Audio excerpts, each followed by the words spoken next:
All right, we'll do YouTube first.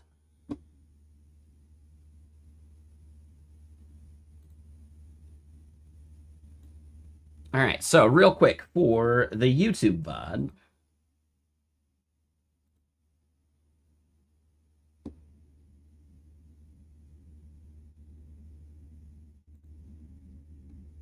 Yeah, our plan for today. So we're chugging along. We need to check the perf improvements that we did for Not Redis and TurboStream. We're getting close. I also quite like OpenSpec, though I wish it would ask me more questions for clarification, like before it just goes off running. Maybe Grill Me by Matt Pocock would solve that. We can try it. I don't know. I just don't know. But that's our plan for today, for the day. Let me see. I forget how to even broadcast to Twitter.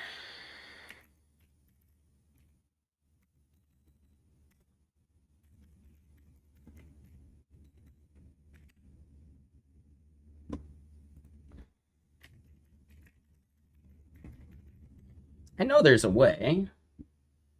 Is it Media Studio?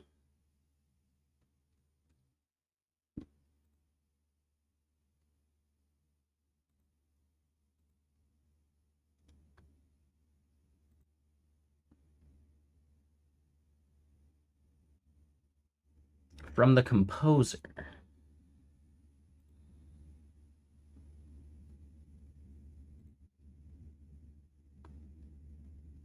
Oh, Creator Studio? No.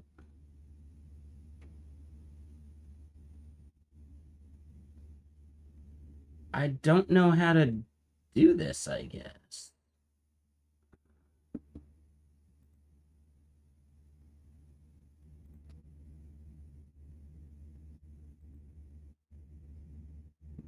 Oh, Media Studio. There we go.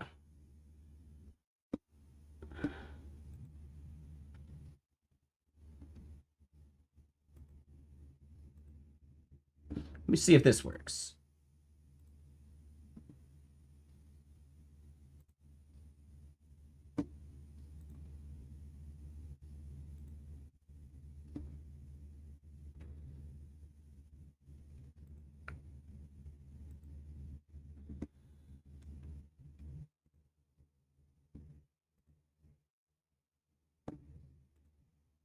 I'm gonna hold on. Create broadcast. And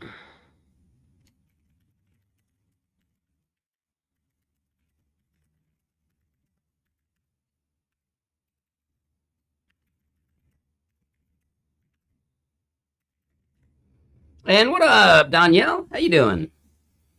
Dude, I pulled some packs the other day, and I pulled one of the Fernando Mendozas. Not like the absolute best one, but yeah, like one of the Bowman Chrome Fernando Mendoza cards from last year.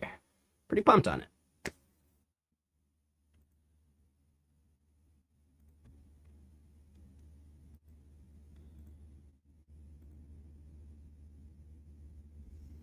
But yeah, Mr. Sir, how you doing, Danielle?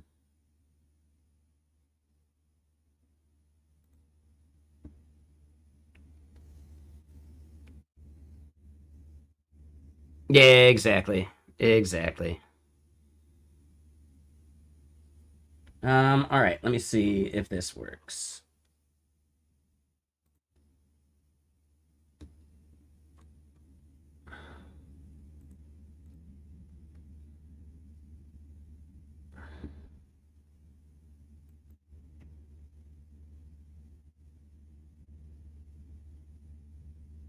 Okay, does look like it's working.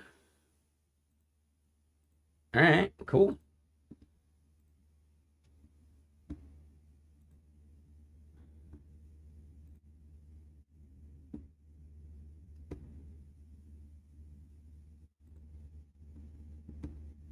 How do I pop out the chat? Oh, and it's like always. Okay. I'll just try and keep an eye on it. That'll be good enough. And what's up, Aline? How you doing on YouTube, Mr. Sir?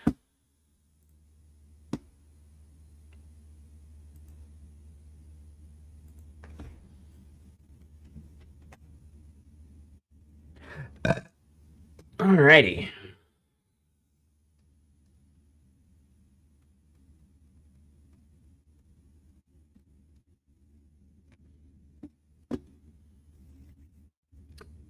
So,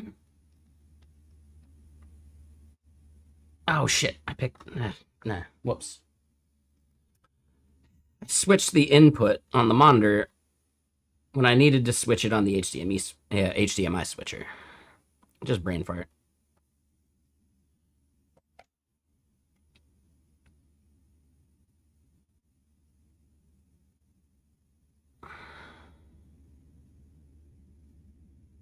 There we go.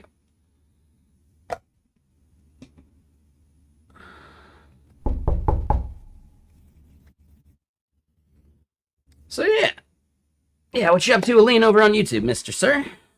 I do think, hey, it's a Saturday, right? But yeah, Danielle, what you been up to, man?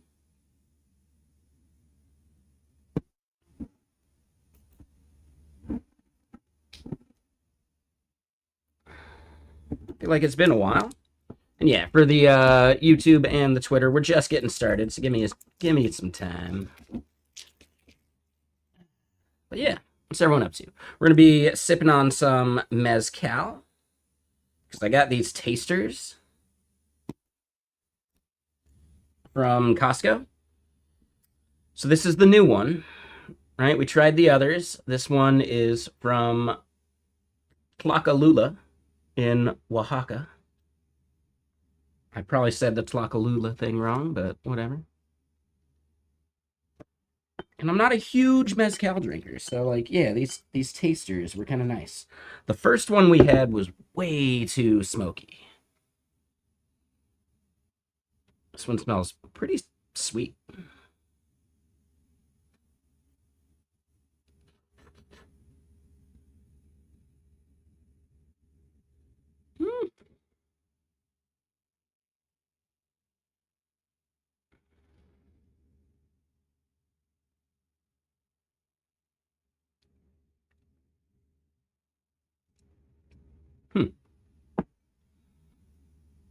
That's the smoothest one yet. Yeah, this one basically just tastes like tequila, like a good tequila. Anyway, let's keep going. So the part we left off on yesterday, we were doing some of this GitBench stuff. Let's see. So we wanted to track actual costs of these models as we run them. The goal being that, we want to measure like not just maybe how long it took. That would actually be another thing. Let me double check with the model.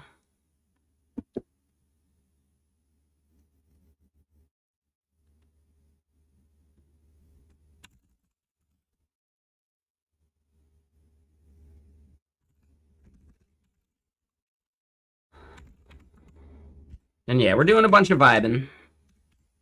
I'm okay with it.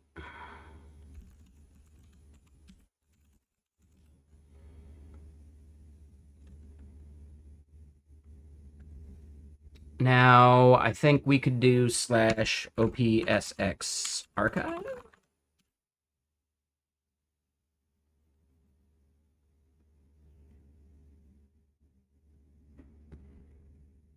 So this is my first time, or not first time. I used it yesterday. We are brand new to using OpenSpec. We started this project using a thing called GSD. We did GSD too. We have another thing that we did GSD with, but yeah, it stands for Get Shit Done. Oh, and real quick, hold on. One second. Yeah, Danielle. So, just enjoying life for the most part. Looking forward to the summer and some small trips.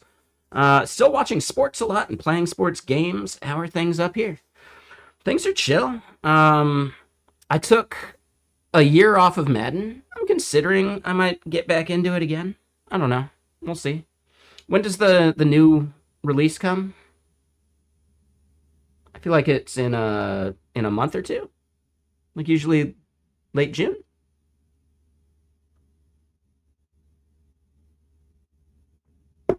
I skipped it this year though. And we'll see. I do wish MLB The Show was still free on Game Pass. That would have been cool. Then, all right, one more thing. So it might not be helpful, but this is a rough idea of how the LLM you're building works. Oh, August. Yeah, I guess I always forget that it's so much later in the year. So yeah, I got plenty of time to think about it. It's like sunny here in Washington, but it's not roasting temperatures, which is quite nice. But yeah, let's look at this Figma real quick that Caleb's sharing. I guess this is how their model works.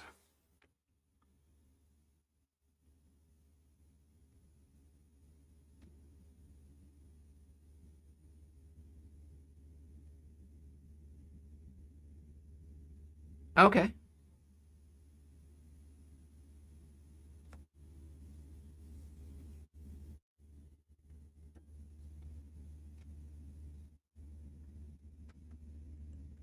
So it's keeping the context in latent space, which means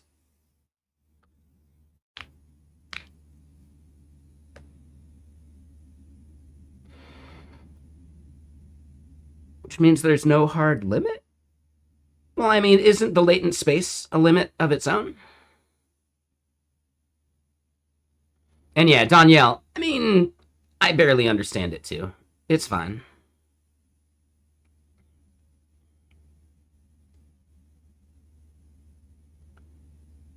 Right? Like, wouldn't the latent space itself be the hard limit? Maybe I'm misunderstanding that part. And then Aline had a comment. You're getting used to a new mouse you bought. It feels like a brick for now. Ooh, okay. Is it like a gaming mouse? Is it one that has weights that you can remove or anything like that?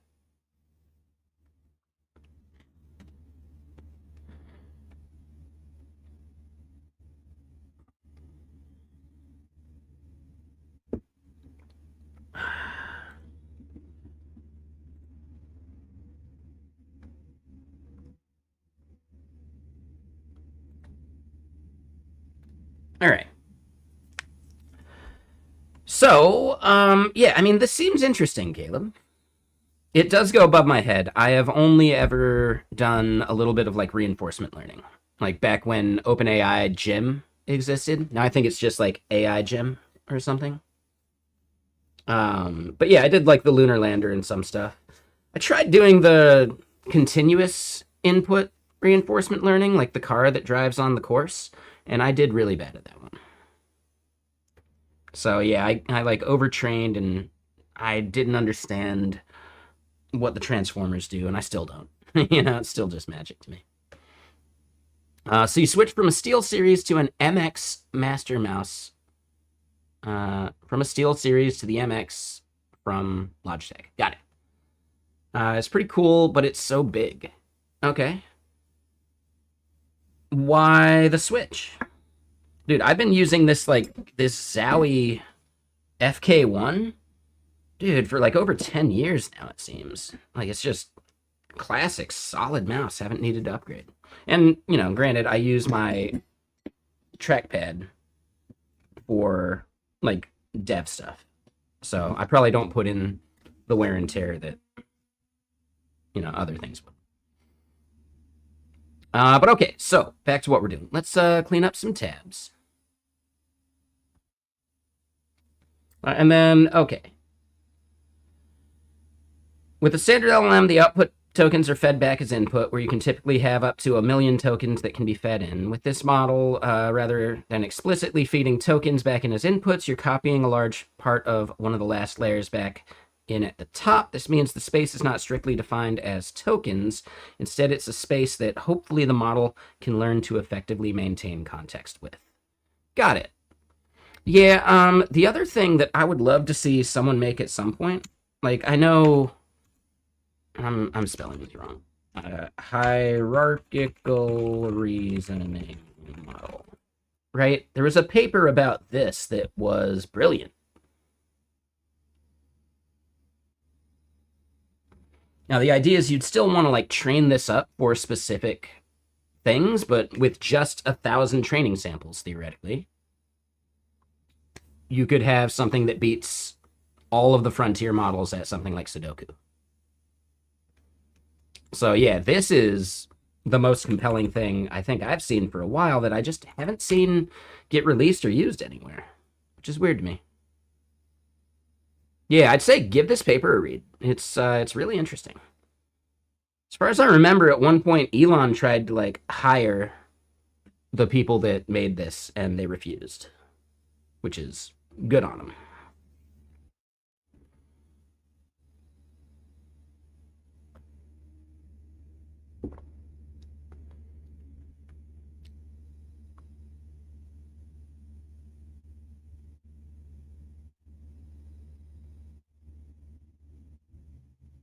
Okay, Aline, that makes sense. Yeah, I just use the trackpad for workspace switching and stuff like that. If you were a keyboard native, you could just use control left and right, you know? So there's plenty of ways to do a lot of that stuff. If you like what you got, that's cool, man.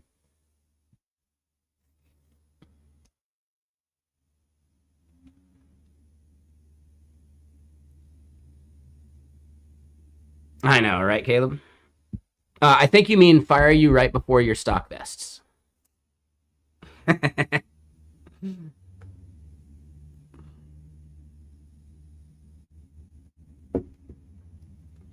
Anyway. So yeah, for people who might be joining in and haven't seen the stuff we're working on, this is the older version of GitBench. We haven't actually run this since adding a few more of the benchmark suites.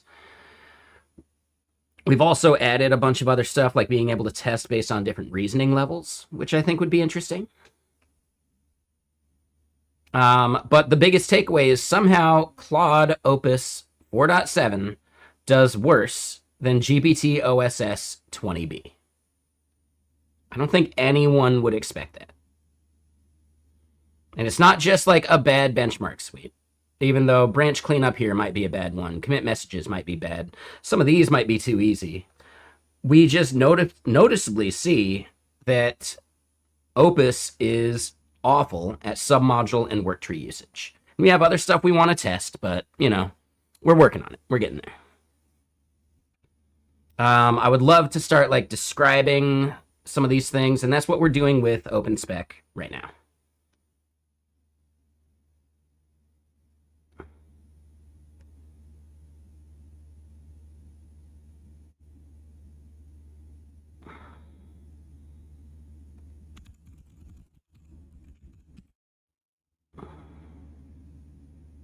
What do you mean web dev 2? Like, how are we testing it?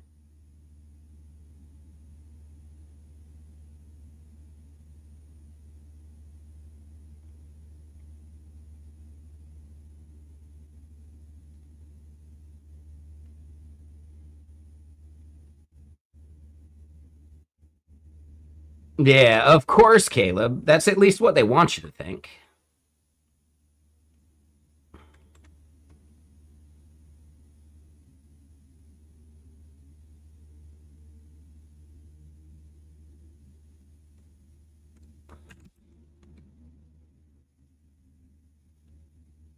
Are you saying like the submodule and work tree usage? So the code is open at the moment. We're going to be transferring it to GitKraken eventually.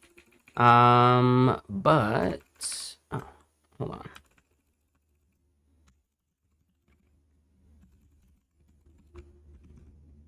Yeah, so if you want to see the actual fixtures, you can do that. Let me give you the link.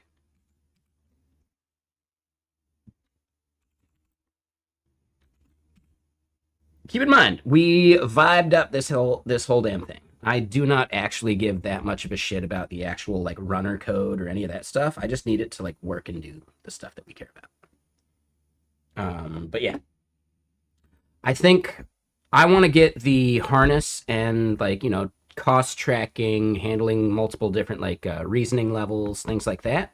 I want to get all that stuff in before I start really like fine tuning some of the fixtures. But yeah, go ahead and check the fixtures and see what you think.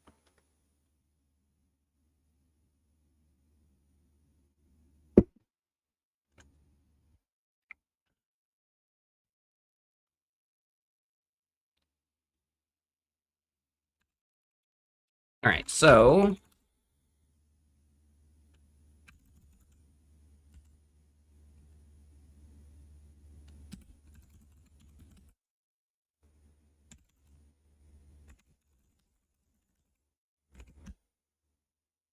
and honestly, yeah, we'll use GitKraken to compose these commits. At least that way they are a bit cleaner, right? So if we go,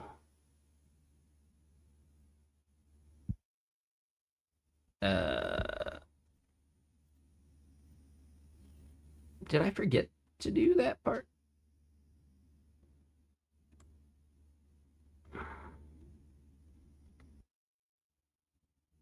Ah, I did. Okay, so yes, recompose. I thought we finished that part, but we didn't. Let me get more music going.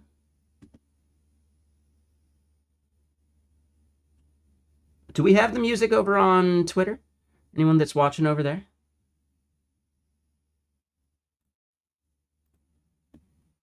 Or yeah, I can't remember if I did it that way or not.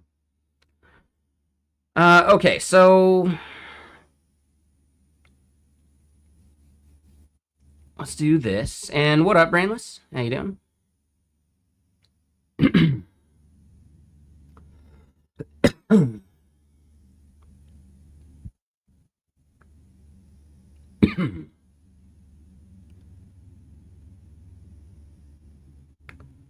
Wait, what?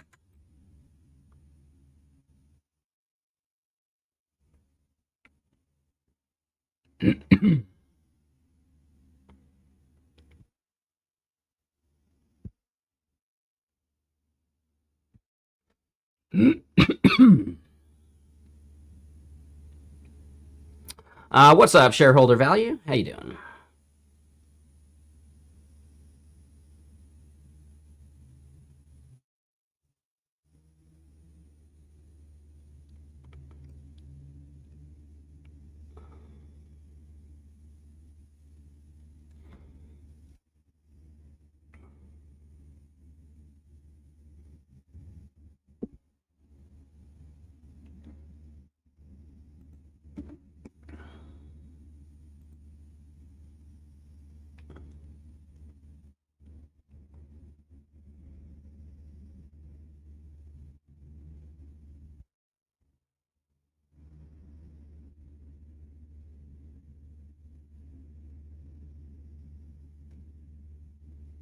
Oh, I see.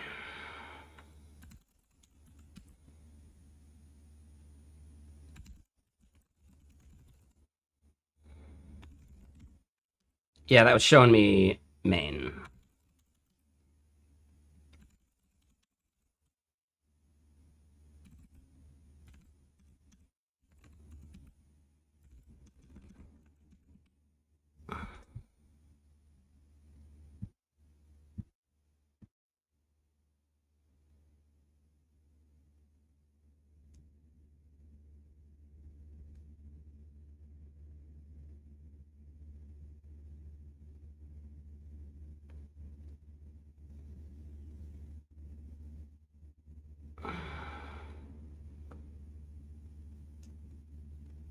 Artifacts on stream?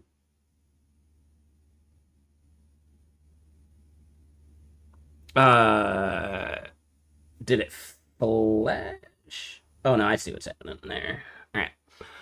Yeah, I think that was your GPU. GitBench is just a way to measure models' performance doing Git things.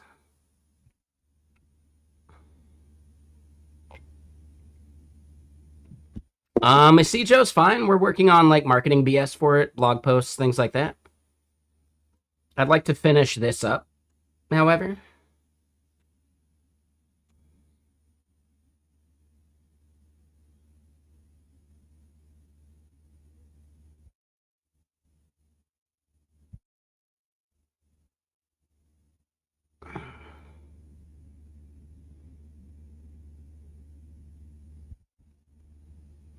Okay, so yeah, usage data made it in. Cool.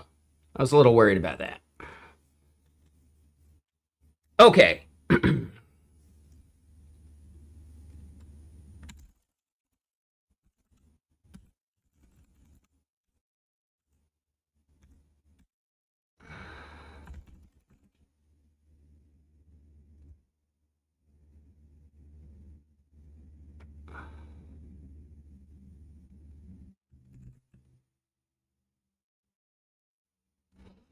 All right, so our next step then, reset some context. We're using DeepSeek Pro right now, and it's just fine. um,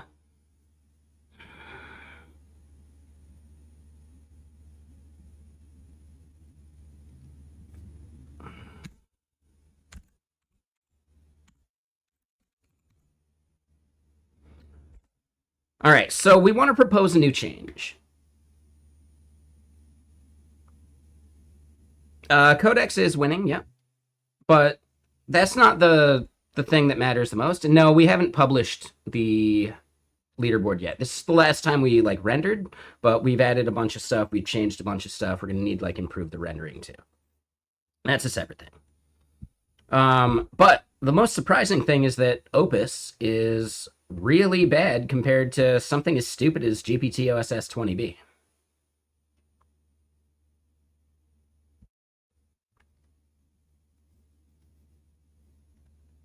Opus gets the lowest score of any model that we've tested so far.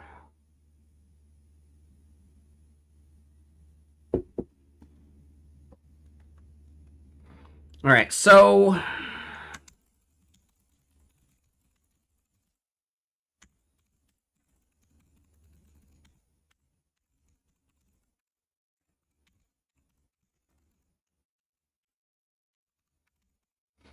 I think so too. Yeah, but I want to at least get like I want it to be part of like Get Kraken's organization and all that stuff first. But yeah, I think it's like a cool bit of like thought leadership and like get focused and all that. I think it's fun. We'll see.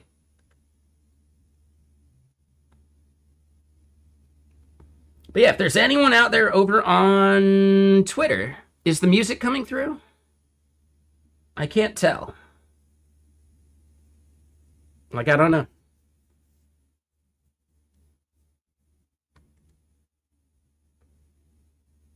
But okay, so I want to make sure we have a description of each fixture, why it's useful,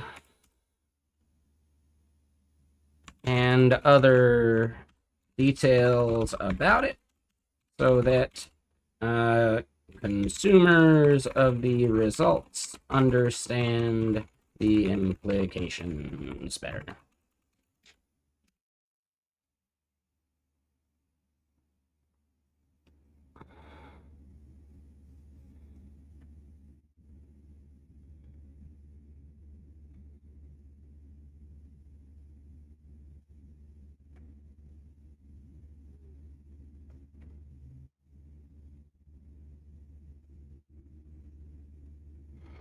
So yeah, this is my first time really using OPSX. So we're giving it a shot. Technically, we started yesterday. It's pretty good. I like it for things where you already have an existing code base. And I'd love to chat with the Code Drift more about it, because there's someone that I know is using OpenSpec pretty significantly.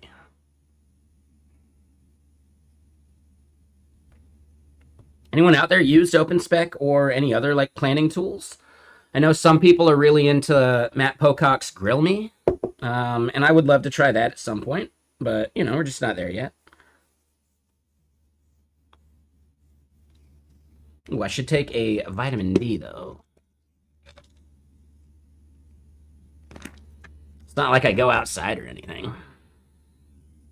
By choice.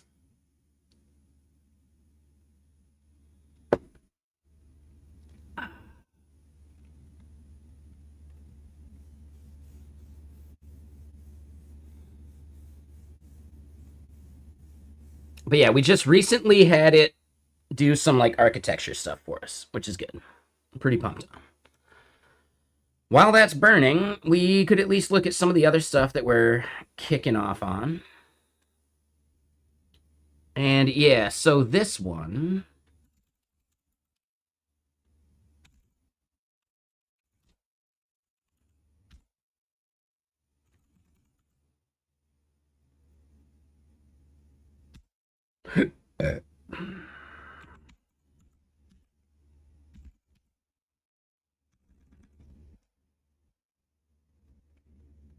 The music is coming through. Perfect. Yeah, I just want to make sure. YouTube's the only one that we got to keep that happening. Like, prevent that from happening on. So, thank you for checking that, War. Appreciate you.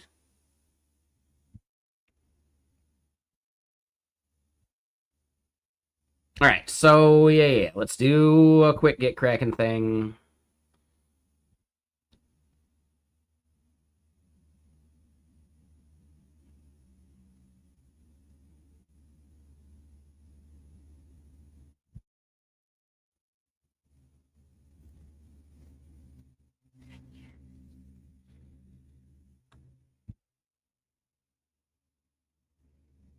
Honestly, the more and more I use this, the more I'm really liking Commit Composer. I haven't used it nearly enough, just because in a lot of the other stuff I'm doing, I'm staying way more focused. But with all this like agent stuff and juggling, it's a lot harder to make sure I remember the context of like what commits we got to make. So this is quite nice in my opinion.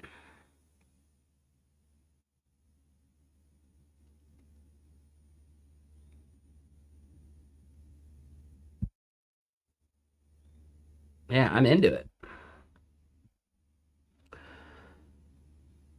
So yeah, here we still have, right, the auto research got cleared. We've got some remaining stuff to do.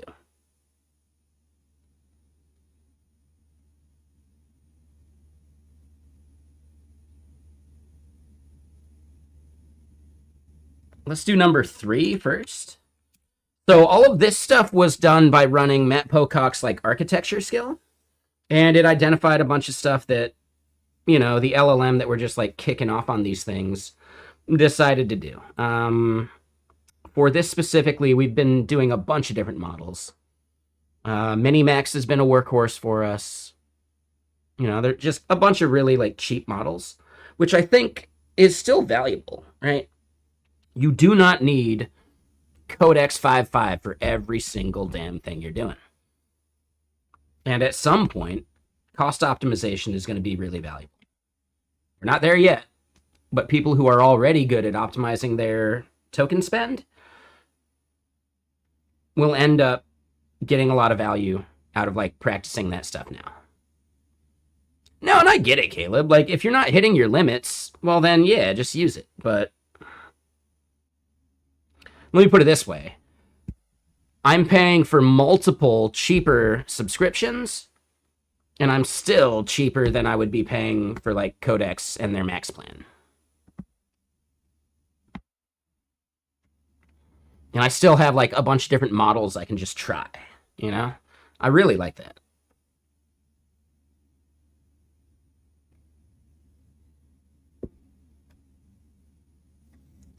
That's pretty huge. Yeah, that's pretty good.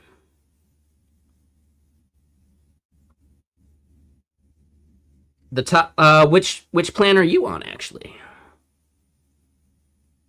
I'm curious about that, Caleb. Are you just on like the $20 plan? Oh, the 200.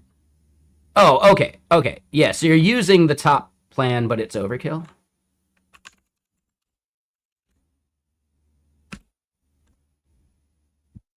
Let me double check these. Oh, I guess it's 100? Or maybe business has... No?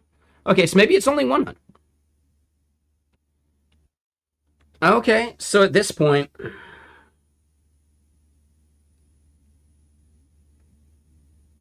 Oh, right now you're benefiting from, like, double usage right now.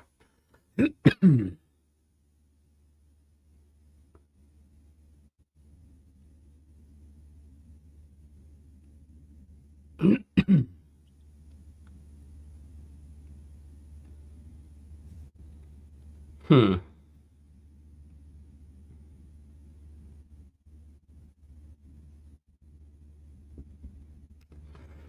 I will say, at $100, Codex is pretty reasonable. I think Claude is the one that has the $200 plan, right?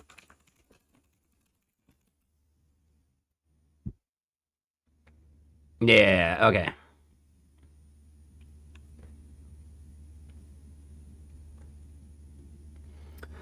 Yeah, at that point, it's maybe tricky. You know, like using Olama, I'm getting massive amounts of usage. Like, I have never come close to maxing out the $20 Olama plan. Minimax is also a solid deal.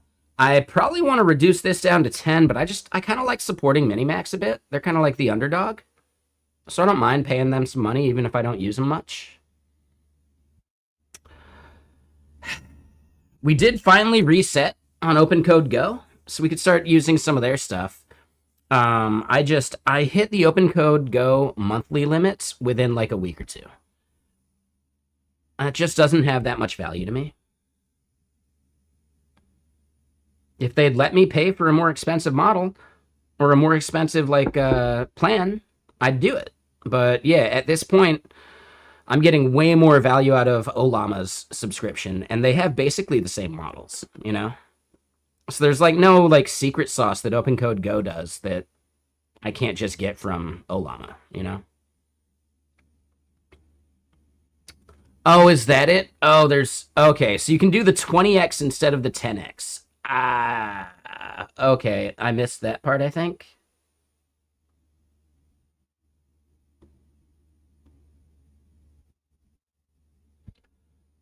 For some reason, that just tried to log me in.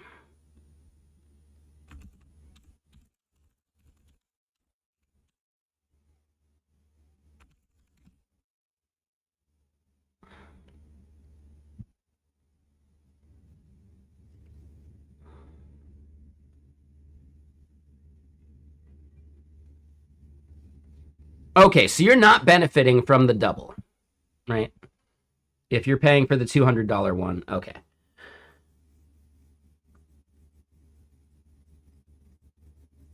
Yeah, exactly. So if I actually click Get Pro,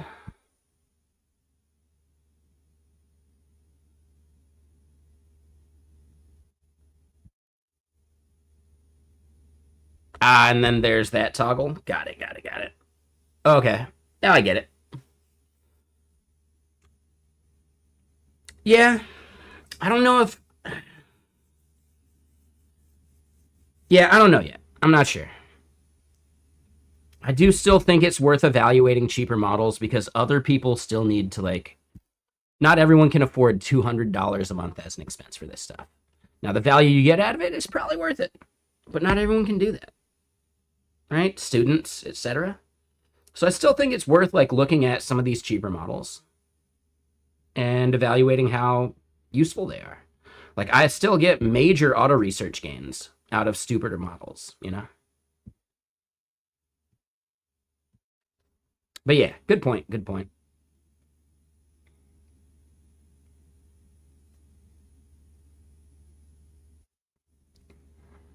Yeah, it makes sense. I'm currently on the $20 tier for Codex, and I get a lot of value out of that still. So, like, I haven't been hitting my limits with Codex, but I don't use it for everything.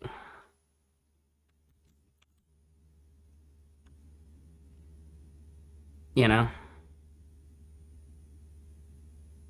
It is definitely a smarter model, though. Like, there are certain things that it figures out that, man, good job. Other models just didn't. All right, so let's double check what the other things they wanted us to do were.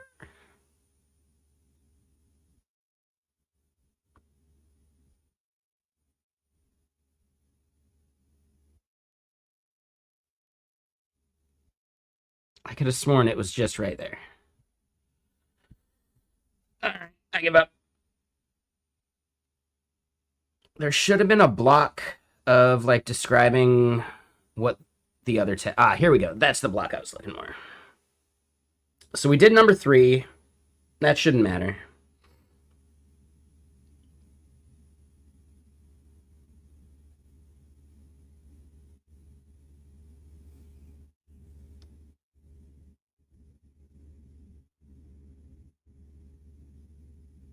And yeah, what's up, Element? How you doing?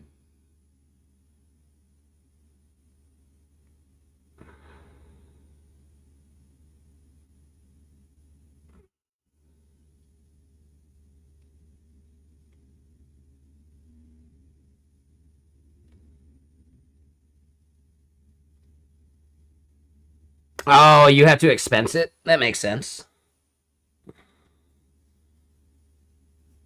That makes sense. But yeah, like the $20 tier of OpenAI is not bad.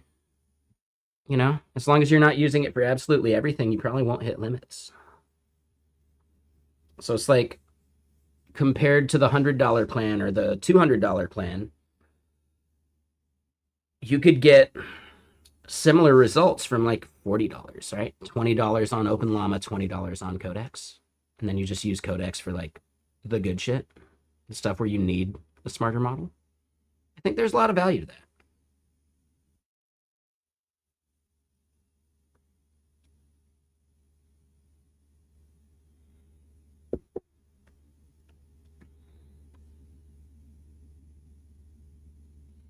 I think I like number 4 here.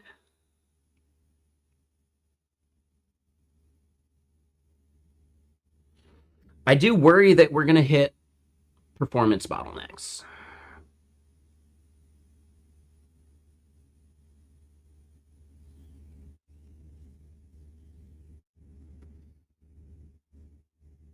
And that'll be a separate thing. We'll just create new benchmarks for these like new modules. I think that's a good idea.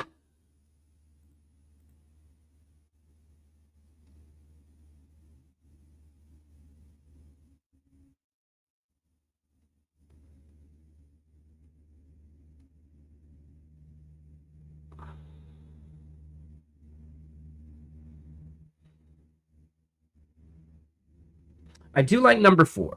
I think number 4 is what we'll do next. Number 2 is then useful, and then I'm less sure about this one.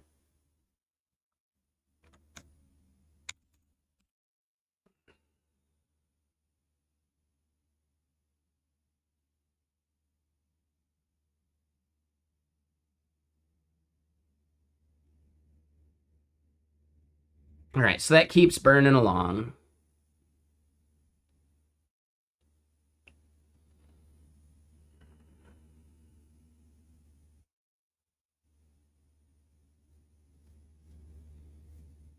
All right, so the proposal is why fixture descriptions are too terse and what we're adding.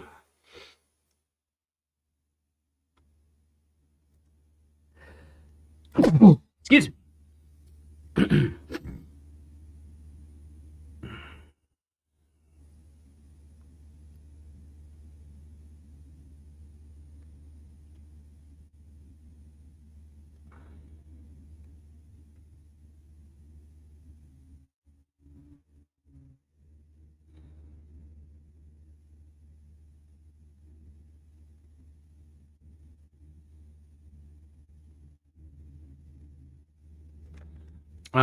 Is adding the metadata to models part of this?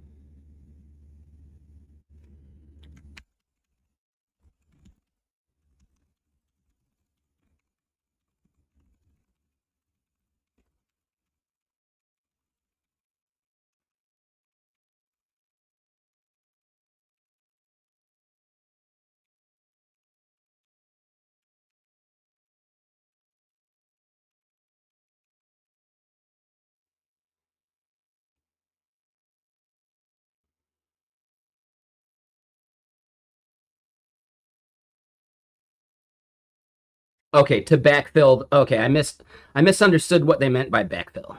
Got it. Okay. Cool.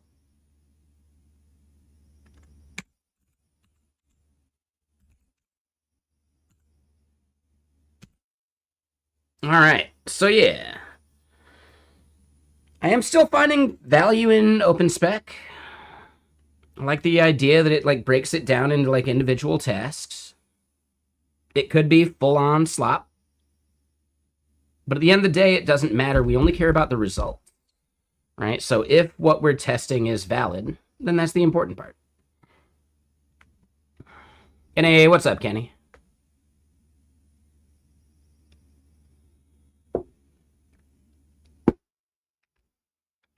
Yeah, how's everyone doing today?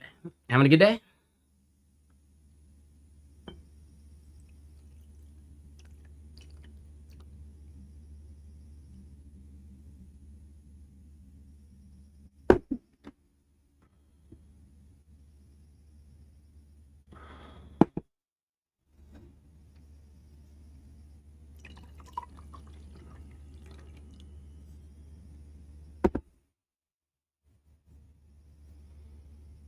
Oh, that sucks, Kenny. Damn, man. How'd it happen, if you don't mind saying? If you don't want to go into it, I get it. Hopefully natural causes or something, you know? Like nothing tragic. I mean, it's still tragic, but, you know.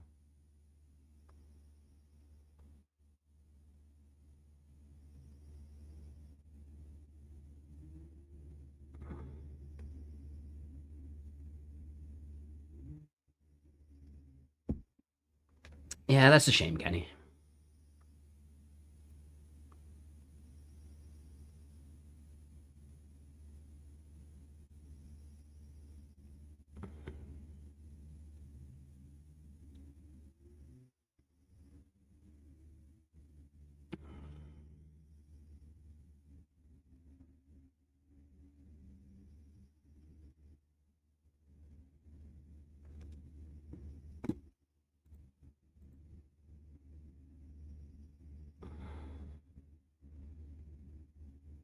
Oh, he got sick last weekend? Could have been the cause? Oh.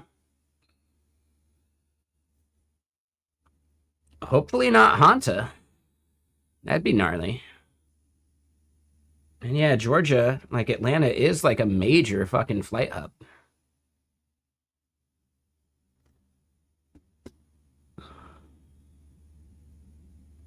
I don't know if the timing matches.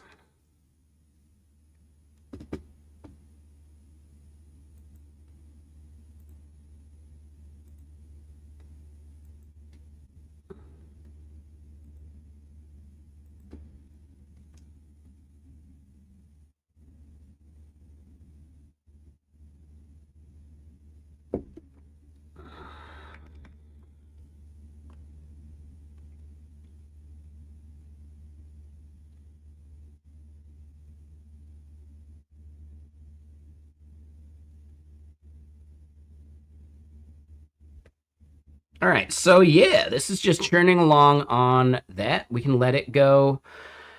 We've got like three things we're just like mashing on right now.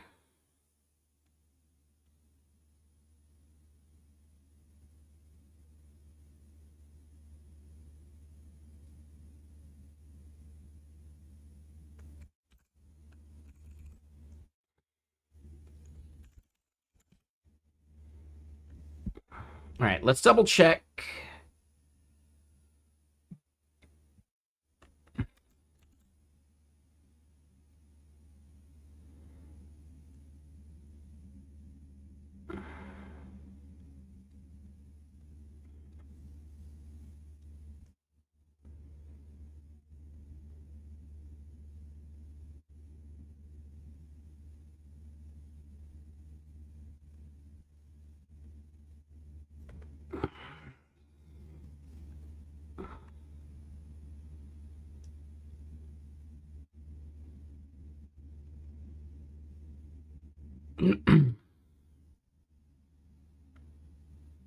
Okay, so it keeps editing the comment that it already has. I think that works.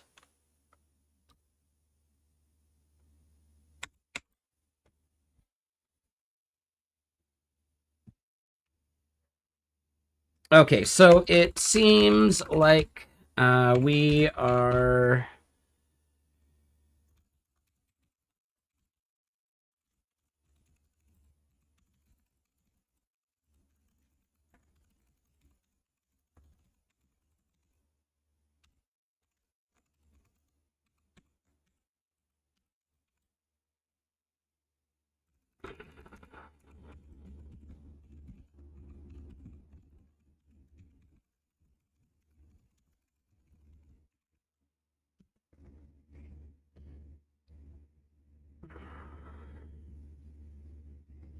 So yeah, it seems like when we optimize for single-threaded, we're harming our concurrent benchmarks, and when we optimize for concurrency, we're harming our single-threaded benchmarks.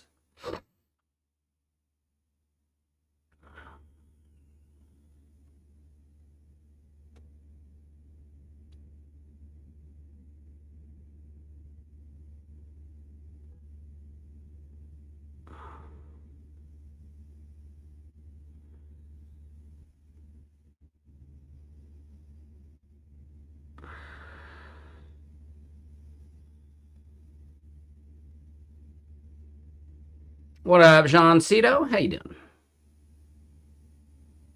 What do you mean, what happened? We regressed on a benchmark, you know? No big deal. It happens.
All right, so here we go. That confirms the trade-off, right?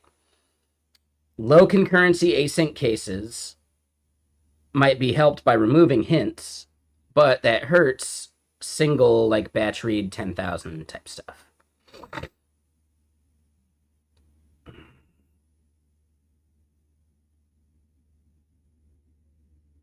Okay, so they're going to split the difference.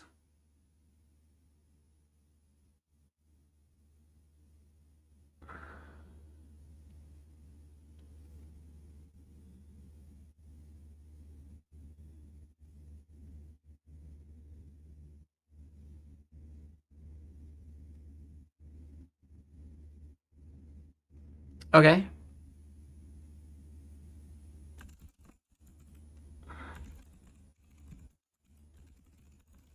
Oop.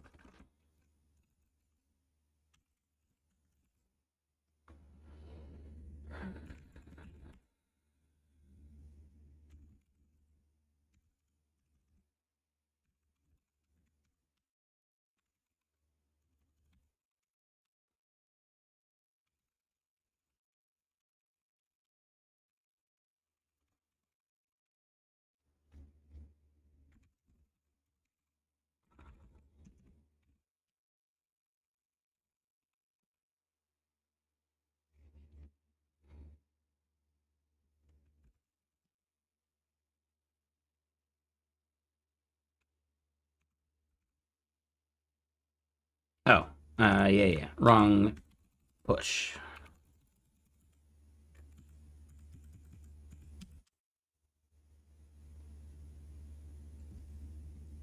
All right, so that's going to have to run in the cloud more. And then, okay, so Diagnostic Collector could own all of this. 1 second, let's double check stuff.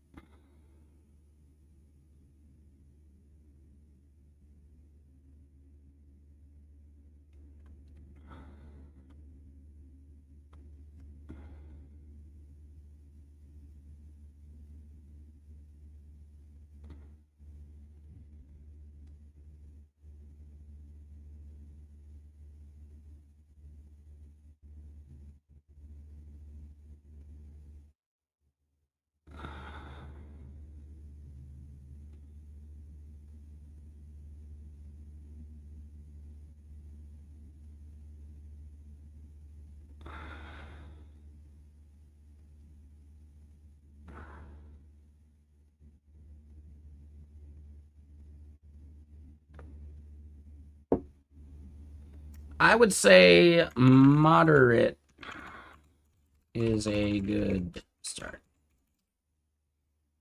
Right?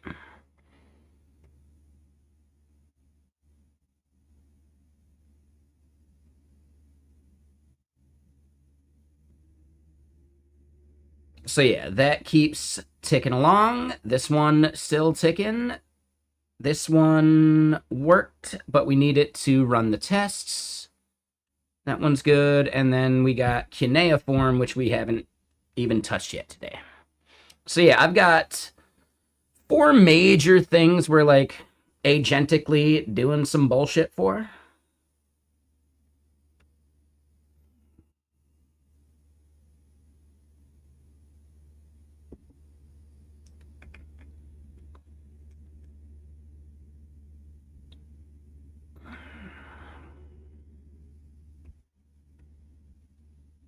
Right, this is where we're using a thing called BMAD, and BMAD is more of like it's like actually a bunch of like role play. They spin up a bunch of like agents that have their own like personas, and is it useful for every little thing? No, but it's really fun when you kick off a retro with BMAD and you just see like the bullshit. Like the senior dev gets defensive when the junior starts talking shit. Like it's actually really good. It's fucking really good. Like it's just pure theater at that point. Like I want to get popcorn next time we do it. And actually I can't eat popcorn anymore.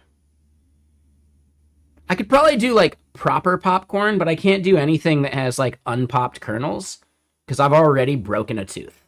There's 2 of the I believe they call them cuspids, right? The pointy parts of like a molar, right? So you got bicuspids, you got your incisor, which is like a single cuspid. Your molars have like 4 points on the corners, right? I've broken off 2 of those points on one of my back molars. Luckily, that tooth is more metal than man now. Like, so I still got a tooth there, which is nice. But I don't want to break off more corners.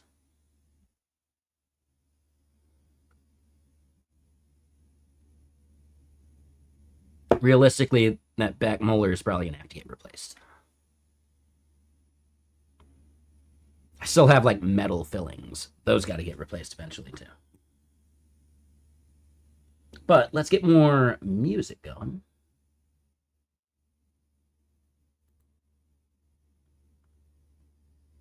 Let's try a new album. This band is called Airflow.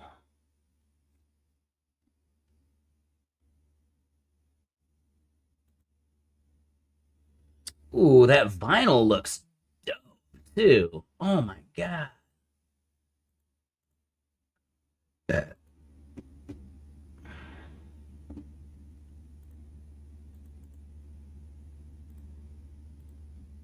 Almost 30, still no work on your teeth? I mean, I grew up in the 90s. Man, like, yeah, I'm 42. And I had a real sweet tooth. Parents always had soda on hand, like all that shit, you know? Good teeth was never in my future.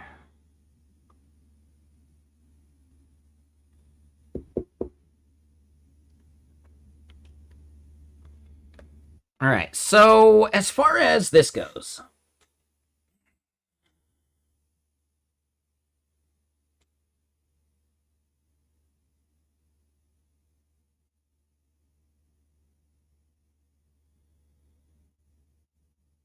yeah, I pretty much cut out sweets mostly these days. Every once in a while, I still get a hankering.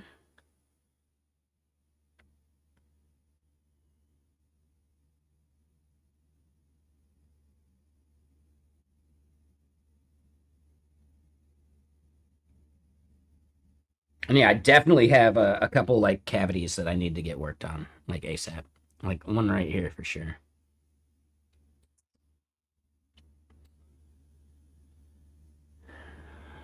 No amount of fluoride is going to fix this. Water quality changed? I could see that. All the fluoride people here in the U.S. are insane. They just blow my mind. This song reminds me of like the main background song in High on Life 2. Like when it had the other stuff going.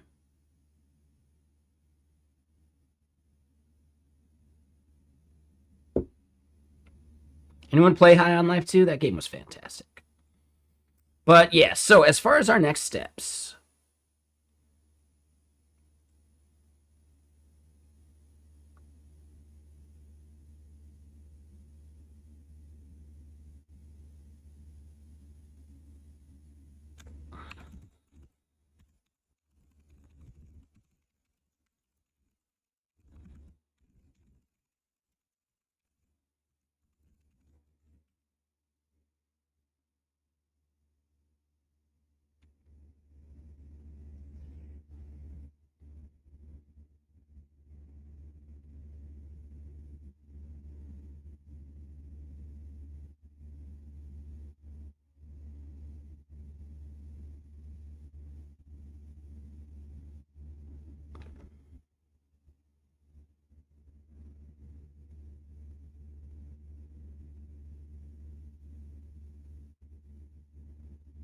hey, I sense. Thanks for the gifted subs, dude.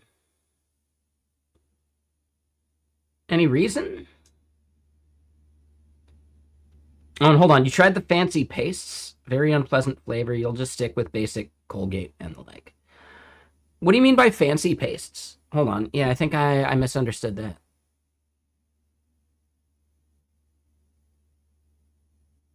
Yeah, just like brushing and flossing regularly. You're good to go. Oh, dude, no. No, no, no. Don't feel bad about that. It's easily half or more my fault. Don't feel bad about that, man. Thank you, though. So, Croissant, Blaze of Glory, Nop, Baby Corn, Fadi. Hell yeah. Hell yeah. Thanks for the gifted subs, dude. I appreciate it.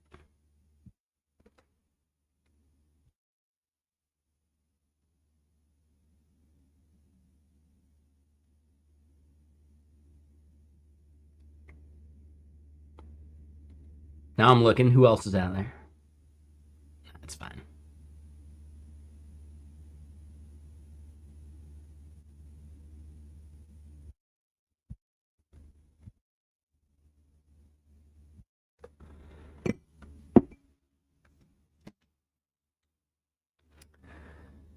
Oh, the ones without fluoride. Fluoride's like, dude, fluoride's fine. The anti-fluoride people are weird, man. They're just weird.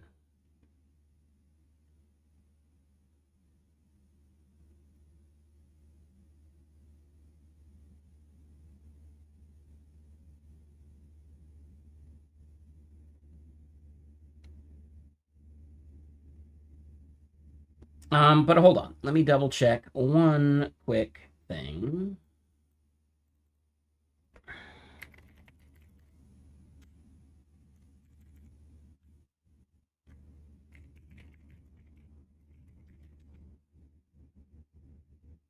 All right. Just wanted to check. I know I was harsh to a couple people on Tuesday. Just want to see how harshly they took it.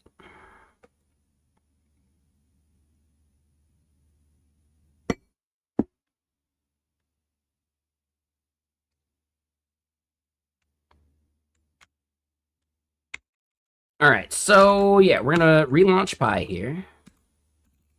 We're gonna change the model. We do have, open code Go. I know we got Minimax 2.7, and we can do that. We should probably use our open code Go subscription, all right? And I would say Kimmy K26 is really good, right? Heard a lot of people really enjoy Kimmy.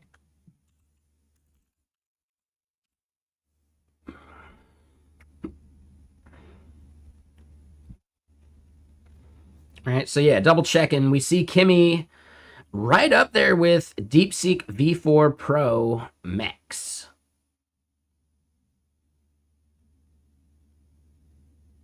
And yeah, I will say I have been getting good results out of DeepSeek V4 Pro as well. It's good, but token expensive. Yeah, exactly, unbuffed. And yeah, what's up, Todd? How you doing? Mr. Sir. I got a question. Todd, where do you get good, like, rolls for lobster rolls? Like, do you just buy hot dog buns and then, like, slice the stuff on the side to, like, do it?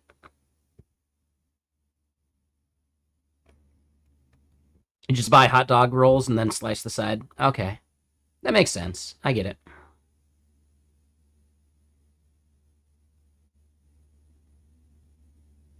Okay. Is there like a particular hot dog brand you prefer? Like that's easier to slice?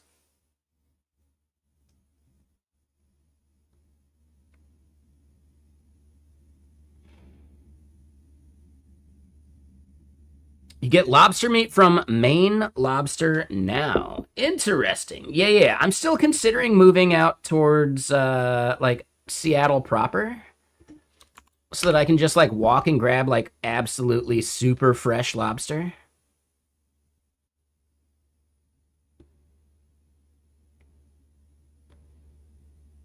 Like from Pike Place.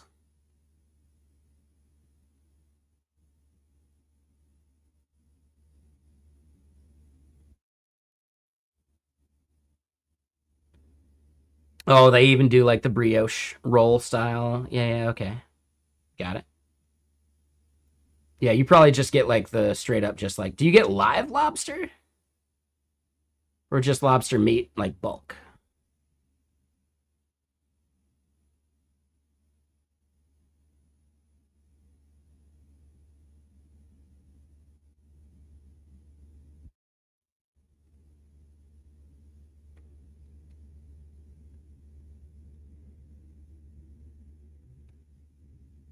Okay. Yeah, no, this seems like a pretty good deal. I think it's fine. I think it's about like what I'd be paying from Pike Place.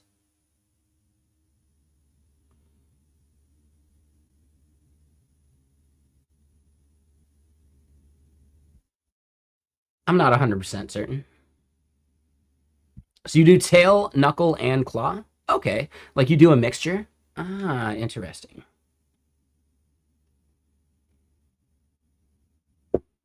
No, I get it. Yeah, I do want to start doing like lobster rolls at home. Or crab rolls at home, even. I haven't had a crab roll ever, actually. But man, yeah, this is a foodie stream in disguise, by the way, if y'all didn't know.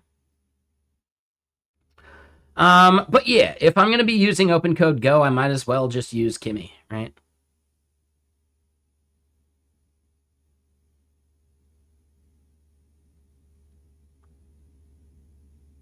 And then Jeffrey, hold on, what's the conversation y'all are having? Do you get Agent Swarm on the cloud though? Like with a $20 plan, Agent Swarm sounds like a non-starter to me. And yeah, I don't care about image capability. I'll use like a whole separate model for that shit. Like I'd pay for Nano Banana just for that, you know.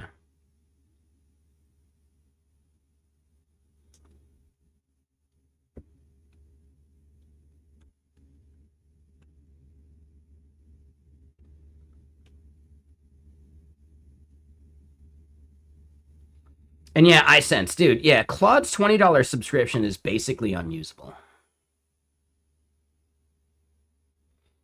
And Jfree, what I'm getting at is actually I find more value out of Olama's $20 tier than I get out of anything Open Code Go does. Right, like, dude, we're gonna burn through our Open Code Go subscription. I'm gonna have to cancel it here. Like, yeah. Olama's $20 tier is way better than Open Code Go's $10 tier. Number one, they don't have a monthly limit. They just have daily and weekly, or like session and weekly, I should say. Like I used Open Code Go pretty damn liberally for like 2 weeks, and then I couldn't use it for the rest of the month. And I was using Minimax most of the time. I was using Minimax for dev and Mimo for review.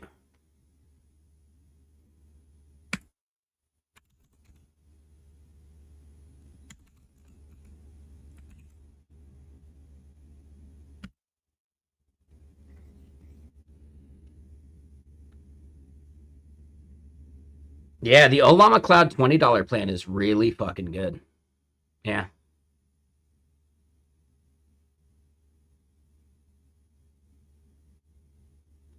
It's not apples to apples, but let me just point this out. Like, I have never hit the weekly limit with Olama Cloud. So yeah, 10 to 20, sure, but like at $10, I'm only getting a half a month out of it before I can't use it anymore. And I was using the cheapest stuff I could on it, right? Like I was using Minimax. I want to support the Open Code Go team. Like I like the team. I like Open Code. Shit, I'd love to work for them. Wink, wink, nudge, nudge. But at the end of the day, the Open Code Go plan just isn't that great. It is way more than just double usage, for sure. Yep. Way more than just double usage. Minimax token plan for $10 is really good too, but then you just lose the ability to like do like multiple model stuff, right? So yeah. I think so, Jeffrey. Give it a shot and let me know what you think. Right? But I would say like, yeah, Olama Cloud and like Open Code Go together, boom, you're getting way more value than some of like the $100 and $200 plans for sure. I do still think it's worth paying for like a $20 GPT plan, like a OpenAI plan, but you're still getting way more value compared to this other shit, in my opinion.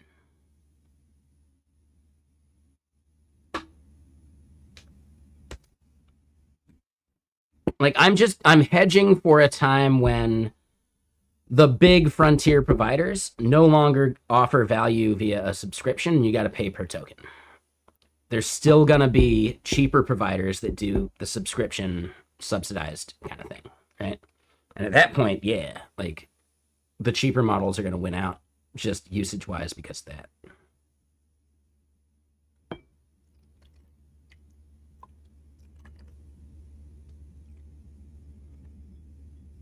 In my opinion, I don't know. I can't predict the future. Yeah, paper token is going to be an absolute reckoning. It's going to happen. For sure. It is going to happen. There's no doubt in my mind.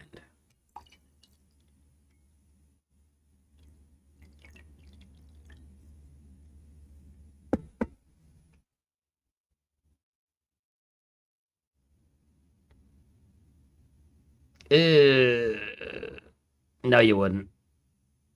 No, Jeffrey, what you'd be looking at is Quen 3.6. No, dude, Mistral Medium sucks. It's really fucking bad. It's really fucking bad.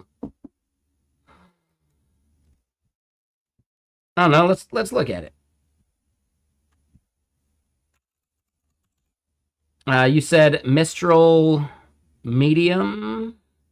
What, 3.5 maybe? Okay, that's not terrible actually. That's not that bad. But as far as like other self-hosted, Quen 3.6.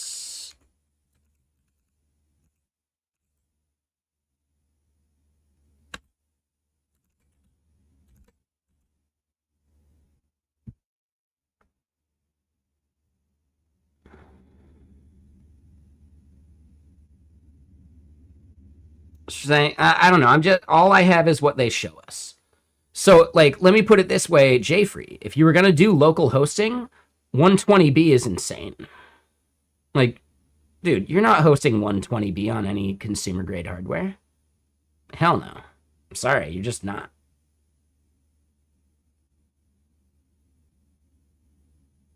So plus is not, but dude, right here, just comparing these two, this is just 27B versus you're saying 120B? Yeah, you're not hosting 120B on any consumer hardware you have. You can absolutely quantize Qwen 36 27B and be good to go. On a MacBook Pro with 128 gigs of RAM. Yeah. And if my grandmother had wheels, she'd be a bicycle. Like, come on. Who here has a MacBook with 128 gigs of RAM?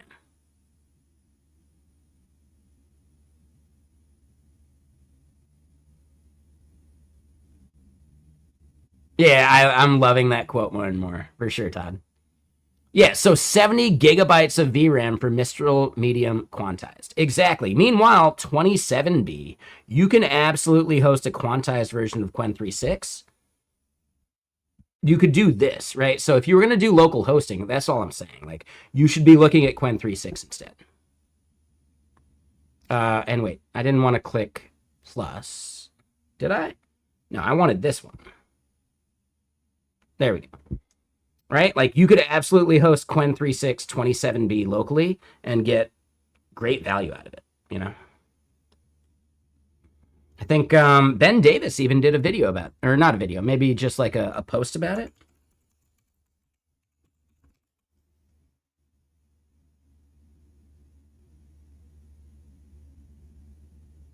You don't think that's quite applicable? I mean, I get it if you were buying a new laptop today, but by doubling to the 128 gig, you're looking at a 5K laptop.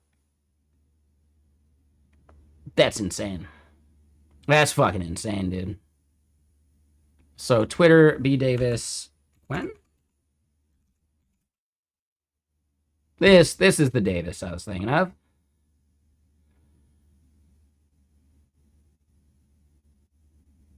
That's an old one. Yeah, no, he had a post recently that was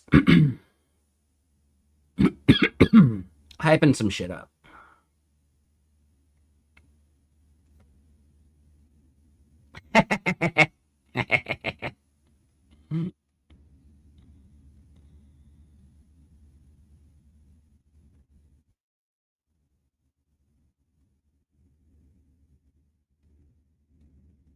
Dude, he just tweets so much. Maybe, I don't know. I give up.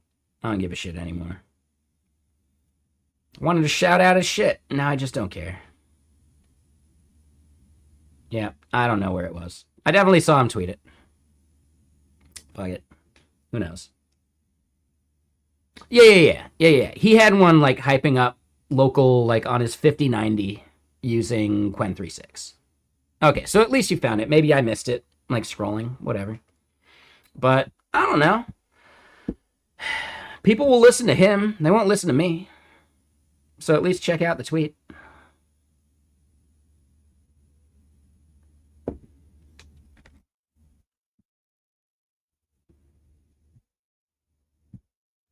And I'm not worried about it.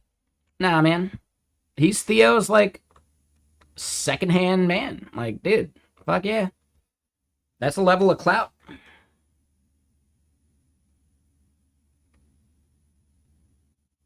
You don't think it's on Mistral level? Dude, we were just looking at the benchmark. What are you talking about? Seriously, we were just looking at the benchmark. For coding specifically, Mistral Medium is actually lower than Qwen 3.6, and this is actually self-hostable. Like, just think about that. This is actually something you could self-host on normal consumer hardware.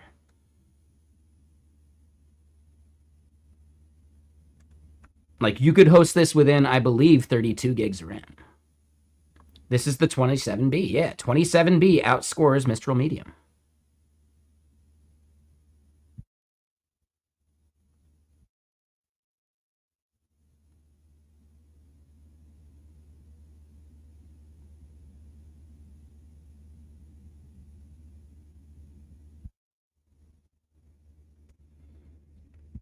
Gemini, I do find Gemini really interesting, right? So yeah, at the end of the day, JFree, when you're wondering about any of these benchmarks, go to artificial analysis and fine tune the models that you're selecting for. Like really evaluate them. Huge value there, for sure.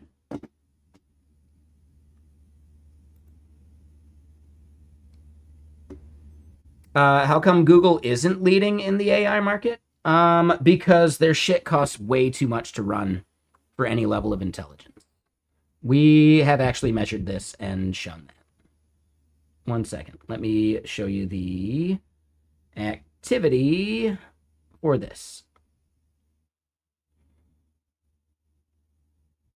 So if we ramp this up over this entire activity, my biggest spend, $15 over the past month. And yes, that's running. This is purely for GitBench shit, basically. The most expensive thing we're running is Gemini Pro. Even though its advertised cost is lower, in practice, running our benchmark suite, it is like, and keep in mind that this isn't a one-to-one comparison, because number one, this only ran twice, whereas GPT-5 ran 3 times, and Opus 4.7 ran 3 times. So as far as total cost goes, Gemini, even though their model token cost, like even though their advertised token cost is lower, the amount of tokens they need to accomplish these tasks is higher. And that's what costs you the money. So yeah, in general, we're looking at like per run, if it's $1.45, and per run of Opus 4.7 was 16 cents. It's basically a 10x cost increase, even though Opus's per token cost is 10x higher than Gemini 3.1 Pro. So like token cost is just scratching the surface of the value of these things, right? How many tokens does it actually do? Well, no. It's 16 cents to $1.45, right? No, that is not 15x. That's a 10x. I can do math. There you go. It's closer to a 10x, and we can just round up to a 10x. But I can do math. Take it easy. I didn't need to ask an LLM for that, did I?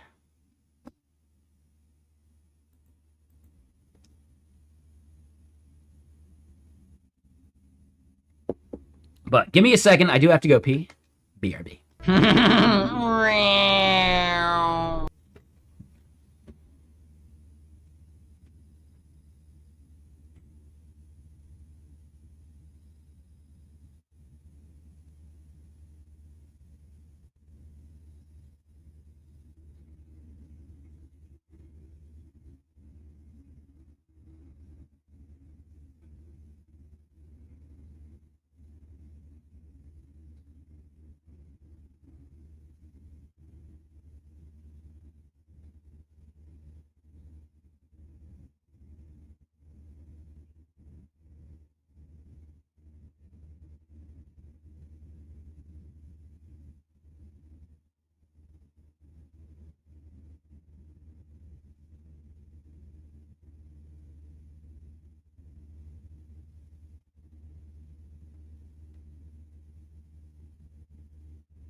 Okay, and I'm back.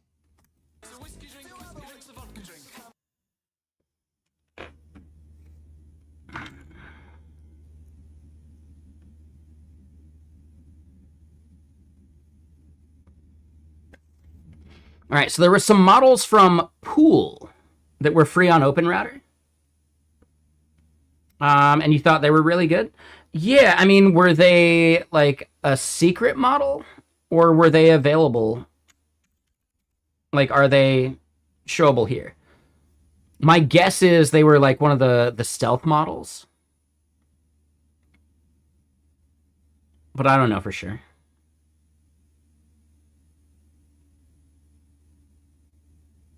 Just under the radar? Yeah, I don't see him in the artificial analysis list, at least.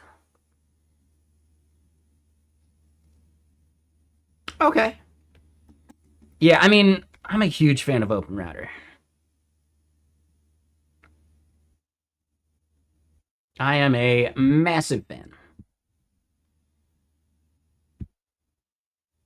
Now, granted, there are plenty of other like router products as well, but I think OpenRouter has like the jump on a bunch of stuff.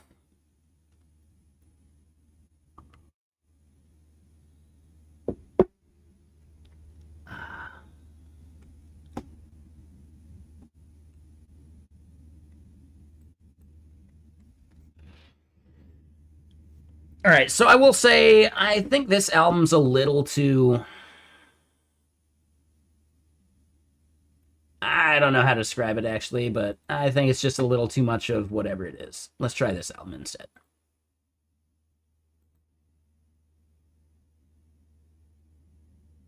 Here we go.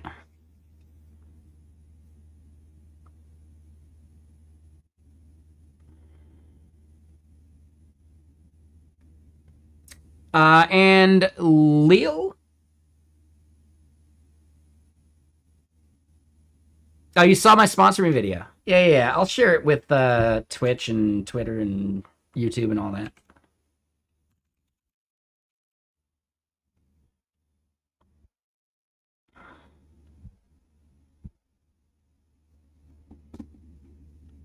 I'll paste it over to YouTube.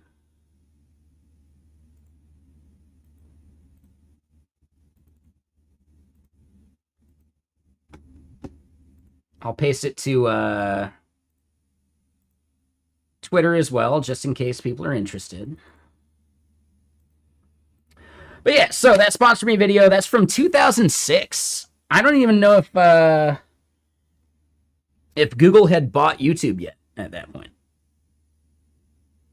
So yeah, when you're watching it, if the phrase more JPEG pops into your mind, yeah. You know. But yes, that was my sponsor me video from 2006, and I got better than that. But that's probably still like the best video I've got.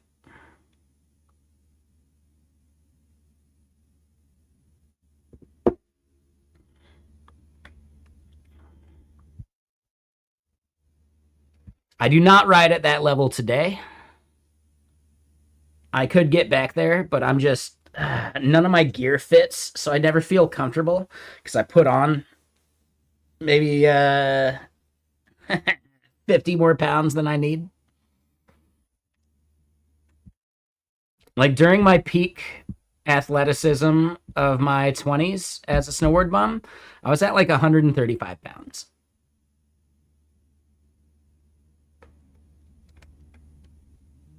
I am one and a half of the man I was at that. So yeah, let's work on losing some of that weight.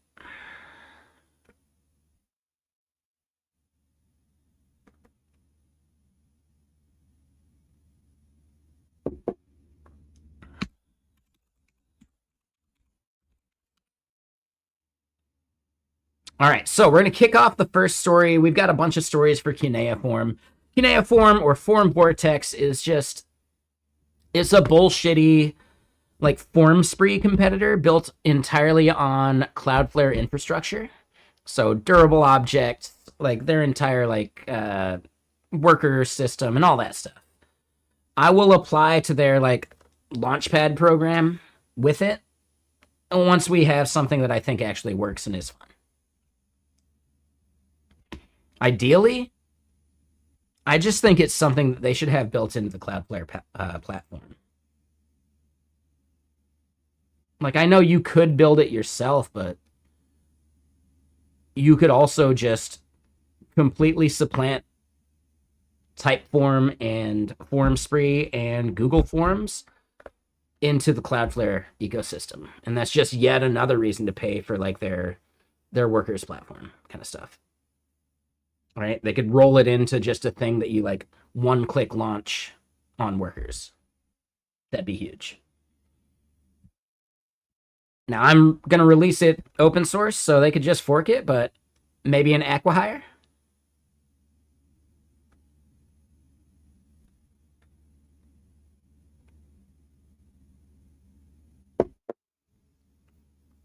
I got friends that work there. I'm sure they could figure it out.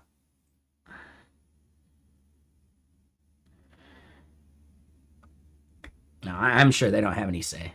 Whatever. But yeah, so that is kicking off. I bet some of these things are solved now.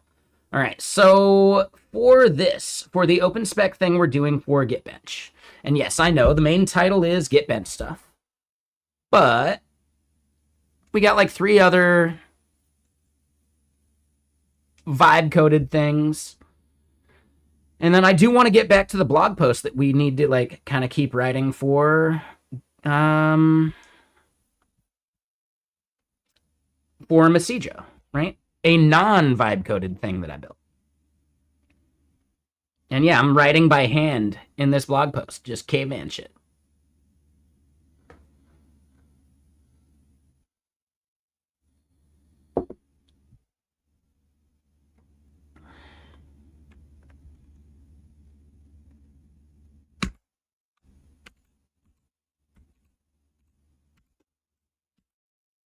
All right, so we'll archive the change they made there, but we wanted better descriptions.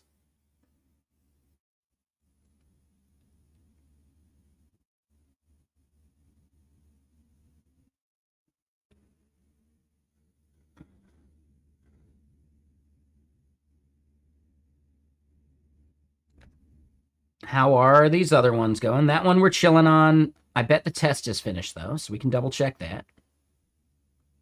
For this one, so design question, should the diagnostics collector do the I/O against stores itself, or just assemble health diagnostics from snapshots the orchestrator already fetched?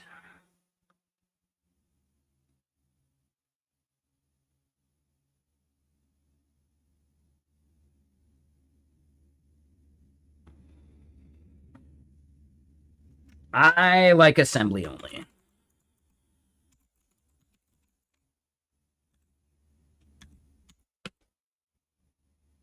Camerix, do I use any of the paid versions of the models, and how quickly do I go through token allotment before having to buy additional? I never buy additional. I do have multiple subscriptions going, though.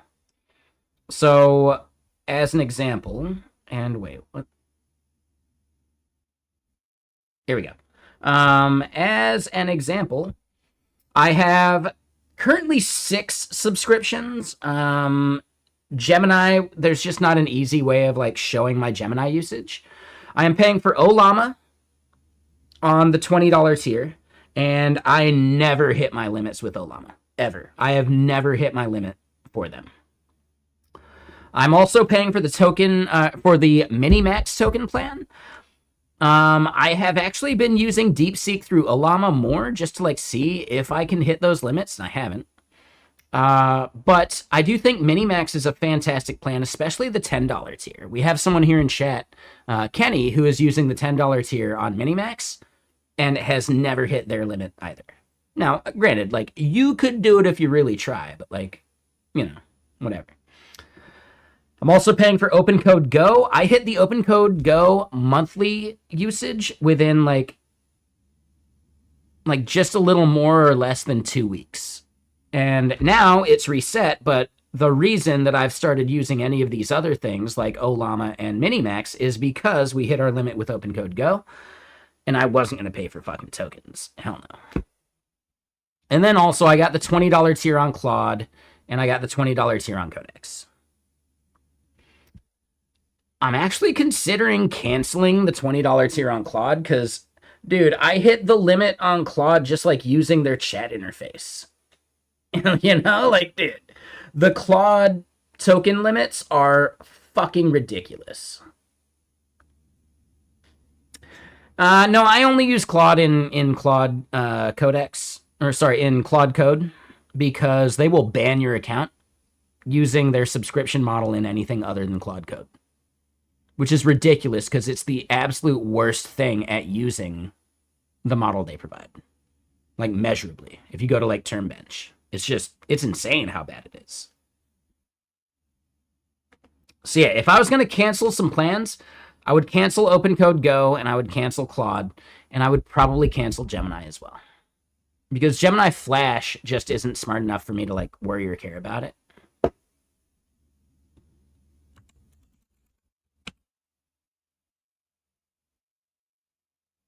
Right? Gemini Pro is solid, but Gemini Pro is actually more expensive than GPT-5.5 in all of my testing.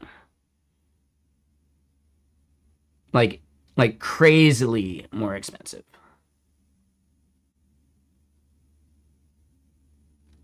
When you say all day, I'm not sure what you mean by all day. I am here on stream 5 days a week, at least 5 or 6 hours a day, and I am burning tokens pretty much the entire time. But I'm not doing like marathon 12-hour sessions and being productive. If I do a 12-hour session, I'm not productive for at least 6 of them, you know?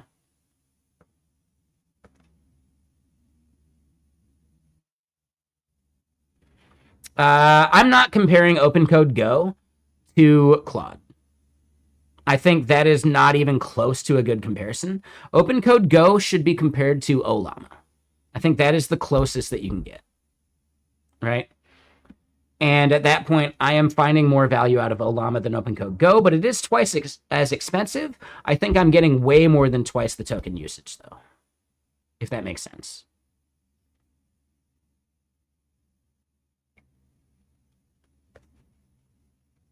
Now, this is anecdotal, but we could probably measure this, you know?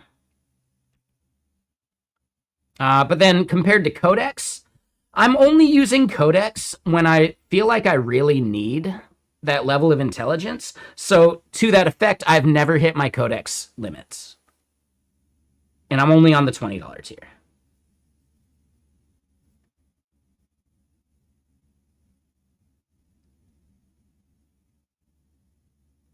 I'm not using Codex enough to know. Like, I know that's what you're asking. I don't have an answer for you. I do not use Codex heavy enough to hit their limits because I reach for it when I think I need it, and I use something way cheaper and way more token efficient or cost efficient like Ollama. So I would say OpenCode versus Codex is not a valid comparison because you're not getting the frontier models on OpenCode. It's not a fair comparison whatsoever.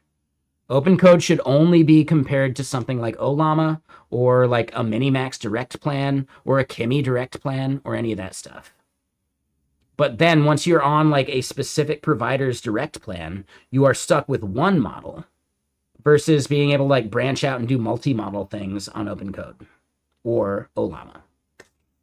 That said, if you're really looking at a comparison between OpenCode Go and Ollama, I think right now Ollama is winning in every metric that I would base it on. Because it's the same models. Like, it's almost exactly the same models.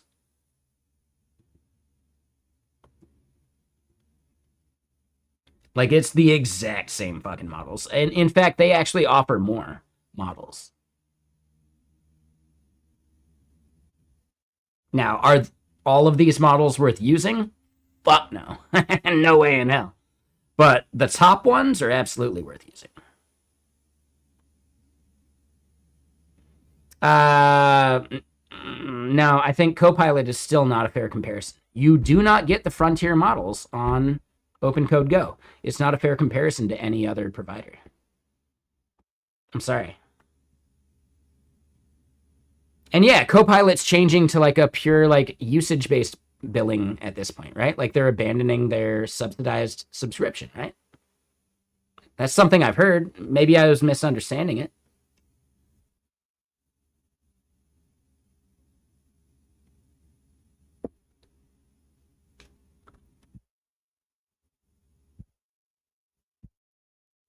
Yeah, exactly. Yep.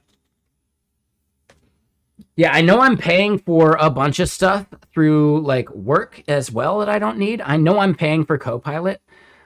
I should be billing all of this shit to work. It's like I just don't care enough for the cost that it has.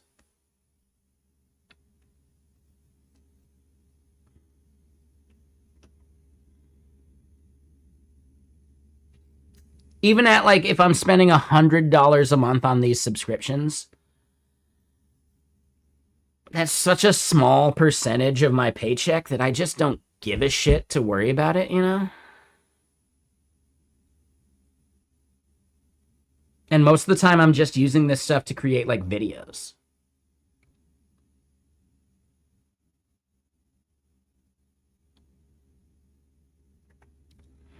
So, Elephant, you're saying DeepSeek V4 Pro is on DMT and hallucinates more than any model? I'm not aware of that.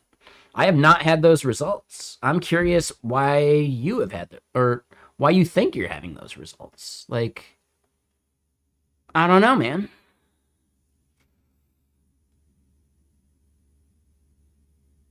The Crush 2e editor? I haven't even heard of the Crush 2e editor. I have no idea. You tried V4 Pro when it came out and you felt the same way? See, I'm getting actually really good results from DeepSeek V4. Like, I'm getting really solid results.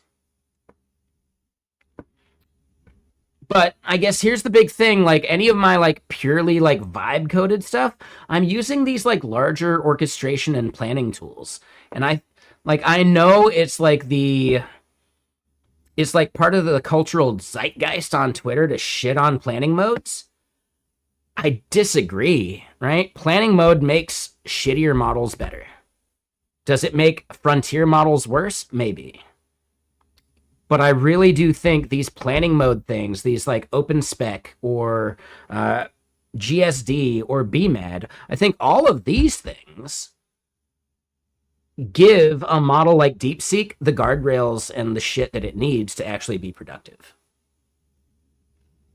I don't have any evidence to back that up. This is just purely from just using the things. So take what I'm saying with a grain of salt.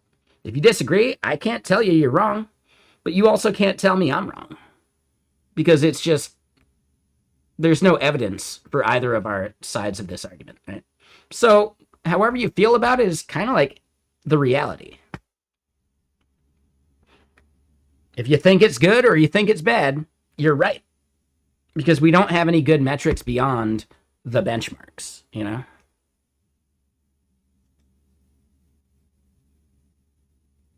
So yeah, Crush 2e, it's by, like, Crush, is that really, like, legitimately by the Charm Bracelet team?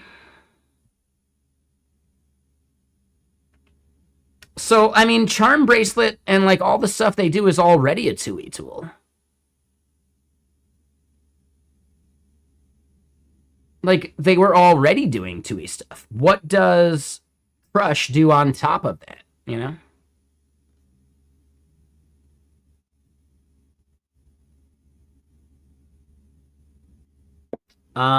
Strogum, I am building a benchmark tool, and we should probably create a command for that.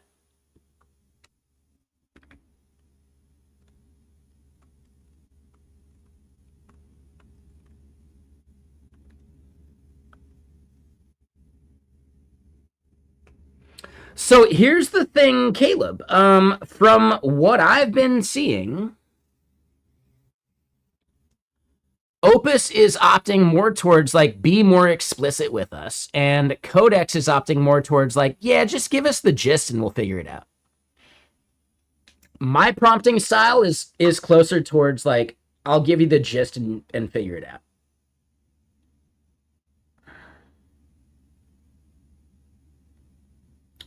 Oh, Sharper Guy. Oh, this is where all that drama between like the actual open code team and Charm like came from, right? So they were calling it open code and then decided to like rebrand it because Dax wasn't going to give up the domain or any of that shit. But also like the person that created the original open code TUI actually went to Charm, and it became a bunch of fucking drama. Yeah, I think I'm remembering what you're talking about there. So yes, no, I haven't tried Crush.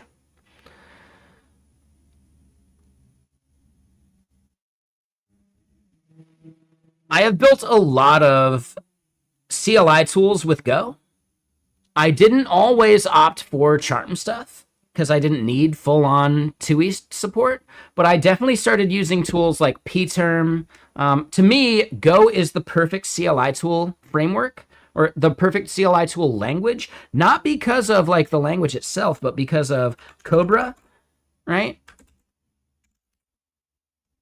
No, not golf, right? Like Cobra.dev and Viper are like, dude, fundamentally like amazing. And then just adding a little bit of extra stuff with something like pterm and some other like ad hoc things was all I needed from what I was building. But to me, if I'm going to build a CLI tool, I'm going to use Go because Cobra and Viper are unmatched. And Go Releaser is amazing. You can use Go Releaser with other languages, but like there are some things that the Go ecosystem figured out for CLI tools ages ago that every other language is still playing catch up with. And Clap, that's the Rust one, right?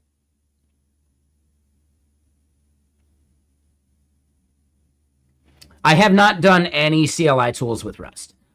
I actually kind of feel like Rust is a bad use case for CLI tools because you don't need the borrow checker for a CLI tool that spins up and then dies, right? Like the app is already garbage collected, you know? Like a garbage collector does not have crazy overhead because the entire application is going to be garbage collected when you exit, right?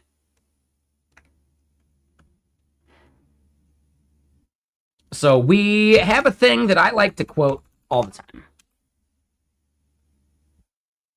And I'm going to quote it again right fucking now because, hey, we got a good crowd and I think people might not be aware of the value of this, right? So this is an article from 2018, pre-AI bullshit. Now I'll get to your comment here in a second. Some time ago, I noted that the null garbage collector is a valid garbage collector if the amount of RAM available to the runtime is greater than the total memory requirements of a program. This insight lets us make statements about what you can assume from garbage collected languages, but it can also be looked at as rules for deciding when you can simply ignore the memory leaks in your program and just use a null garbage collector. Here's one developer who learned about an application of this principle. Right, so Kent Mitchell, right, sent to Norman Cohen and blah, blah. This is a back and forth. Norman says, the only programs I know of with deliberate memory leaks are those whose executions are short enough and whose target machines have enough virtual memory space that running out of memory is not a concern, right? This class of programs includes many student programming exercises and some simple applets and utilities. It includes few, if any, embedded or safety-critical programs. This sparked an interesting memory for me. I was once working with a customer who was producing onboard software for a missile. In my analysis of the code, I pointed out that they had a number of problems with storage leaks, that's memory leaks in this case. Imagine my surprise when the customer's chief software engineer said, of course it leaks. He went on to point out that they had calculated the amount of memory the application would leak in the total possible flight time for the missile. And then they just doubled that number. They added this much additional memory to the hardware to support the leaks. Since the missile will explode when it hits its target or at the end of its flight, the ultimate in garbage collection is performed without programmer intervention. Right? Like, just really think about that. There are use cases where you do not give a fuck about memory leaks. You do not give a fuck about the garbage collector overhead, etc. And CLI tools are actually a really good use case for that because they spin up and they spin down. It is the final segfault. It's the final segfault. Yeah, exactly. We could write like a Weird Al style spoof. Fuck yeah. Talented as someone who spent years working on that. You find it hard to believe, but maybe? I don't doubt it. Because think about it, like doubling the RAM is so much fucking cheaper than the easily $300 an hour this contractor was charging. Like how many hours would it take them to fix it versus an increase in RAM that would cost what? $50 to $100. Add that into the cost of the missile, and you're done. Well, I mean, this is Kent Mitchell. I kind of trust Kent Mitchell. Are you not aware of who Kent Mitchell is? No, not the rowing guy. Okay, so I don't know. He is somewhat famous, especially in like C# circles.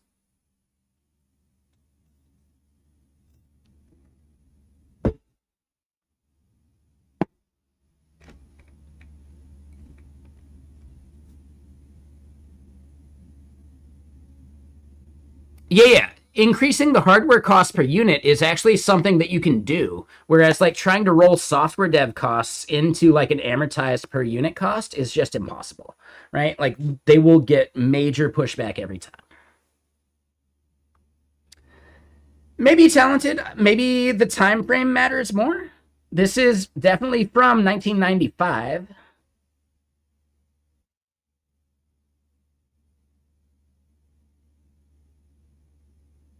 Right? So I'm guessing your experience with this is at least 10 years later?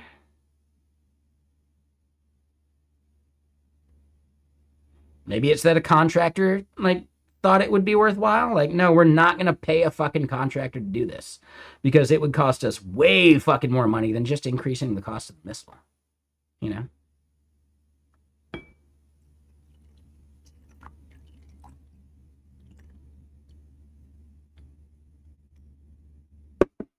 That would be my guess, that this contractor was so expensive that the money it would cost, like, just think about, like, oh, to fix these memory leaks, yeah, here's my estimate, at least 3 months.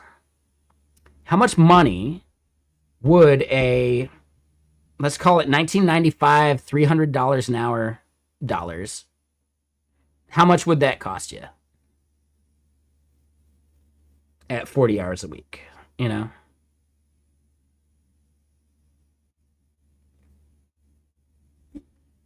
So I don't know. I'm just using this as an anecdote. I don't have evidence to disprove it or whatever.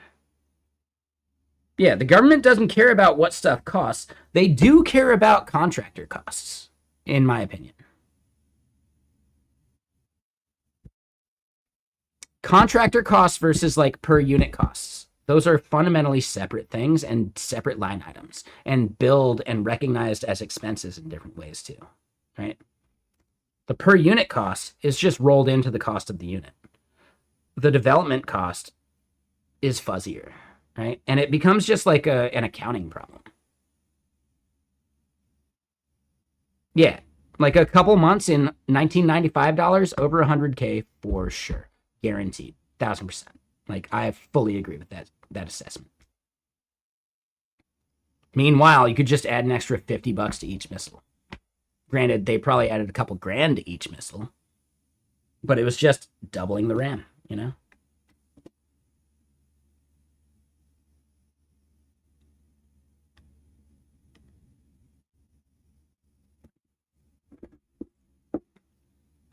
I get that. That makes sense. They're talented for sure, and I feel like you pushed back on this this exact like anecdote before. So touche.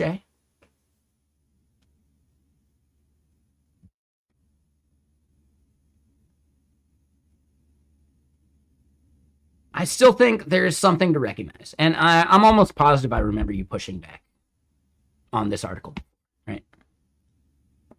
But I still think like I don't know, man. If you can calculate the entire amount of RAM that would be leaked, who gives a shit?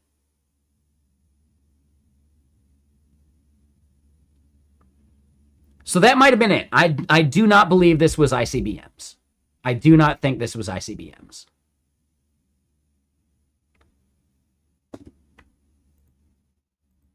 But we don't have any of that like info, so we don't know.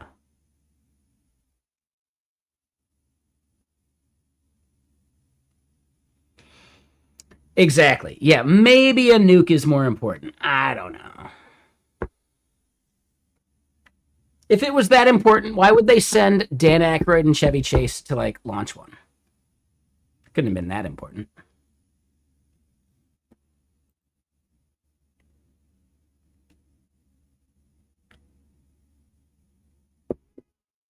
Yes, that's a reference to Spies Like Us.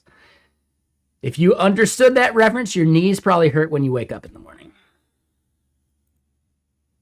But let me get more music going, and we'll get back to some code.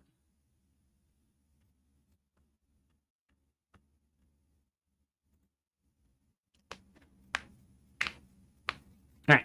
So yeah, I do really like this anecdote. This is one of the things that I want to read in like a Hugh Hefner style blazer in front of a fire, right? Masterpiece theater style. Absolutely. I want to read this with a book in front of me. Masterpiece theater style. I think that would be fantastic. That's like a book series or like a YouTube series I really fucking want to do. This is just one of them.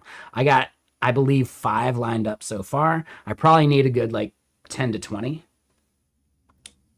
Rent an Airbnb, set it up, get the studio going, record this shit over a day or two. Boom, done.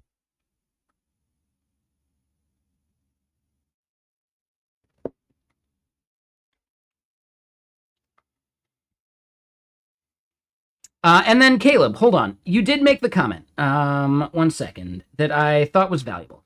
So GC versus no GC isn't relevant to you, especially in a CLI, as I said, right? So it's solely preference. You do like how Rust is a higher level with its iterator methods and string manipulation. I think there's a lot that is in the Go standard library that you may be taking for granted in that comparison. But I get it. Yeah, Rust does have some like some developer productivity primitives that are very nice, right? The iterator stuff is amazing.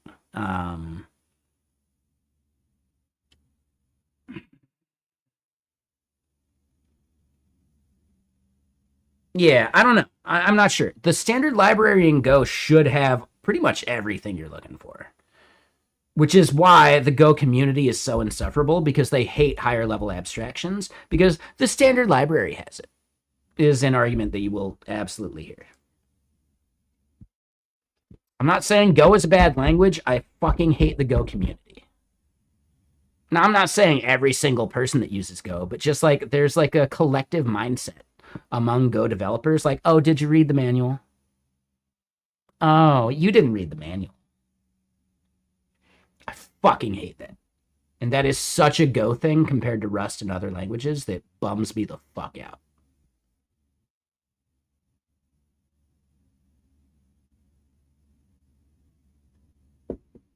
What language has a good community? That's tougher. I really do feel like Elixir is solid, man. The Elixir community is really fucking cool. Perl, because there's only 10 of them. There's only 10 people in the Perl community. Now, granted,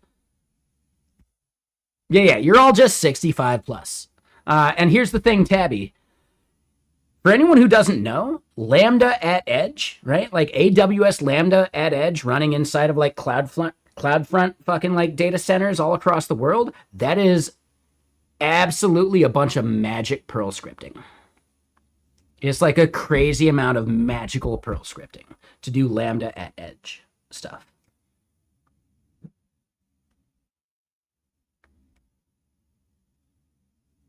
Yep, and I doubt they've changed that in the, let's call it 10 years since I discovered that. I doubt it's changed.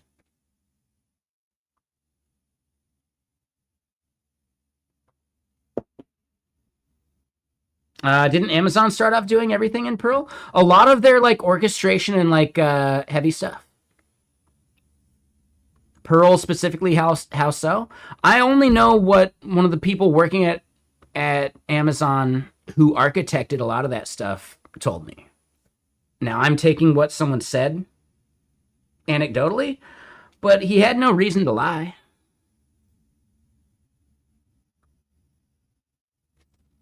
But there used to be a meetup here in Seattle called Beers with Engineers, and you would meet all sorts of engineers. I've met electrical engineers. I've met rocket engineers, right? Like, I forget the exact name, right? Someone who worked at Blue Origin, super cool dude, had an irrational fear of zombies. That was fun. I've met the dude that claimed to be like the main guy behind Lambda at Edge. You know, like it was the best meetup here in Seattle for just like really cool random conversations. And I really missed that meetup. It was put on by a guy that worked at a company, Nutanix or something like that, where they would sell you like a box to put in your data center for like cloud storage type shit, right? Like enterprise level cloud storage, blah, blah. And he was putting this on mainly because, like, well, yeah, he gets an awesome list of people to reach out to, but also he's buying them drinks and food on his dime for so fucking cheap as far as like client discovery would cost you any other way. It was genius. Like, dude, that dude was fucking brilliant. He ended up moving to SF, and I haven't like looked into what he's up to these days since. But man, the Beers with Engineers thing here in Seattle was the absolute best meetup.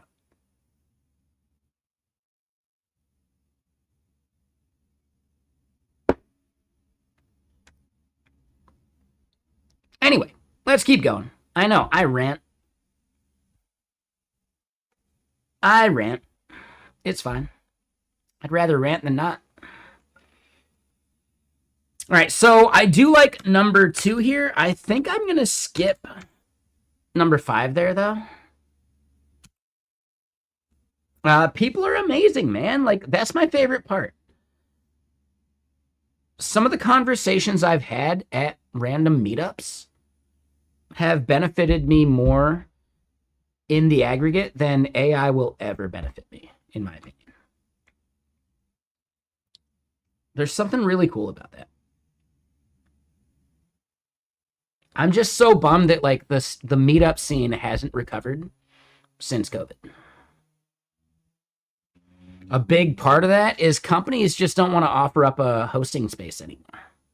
We could have a dozen meetups a month if companies would just open up their spaces more. But they don't because they're not hiring right now. Right? They're not hiring in like the way they needed to 10 years ago.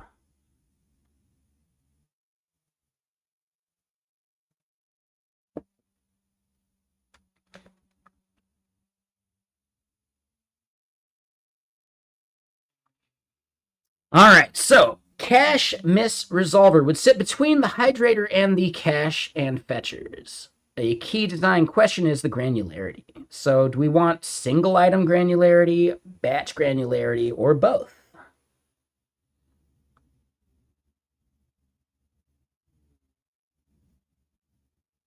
All those empty offices should be used for something. Exactly, 1000%, man.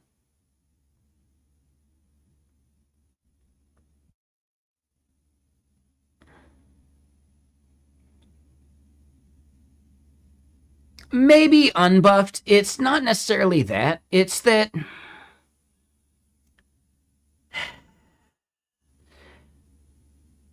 pre-AI, how many times were you sitting in a meeting and like the brand new person on the team recommends that we rewrite everything to their favorite toy framework or language or whatever, right? Like, oh God, you guys are still using Angular. We should just switch to React already. There's a reason to hate the fucking new guy sometimes, you know? They make it so hard to not hate them sometimes.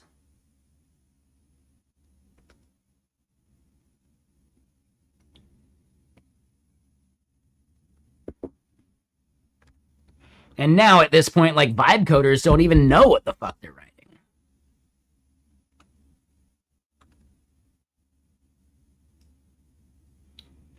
Yeah. That's the biggest thing. Caleb, have you looked into Vouch by Mitchell Hashimoto?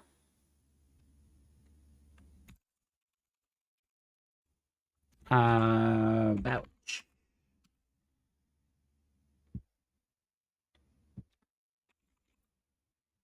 I think this could end up taking off. I think this could have some major value. Right? Like, has this person earned the right to make a PR? Because that's what we're getting at this point. Because there's too much slop these days.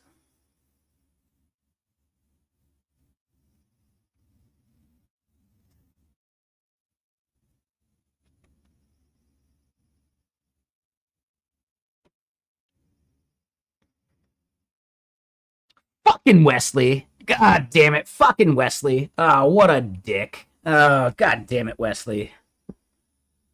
What a fucking dick.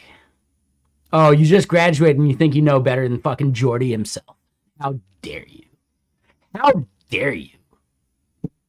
Take a look in a book. Is Star Trek Enterprise.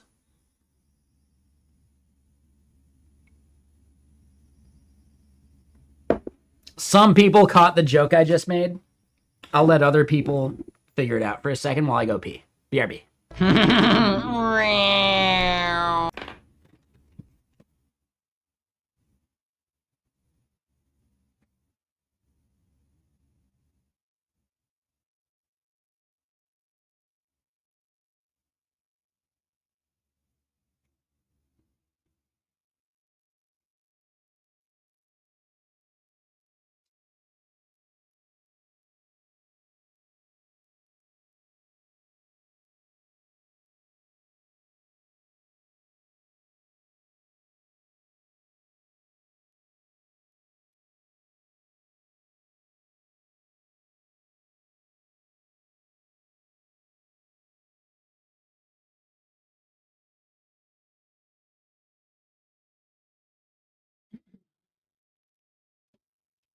All right, so I'm back.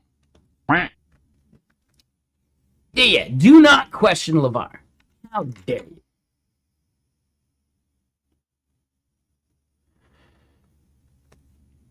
No, and I get that unbuffed. Yeah. I don't think anyone is unquestionable at this point, right? So maybe it's the juniors not realizing that questioning what they say is not them being a junior. It's just like you question what everyone says. Yeah, you should question what the senior says. You should question everybody. Think for yourself. Question authority, you know?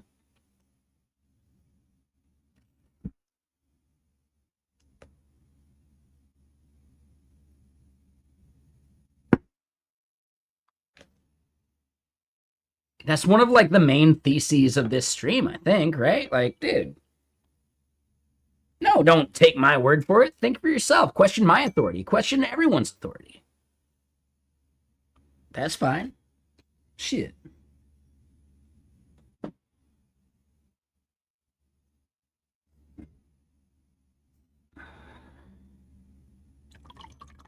Ah, shit. Hold on. I do need more water. Just give me a second. Let me just get more water.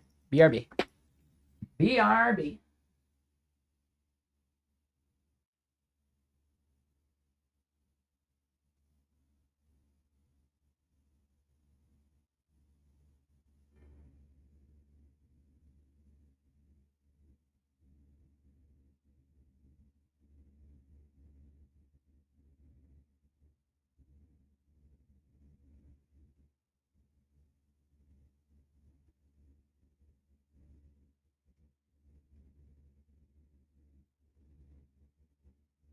Oh, man. I love my new rice cooker. Oh, the rice I cooked last night was delicious. I did some chicken katsu as well. I didn't have a good chicken katsu sauce, which is a bummer. I just did sriracha. I think if I was going to do a proper katsu sauce, it would be like a mixture of like a barbecue sauce and sriracha, and then we'd be good. But okay, so let's double check. So Caleb, I appreciate the sub, man. Like, you're the man. You know that, right? But I do want to just point out, if ads are a thing that you really want to avoid here on Twitch and you watch any more than just this one channel, Twitch Turbo is probably like your better value, you know?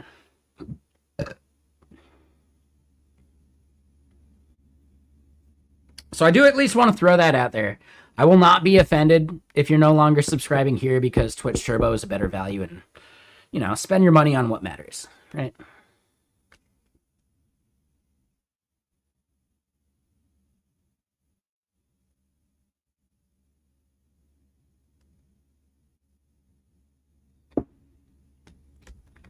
Flash 4. Ooh, unbuffed. Damn, you trying to do an appeal to authority here, man? Anyway, let's keep going. Let's keep doing some shit. It's like I smoke weed or something, which we haven't even done yet today.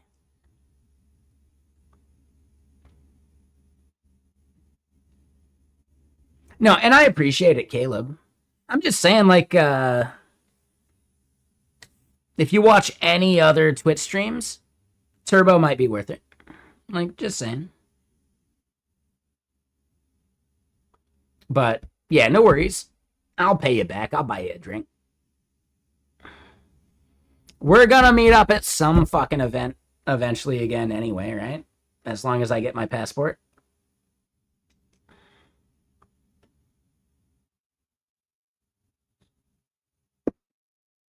Exactly. So, yeah, what goes around comes around. Yeah, no worries. No worries. I am gonna do this just because I am a filthy degenerate. Oh no! My humidifier is messing with my camera. Let me just figure it out real quick.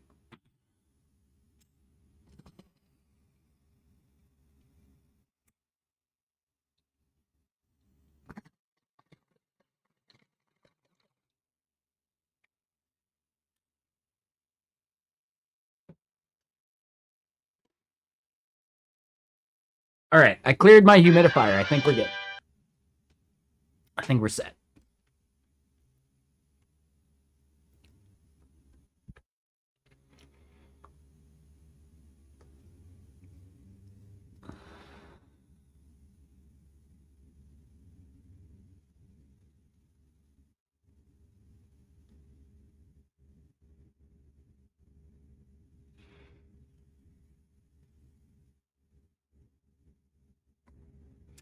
I want both. Right? Porque lo nos dos. Or porque no los dos.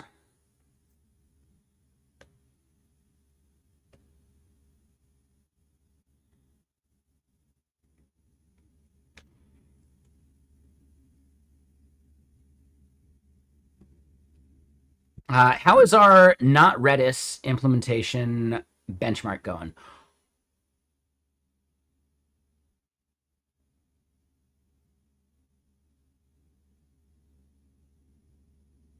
We got there. We fucking did it, Reddit. Oh, hell yeah, dude. Oh, hell yeah, dude. Shit. All right, if we're looking at this auto research session 3 that we had to like clean up and do like very specifically with a smarter model to like finish up, just because the auto research kept missing shit, we can look at it and recognize in this one thread for not Redis, the big outlier, single threaded list, like L length or whatever that shit is, 49.66% faster. What? Right? A lot of single threaded benchmarks improved, but we still got some good shit like 5 to 10% out of a bunch of concurrency benchmarks too. And I think the concurrency ones are the ones I really care about. But the fact that we have massively improved the single threaded use case for not Redis as well, fuck yeah, dude. Yeah, that's a merge. But hold on.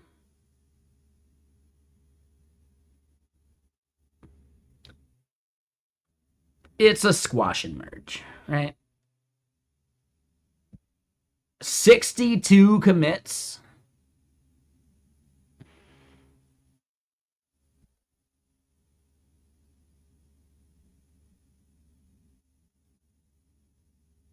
Yep.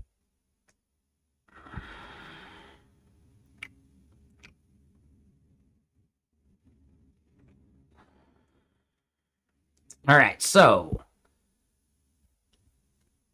we are missing one thing from not Redis. Do we have this open anywhere? We don't. Let me just maximize it real quick. We need to update it to version 0.7.0, and we need to publish that, right? I think we can just close that. Oop.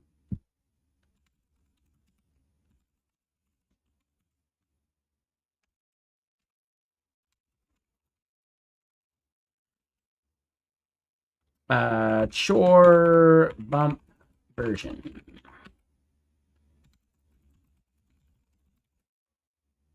Nope, not main.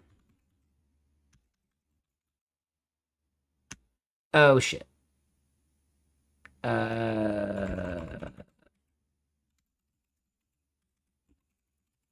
Never mind.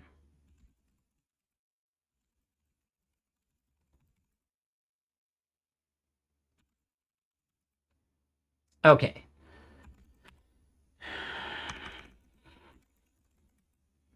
So we'll hop back to it. This then becomes 7.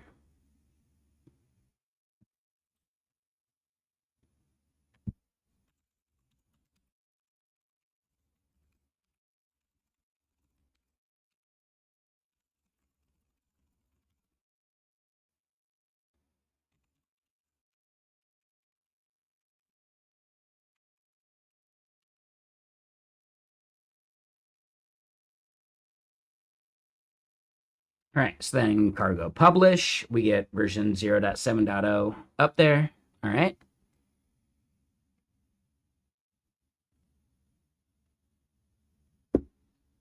What I want to do is I want to put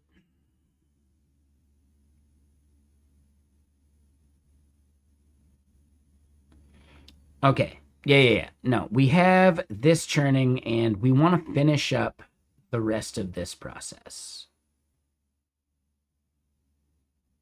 All right. So hold on.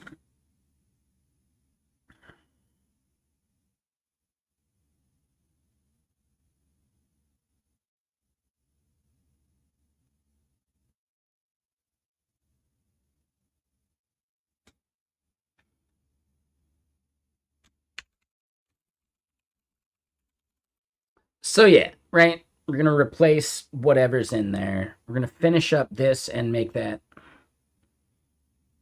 stuff we're doing in that branch.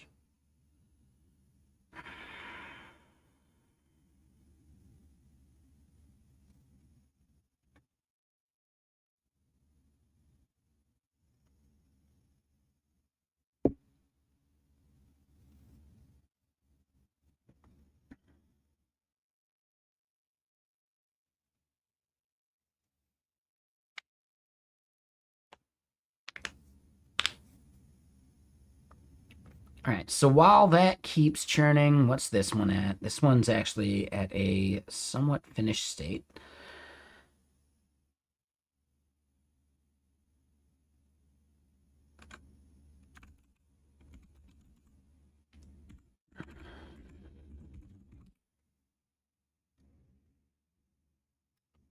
Thanks, Rupture. Yeah, no, we have a bunch of cool interviews. No, it's like an old thing. Like, yes, I haven't booked one for a while. I want to book Sean Day Person. I haven't like been. I think we did like 7, maybe 8 episodes that I thought were really fun, and the entire goal was like thought leadership on like working as a team. Software is a team sport was the name of the series or whatever. I think there's like another series or two that we could probably like even launch that would be separate, which would be cool. Like, dude, I'd love to see like a Dev Diaries kind of podcast from Get Kraken. Like, there's a lot of stuff I'd love to see, you know? Yeah, exactly. Right? Like, dude, like a Dev Diaries podcast for Git Butler would be really fucking cool. Cause especially because you guys so like are so much more embedded in like the open source ecosystem, which I feel like we're somehow allergic to.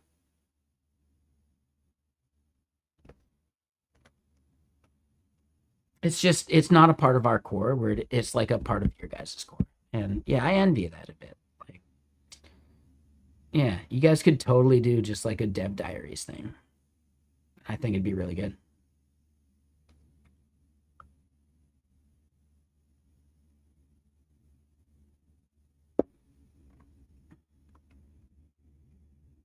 But yeah, no, I've like I don't know. I've like definitely stalled on reaching out for people for the Get Kraken podcast, and I need to do more. There was also like the other stuff though that like Nightbot keeps spamming, right?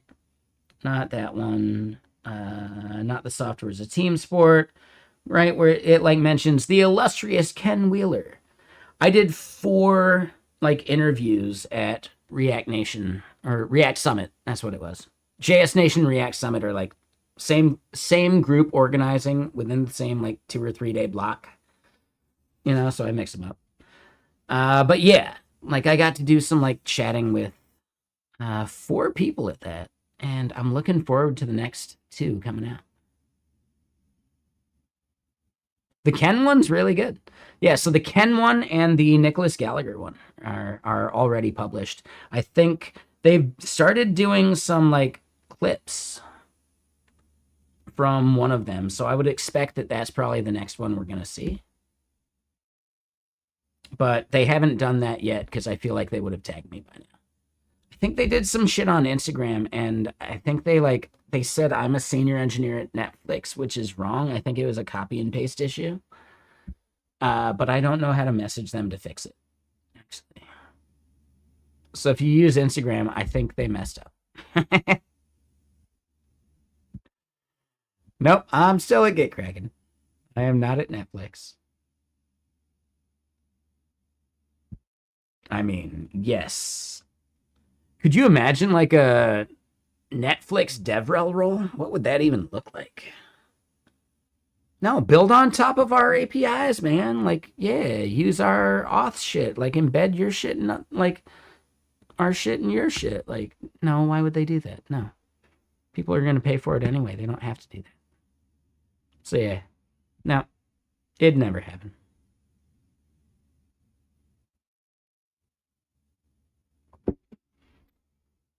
All right, so we do go back to not Redis. We have pushed up version 7, and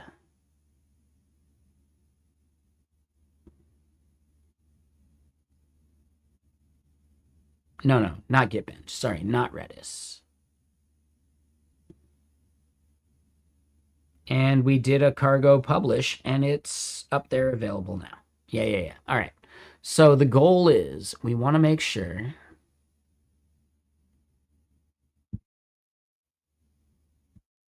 I'm going to quit that right now.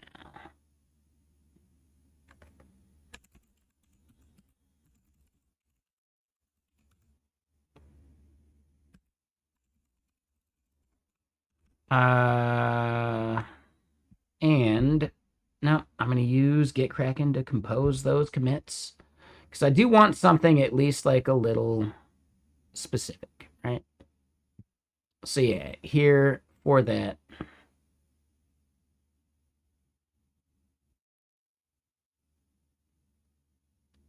Oh no, it is Jetstream.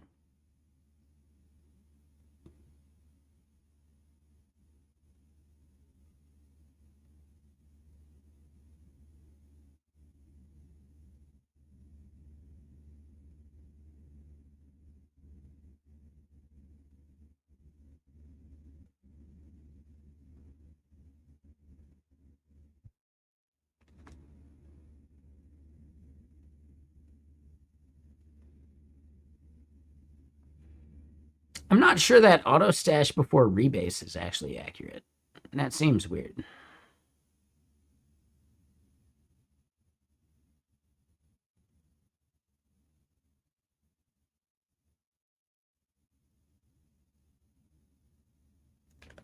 Hmm.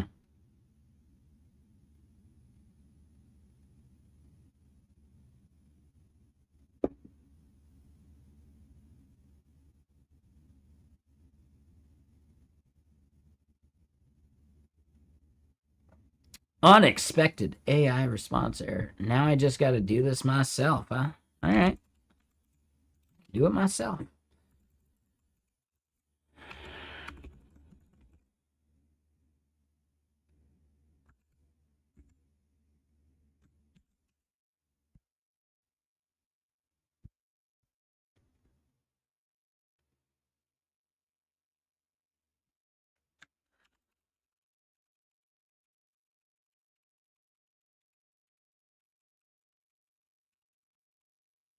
Oh no, we killed the model. Shit. If we had that context, it would have been worth it. All right, so record view, cache miss resolver, delete dead modules, diagnostics collector. Okay, and what else have we actually done in there? Oh, all right. I know we have it in the other tab too.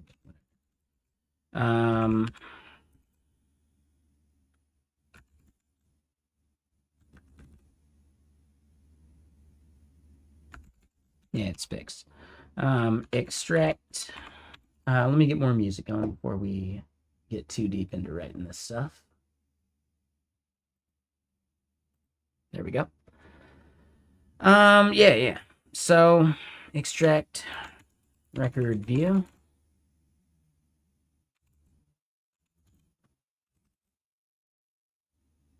Abstract.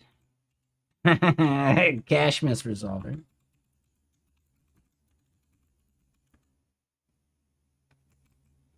Clean up dead modules. And extract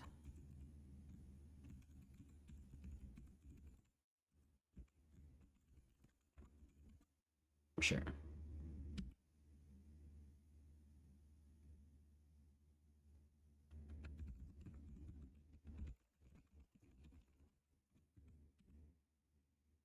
All right, so we're going to push that up. We're going to create a pull request for it and hopefully like run benchmarks and nothing regresses. That would be the goal, right? If something regresses, we've done something terribly wrong.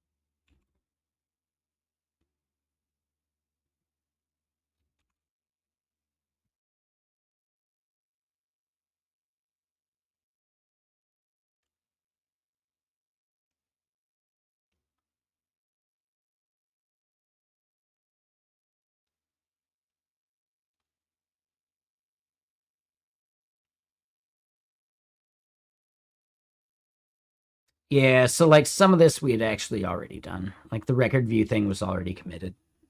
We could omit that. It's fine. I don't care.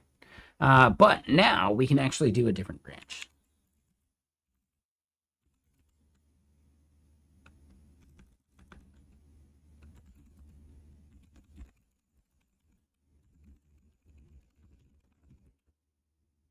Just double check. All right.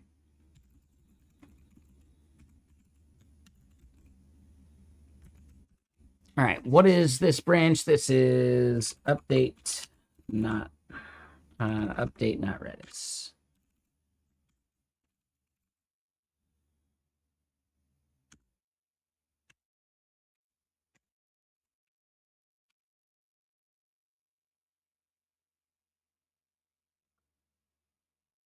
All right. So not cuneiform, not that. Uh, uh,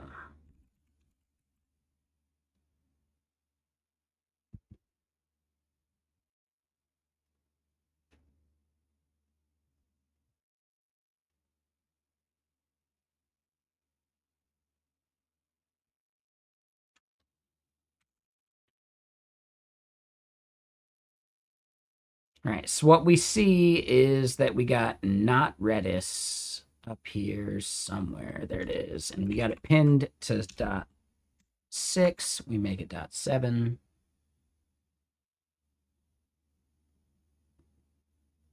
And we push that up as its own branch too. Oh.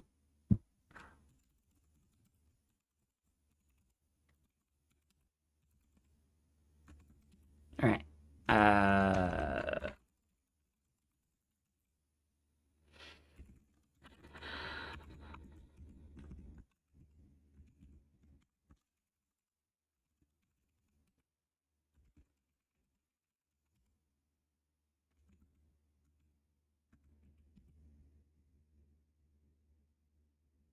Oh.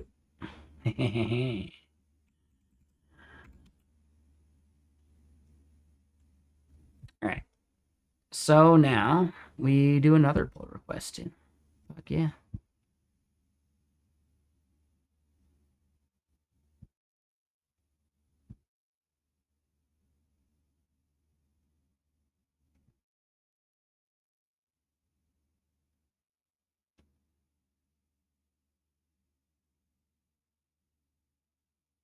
All right. So yeah, all those checks need to kick off. Good to go. Let's go look at actions. We got a bunch of stuff running. Yeah. Benchmarks. Yeah.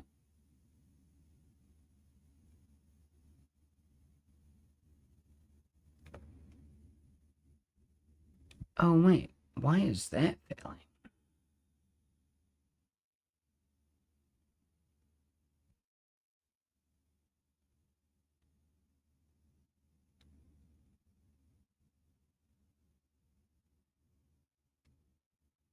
Oh, well, we have a deploy issue to work through. I'm going to have to figure that out. Maybe it's after we upgraded the server?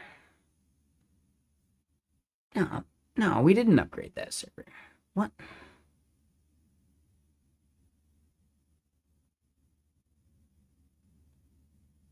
All right, so we're going to have to figure that out. Why is that no good?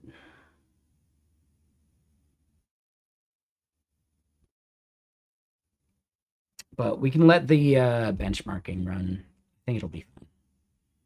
So then, continuing along, what are we doing with the other things?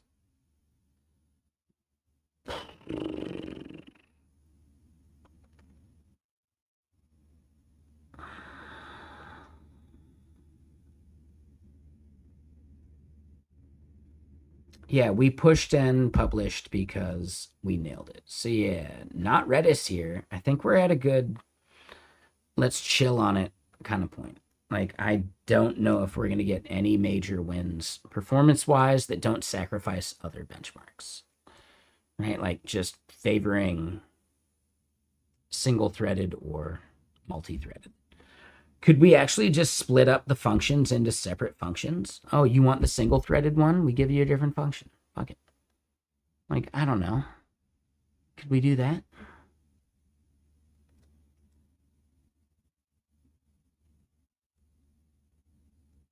But then we're not maintaining full, like, feature parity with Redis RS. And,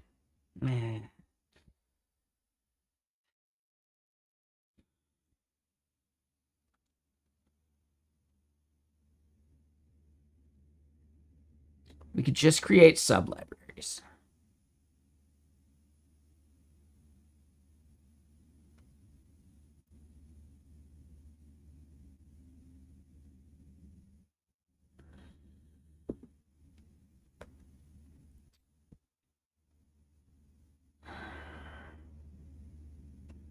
We could create like submodules or like, yeah.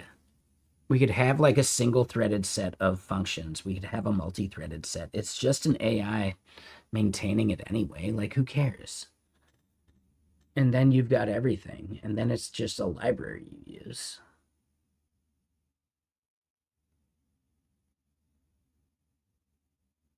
Yeah, I don't know. Something to think about. I don't know, man. I don't give a shit. Is it?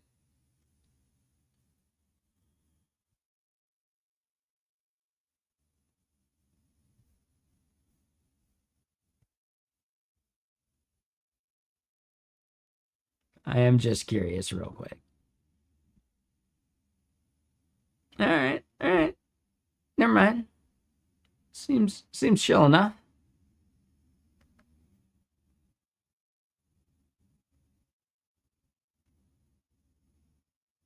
Jippity prefers golf. Maybe. Okay. Go on. What does that mean? Right? Like it aims for brevity, like it writes more concise code than it should, like code golf style. Or are you just talking about like GPT is like the Golf Pro Tour? or something, and like I'm just like totally missing that joke. I don't know, man. I have no idea. Oh, batter. I missed the batter. Touche. I totally missed batter. My brain read right over it. Good call. Touche.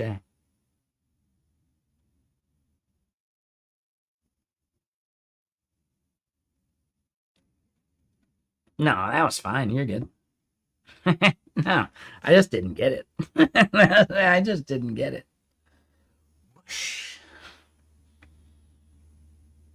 Yep. I think there was a height requirement on that joke.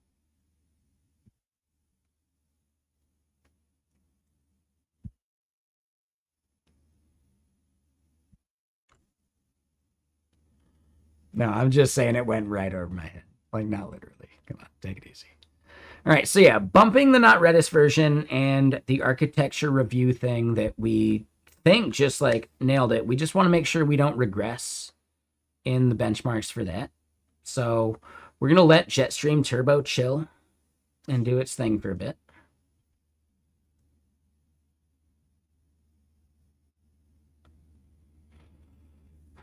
We're going to let not Redis chill for a bit. In fact, like, I think we can close it for a while.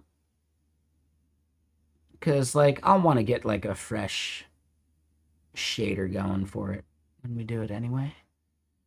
And honestly, should we fix the shader? Dude, it's actually a simple fix, right?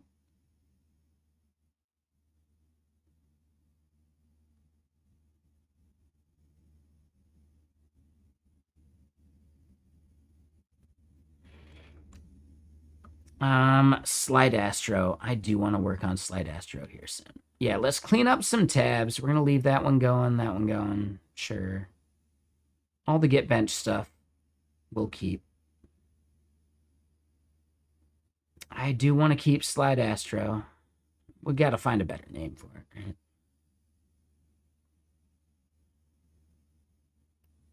We're pausing on all the Jetstream stuff. I don't think I need all of these tabs, though.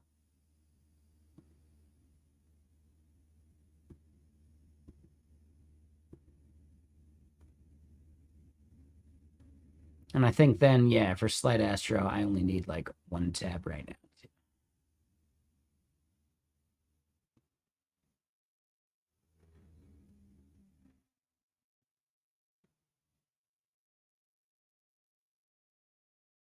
All right, cuneiform. Oh, man.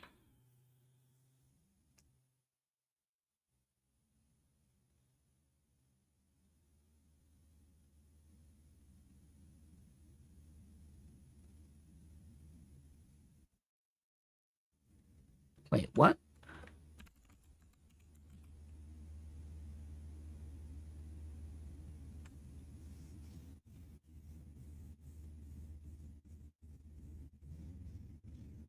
Okay, I did not realize cuneiform was chugging along. All right. Okay.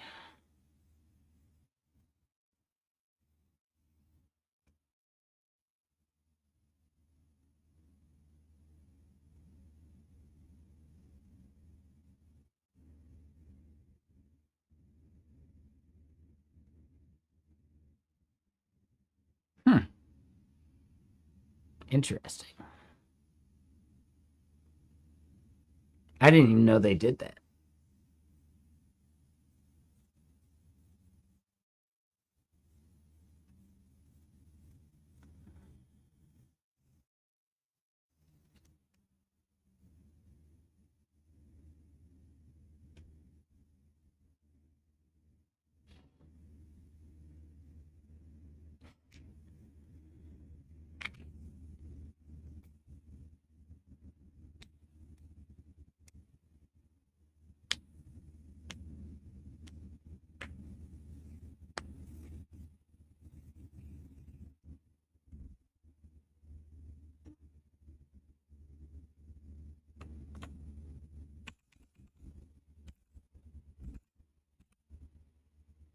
Oop, not what I was looking for.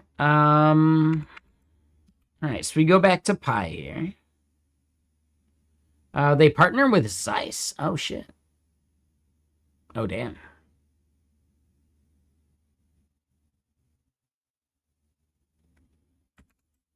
Got it. Oh, no, no, no, no. Why waste token? No, no, don't run LS. That was a brain fart. That's just habit. We do want to change the model. We're going to go back to DeepSeek for the review.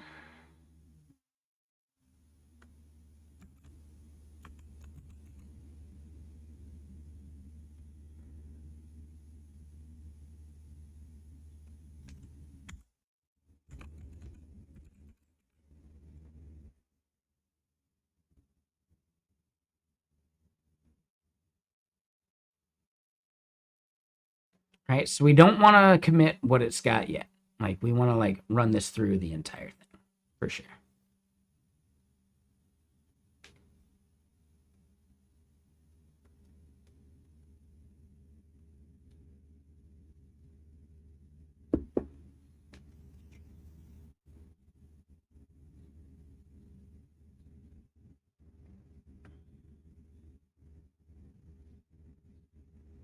Yep, that's the one.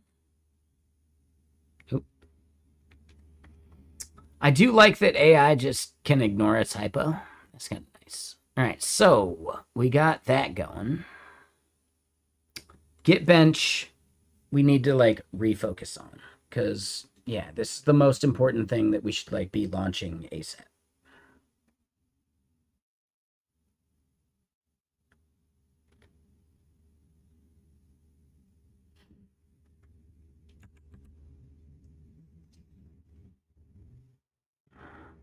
I'm still like a little unsure of like the OpenSpec stuff.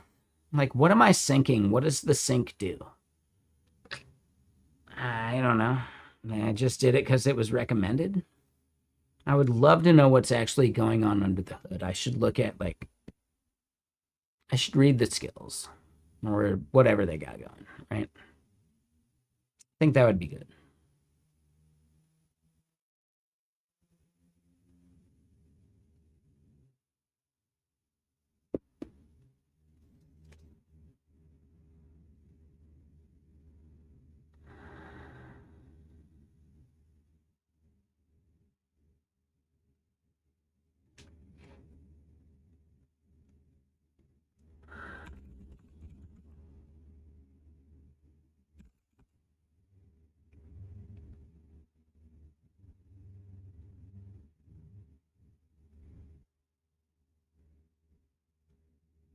Okay.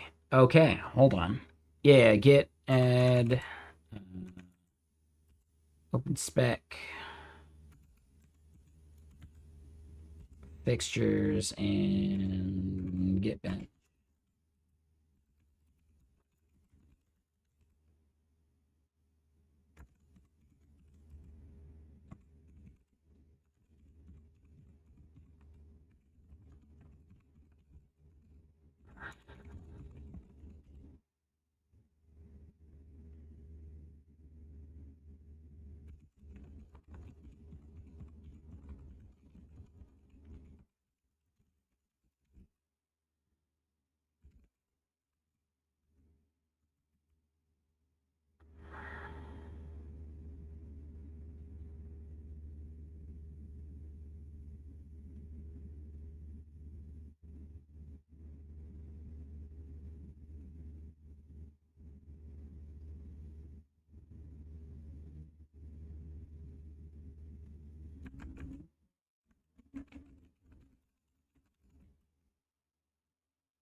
Hold on. So what did we change here?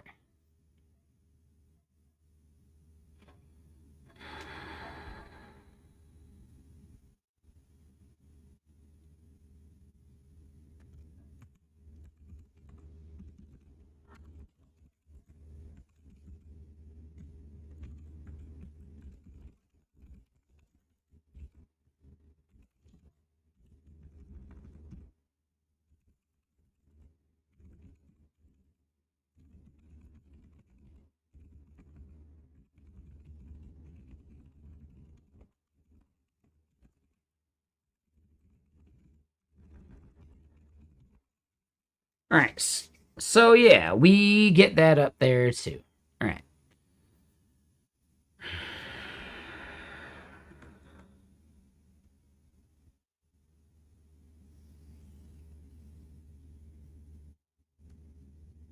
We now have theoretically good descriptions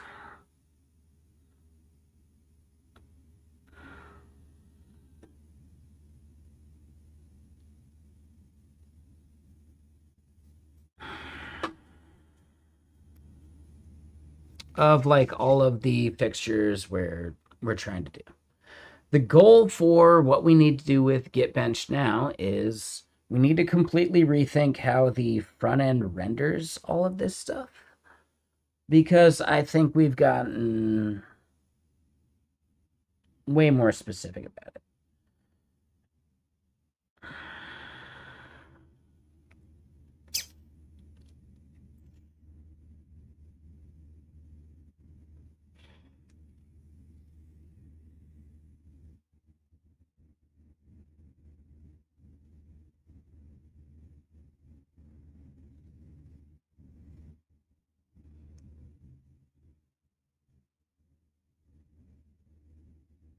Here's the thoughts I'm having right now, and like why I'm trying to figure out what we should actually start doing, right?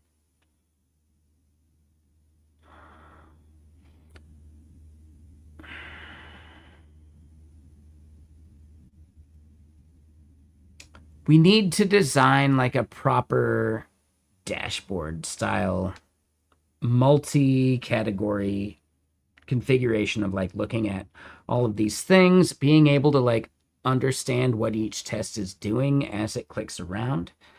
How do we create something around that, right? So here's my thought.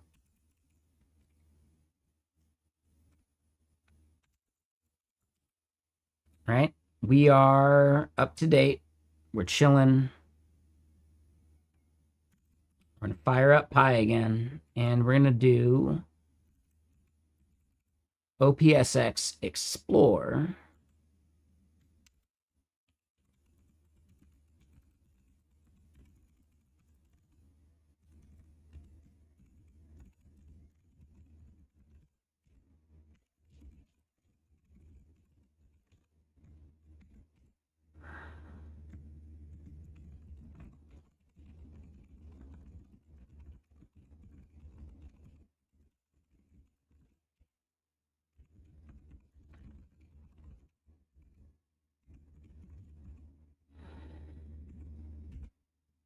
Right?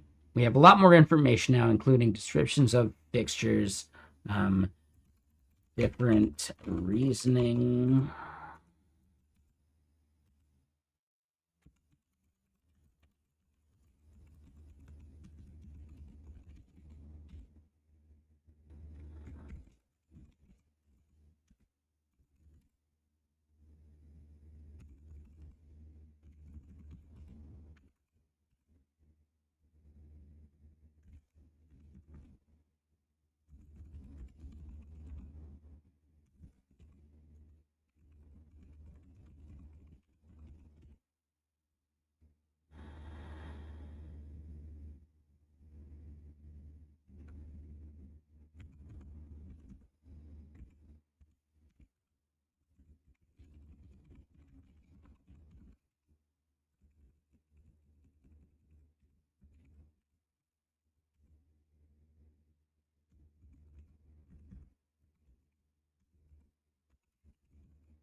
All right.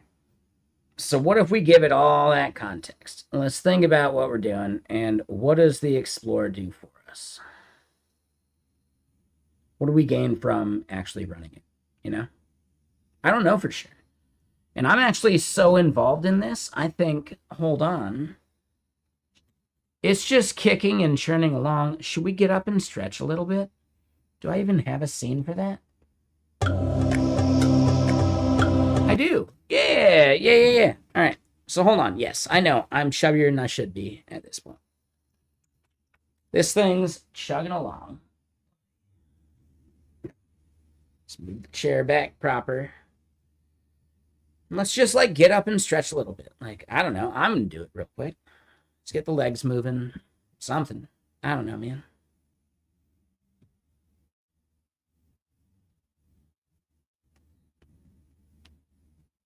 Dude, my knees are just popping. I'm gonna do some Indian food tonight. Yeah, just typical Saturday. They have papadums on the remote menu now, or like the to-go menu online. Finally. So yeah. Order that, walk on over, grab it. Come on back.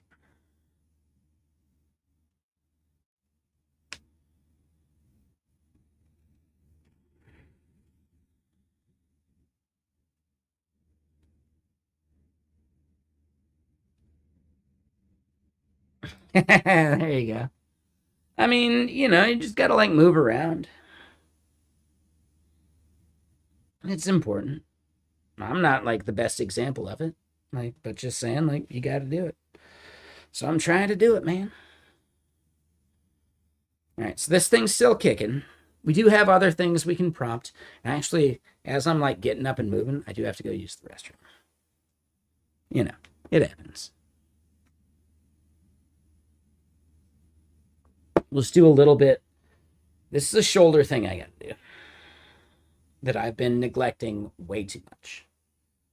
I can't go a full perpendicular to the body or whatever, but do little mini circles for the support muscles. You do them one direction, then you do them another direction.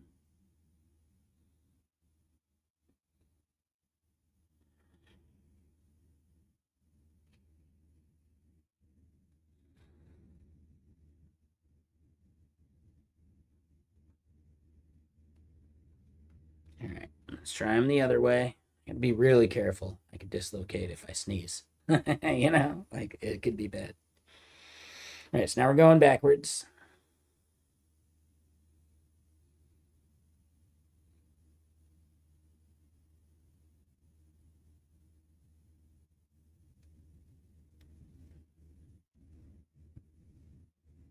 All right, cool. So, the thing came back. And yeah, if I just do a few of those, I think it would be way better. But, see that too.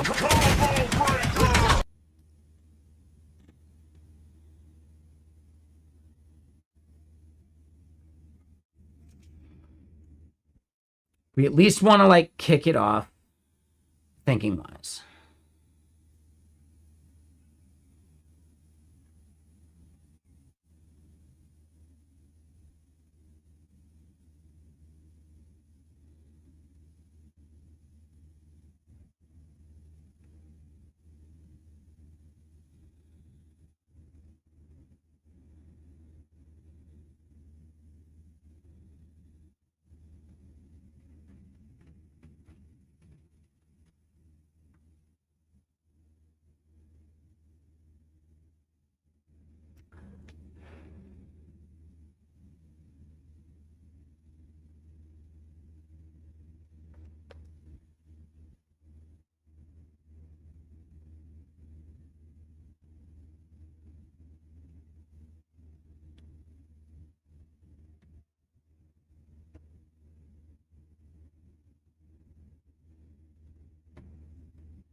All right, so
all right, so yeah, if we're looking at it, it totally got it. Yeah, subdirectory like that.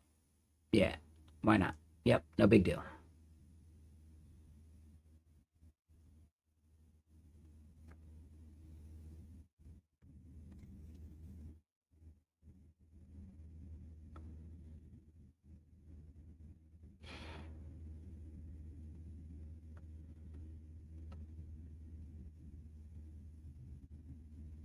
Nah, we're good. We're good.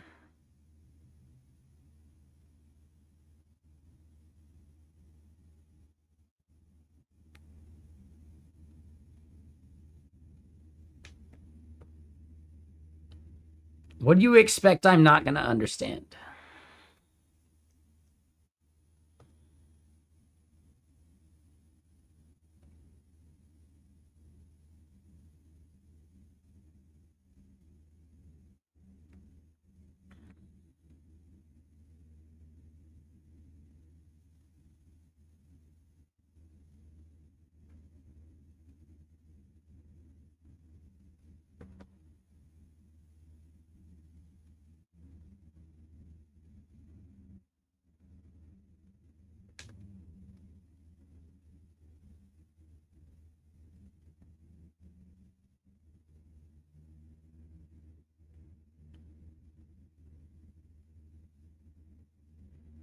Oh, I could see like tag based. Ooh, tag based. Ah, I get it. All right.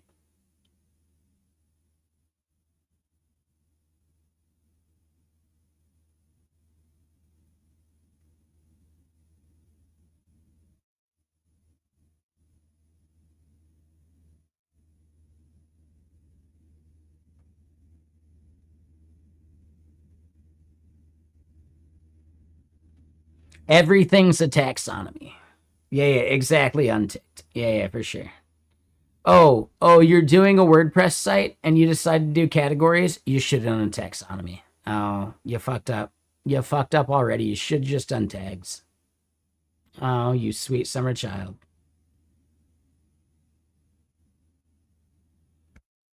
Yeah, it's like the age old, like, why do we have to keep teaching you this, old man?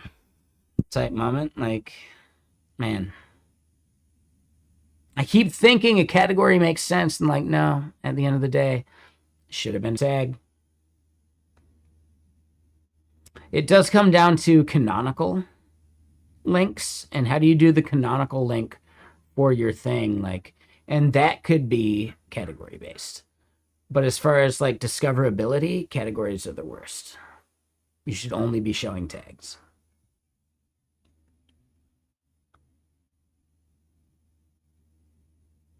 But yeah, what is your canonical tag, I guess, right? And that's basically your category.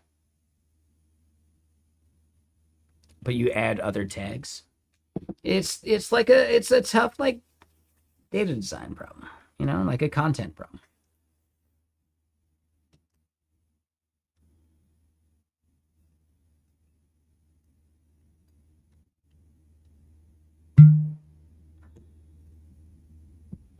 That is maybe one of the bigger problems with well, actually no, maybe Astro makes it obvious. no matter what, you have to like nest the blog post at a level that you want it to be the slug or whatever, right? Or like you got to like set it up. You have to give it a slug that you care about. And that ends up being like your entire canonical tag. And then you can still just give it tags for like actual, you know, just better pages. I think, man, designing a front end for a CMS is not actually as simple as a lot of people think it is. You have to think about these things, and yeah, I don't know, man. What's the better user experience at the end of the day to get them what they want? And nowadays, like, what's the better agent experience for them to find what they want? Oh, shit. So yeah, I don't know if that's been figured out yet. I know people push back on the LLMs.txt files. I think it's better than nothing. And you can just prompt a thing to generate it for you.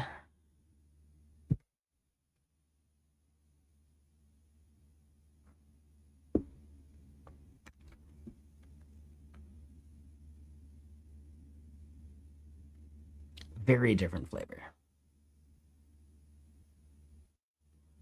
I would say the heavily watered down mezcal is better than heavily watered down tequila.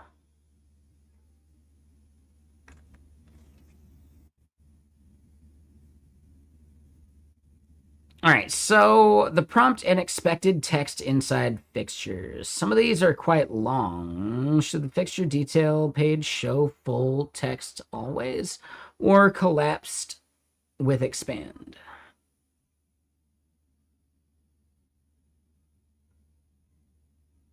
Really, play today?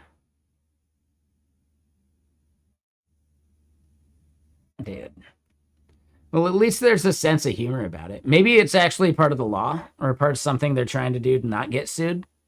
They play that and then play the thing that they know is totally like, hey, take it easy. They might be doing that on purpose. They might be like 100% like grouping those together in a block. That would make a lot of sense to me, at least.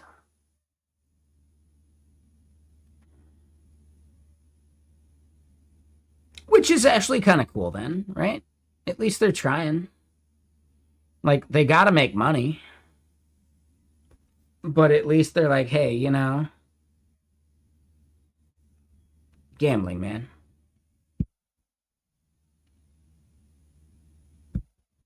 I did some gambling recently.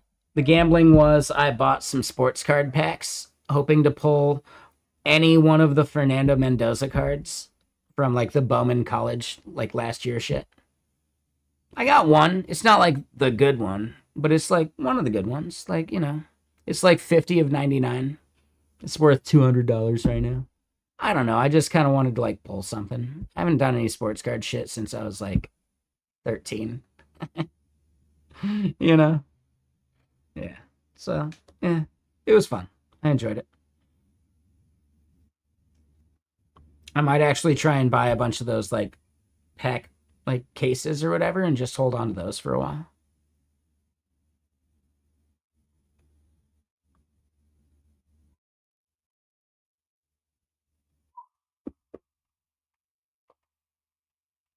You learned how to play Texas Hold'em recently. Oh, I'm a fan of Texas Hold'em. Yeah.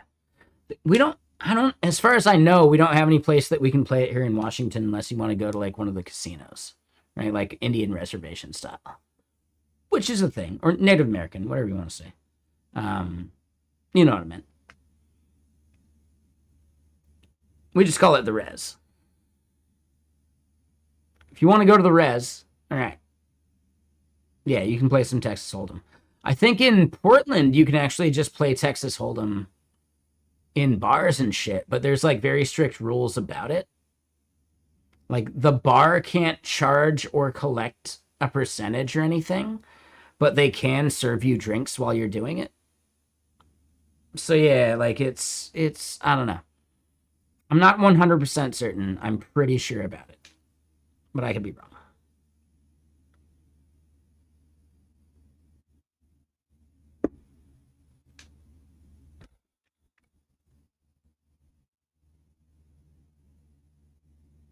I know there at least used to be like a good like downtown like poker club in Portland. I have never been in there though, but I have played poker like out in the boonies.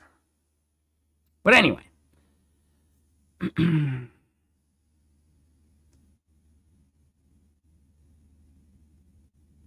Oh shit, what switches? Yeah, like hold on. What was the value? Yeah, these are just some cherry MX like bullshits. Like there's some blues, I think some browns. They're equal. But hold on, these are some KLH like something or others, or I don't know. Like the good KLHs. I'd put them above cherry MX these days. Um, right? There's just some fucking panda reds or something. Shit. Right? Like, you know what I'm talking about. Maybe panda red is wrong. It's like, I don't know, there's a bunch of bullshit. I forget which ones these are. These ones are nice. Oh. Well, I pulled the whole switch because this whole keyboard's hot swap. But yeah, what one is this? It's a box white, I believe. I don't know the brand, but like, you know.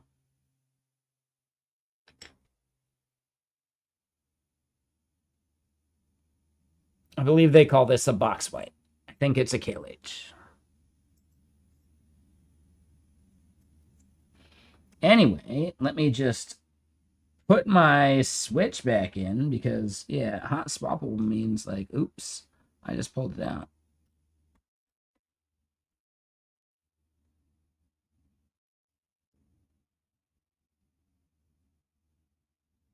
I don't remember which way this one goes.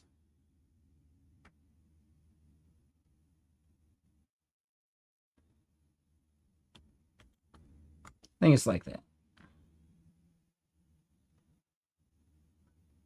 Eh.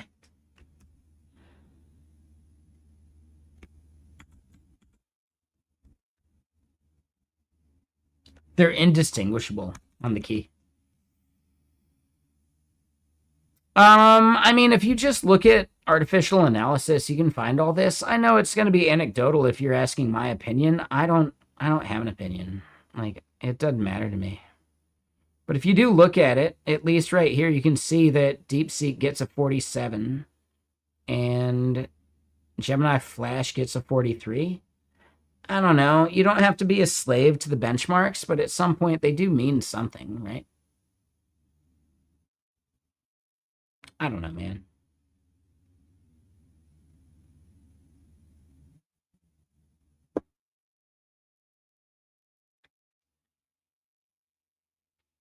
That's a great way of phrasing that, yeah.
All right, so we gave it some responses. There we go.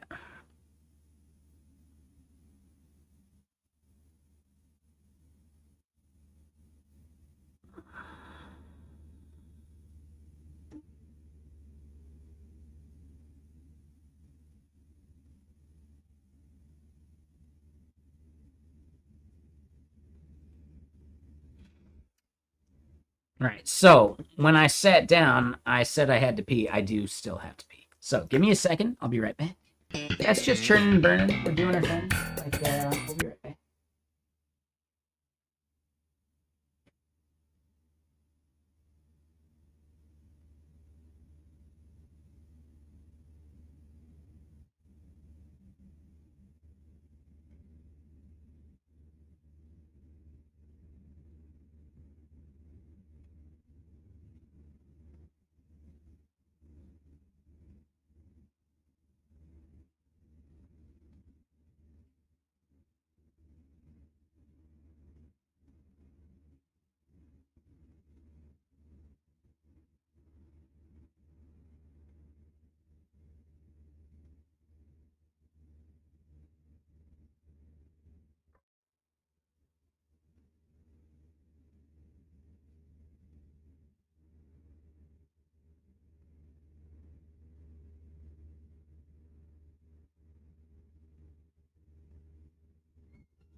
All right, so yeah, this thing is chugging along on the GitBench stuff.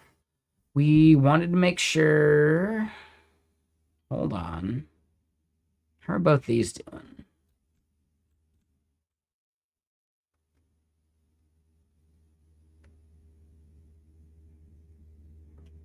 Ooh.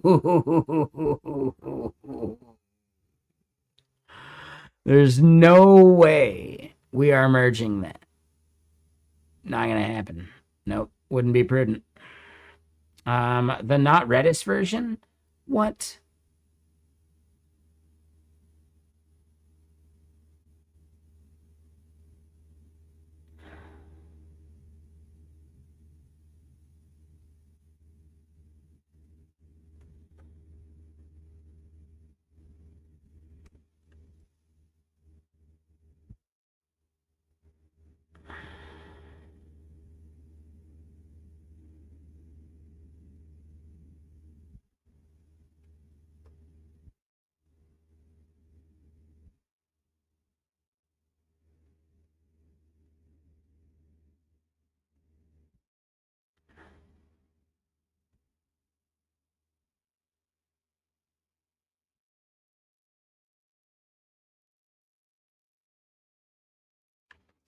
Let's try that again.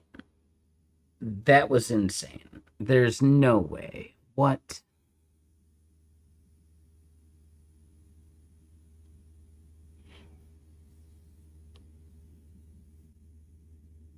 How could that have introduced a negative effect downstream?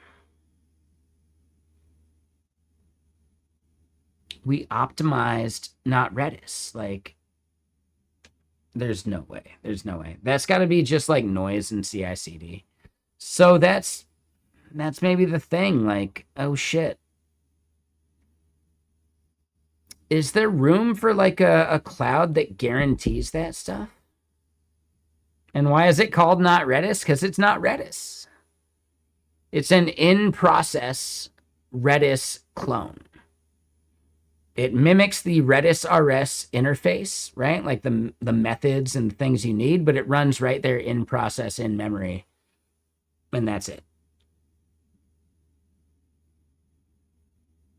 I built it specifically for that case because I didn't want to deal with like HTTP overhead for communicating with a Redis instance, but I still wanted to maintain the API.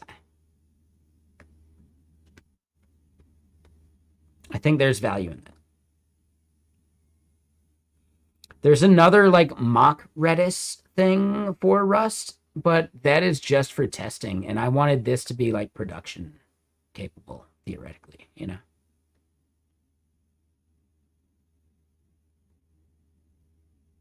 But the goal should be that you could start with this and then migrate to proper Redis when you need the scalability of HTTP and like load balancing and all that bullshit, right? But not every app needs that, and this will never need it, right? So yeah, I don't know. That's the main idea. The entire thing it allowed me to do was not have to use Docker for deploying the Jetstream, or the TurboStream, I should say. Which we should also double check. How is the TurboStream doing after yesterday's push?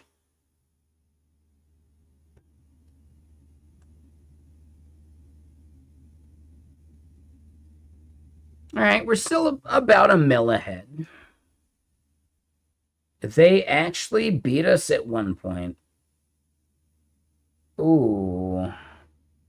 Ooh, we had a major dip. That's no good, man. Could that been because of a deploy?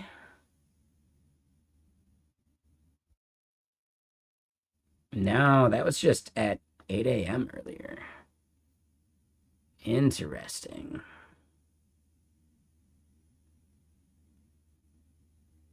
Interesting.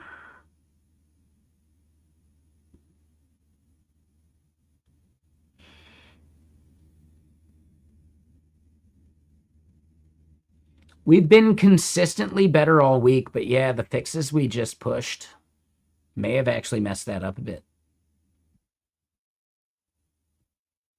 I am really thinking our Redis RS, like, improvements should be killing it, though. Like, I really don't understand how that would have a regression. So now it's just making me question if, like, any of this, like, benchmarking has any value, because I think it's just bullshitting us at this point.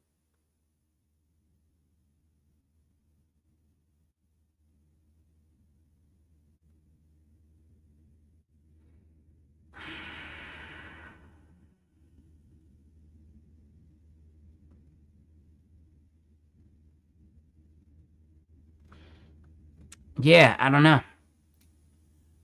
Are there good places to run benchmarks like in the cloud, right? Like ephemerally? Like, is that a thing any company is selling? Because that sounds like a product to me.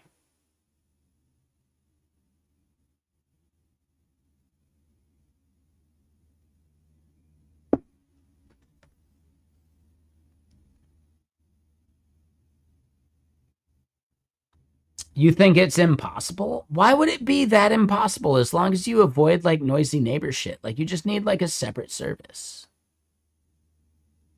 Dude, this seems way too flaky benchmark, you know?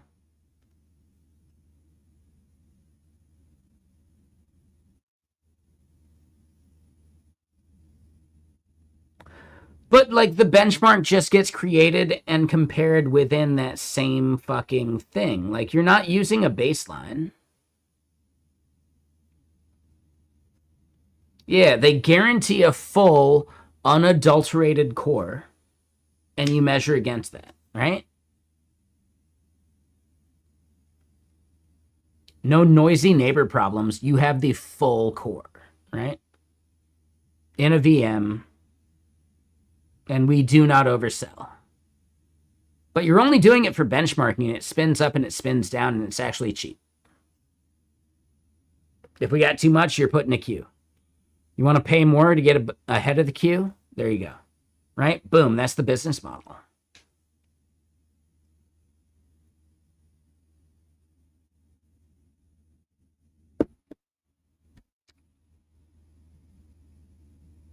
What would we call it?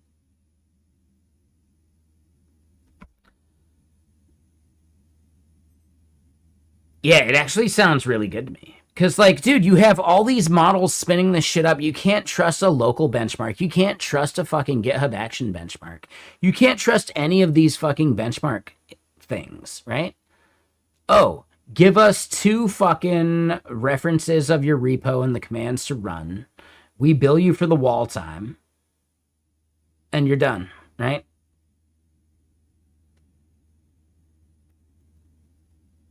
Bench press. Oh my god, that's fucking beautiful, dude. That's fucking beautiful. Benchpress.io. Nailed it.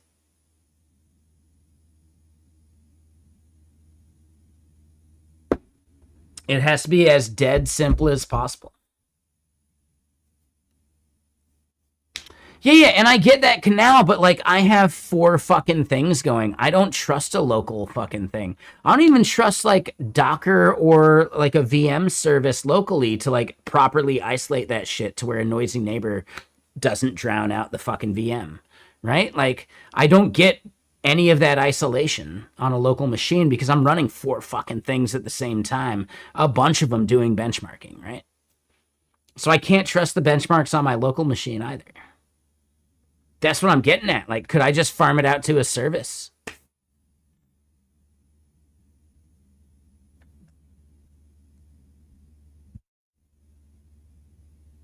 I think that's genius, dude.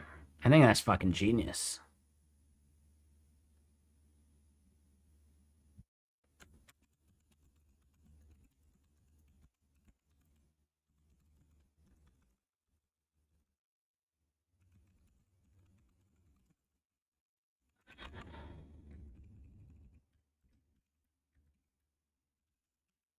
Benchmarking isolates as a service. That's basically it, right? Like, dude, it doesn't have to be $1 billion a year idea. That sounds to me like, dude, you could easily make 10K a month kind of thing. Like, it's honest work. It's like farming. You get yourself like 3 or 4 of those that run on autopilot for 10K a month, and you're sitting pretty.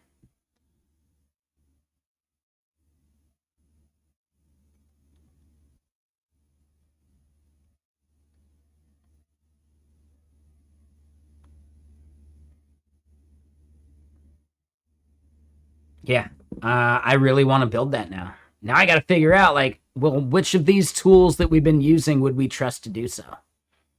Or do I just, like, wing it? What architecture do we want to build on? Like, all that shit. Yeah, exactly, Caleb. I think there's a major value there. I think we got a business on our hands if you want to do it, man. Like, message me. We'll figure it out. I still think maybe we should do like the open source first approach, like maybe using the fair license or whatever. But like people should be able to self-host it. Oh, I'm not gonna make it to any Y Combinator push. Like I'd rather build the product and maybe like check in 6 months or so. I got a bunch of shit I want to apply to Y Combinator with. Dude, I got ideas, man. But I don't know. Whatever.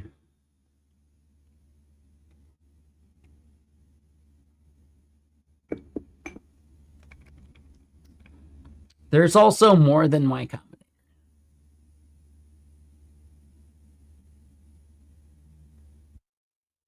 Yeah, A16Z has an incubator.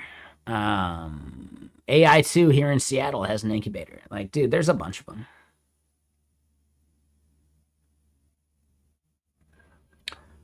1000% Caleb. I think we could absolutely do this. You could actually do it even cheaper with like a Hetzner instance. You get a Hetzner or OVH, like a dedicated server, and totally nail it. Like, that would be the move, actually. Because you don't care about latency, so you don't care about going over the entire web for it. You just need to transfer the shit you need to fucking do.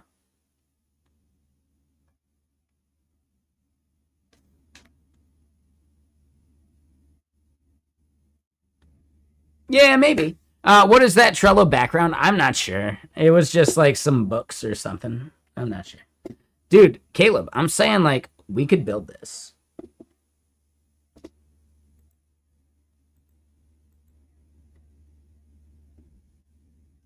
We could build that. I think we could totally fucking do that. We would need like some kind of angel to make sure we're protected from like blowing up a bill somehow, you know. But that'd be it. Cause yeah, like it's an infrastructure problem. Like infrastructure costs money. You got to worry about like bad actors and like how do you solve the bad actor problem? You know, like dude, Replit. Every single company that's ever offered compute has to deal with the bad actor problem. You know, so I don't think we could do a free tier. We could gift credits. You know, I think that's about it.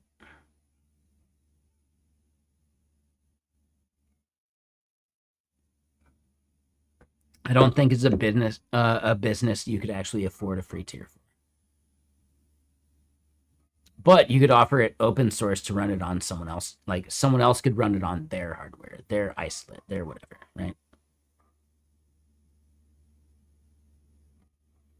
Yeah. Like benchmarking is already like, dude, the benchmark takes time to run. Like the latency of transferring the data is going to be way lower than the amount of time it takes to run the benchmarks, right? So I think that part's fine.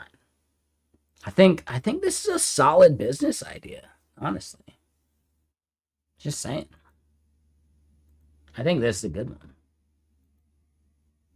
Like, Caleb, if you're not in, I'll just do it on my own. But like, yeah, you know what? We came up with it together. Yeah. So I'm willing to share. Shit. Like, I don't know. I'm bullshitting. It's like I smoke weed or something. I don't get it. No, it sounds like a really fun project. Like, dude, yeah, let's work on that, dude.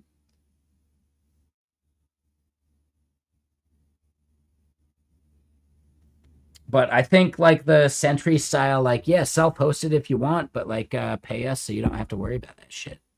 That's like the focus. That's the way to go.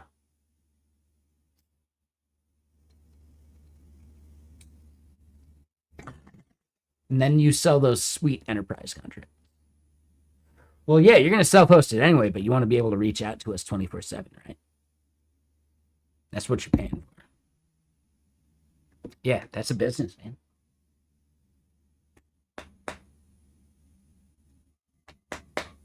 Yeah, that's a fucking business.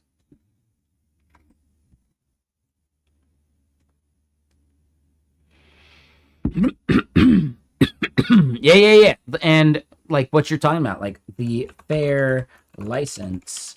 If I could type, this is it, fair.io, this is the one, right? Like, dude, this shit's amazing. This one would be a really good, like, fair source license or functional source license use case for sure. I completely agree. Let me get more music going. It's like I smoke weed or something. I don't get it. Do we want something crunchier or something chiller? Anyone got a preference? You could even do like I don't know, 80s, 90s, 60s, 70s. Anyone got like a decade they want to hear music from? The aughts? I mean like the 2000 aughts, not the 19 aughts. No 19 aught music. Shit.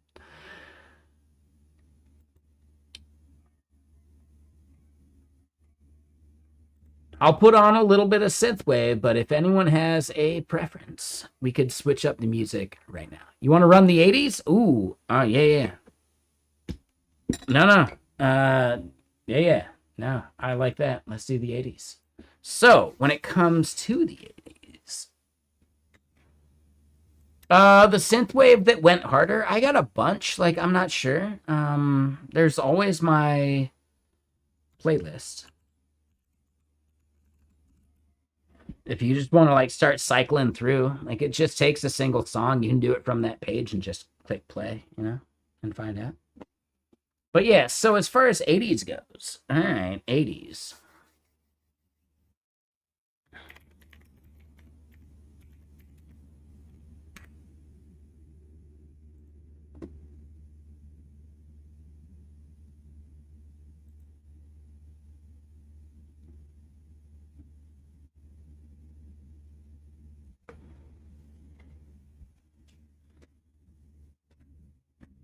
Yeah, we could dig into the crunchier. Lucash is one of the crunchy ones we play on a regular basis.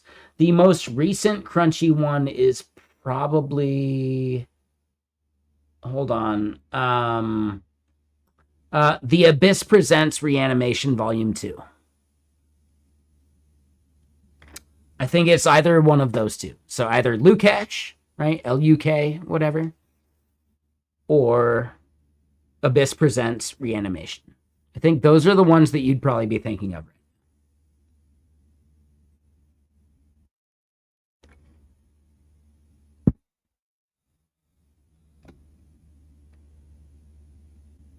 There you go. Yep. Yeah, that's like the newer one.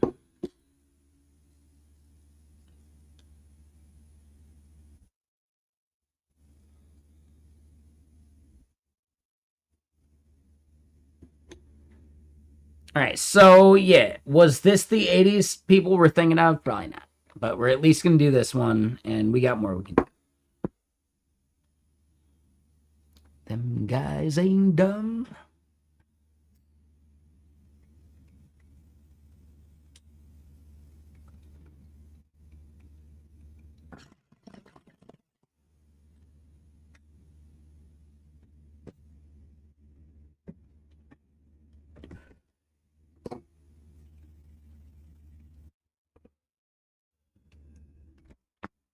All right, I do think we're onto something there, Caleb.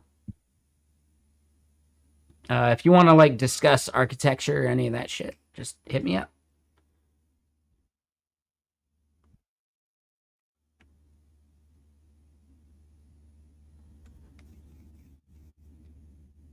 Yeah. All right. So, remaining threads. Oh, and hold on. Hold on.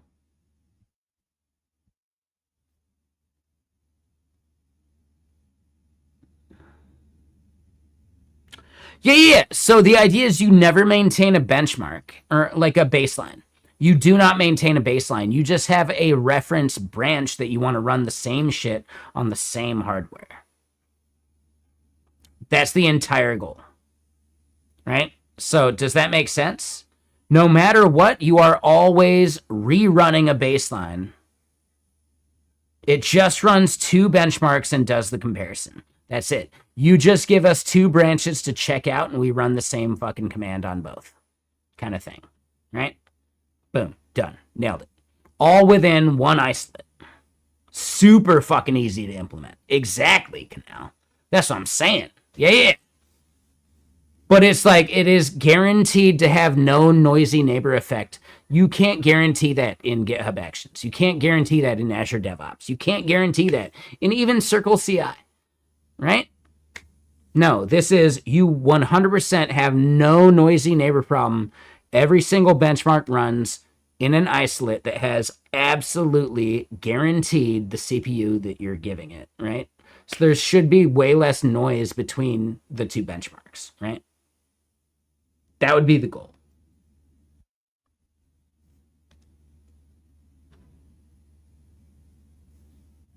I think. And I think that would have value. You might decide to be able to do so, but like you could run like our version, the open source one on your own shit. But if you just want to like let our cloud handle it, we can do that. But we're just orchestrating other people's clouds to do so. But it's about like the guaranteed isolate, like, you know. So yeah, Hetzner, anything that gives us dedicated machines where we can 100% guarantee we're not having noisy neighbor problems, like, yeah, boom. That's the product.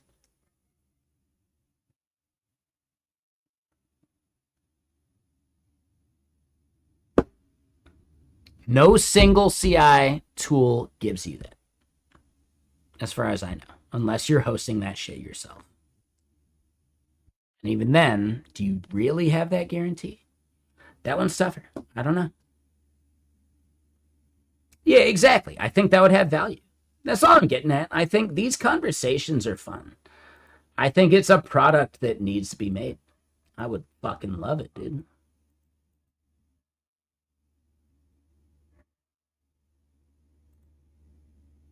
All right, so we want some more 80s, right? Let's try and train YouTube that we want more 80s. So you can call me out.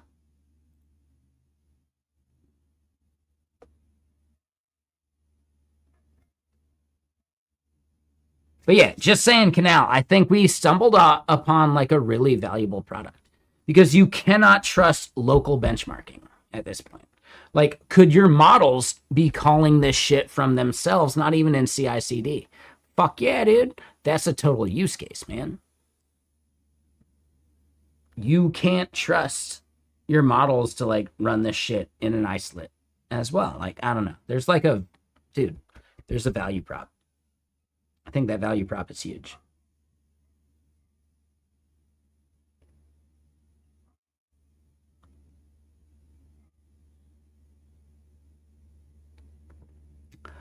Sure, DeGrinchy, that sounds like a miserable experience on your like local dev machine.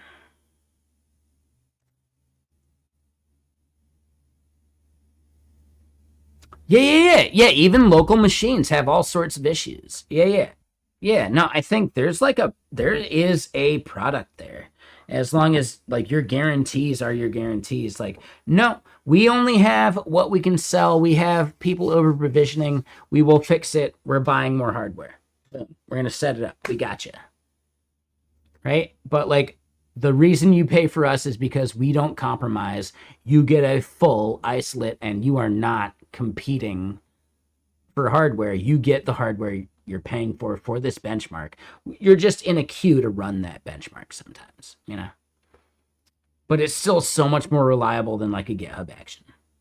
Because I'm dealing with like really unreliable GitHub action benchmark results, I think, personally. I could be wrong. I think I'm dealing with that, though. Sure. Yeah.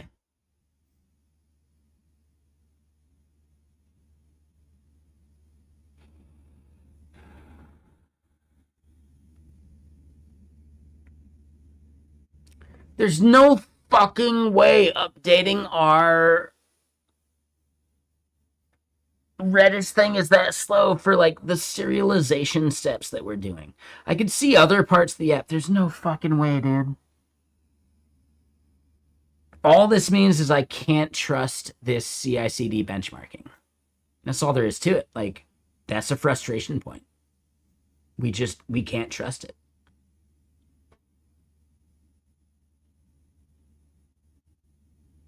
Yeah. All right. No, I think that's it. Dude, companies will pay for this. Especially if we can make it accessible to agents and agents can spin up their own like benchmarking isolates with it, right? Oh shit. Oh shit. Dude, yeah. This is a product. This is a thing. That means I don't know if I can trust these benchmarks we're running. We need to do it locally. Even then, it'll be a noisy thing locally. I'm gonna do a light one of these. You know, I need more water than anything.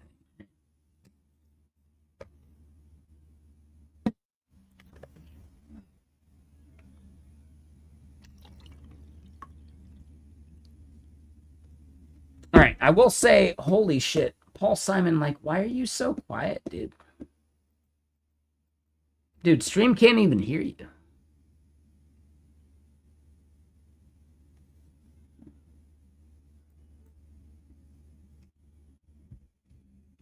It's a Mac Mini with an M4. I don't know, it's a nice one, but whatever, like, doesn't count. We just don't get the like the isolated results that we would need because we're running a bunch of shit concurrently, you know. It's almost like, dude, the product we build for the cloud is something you could actually run locally too.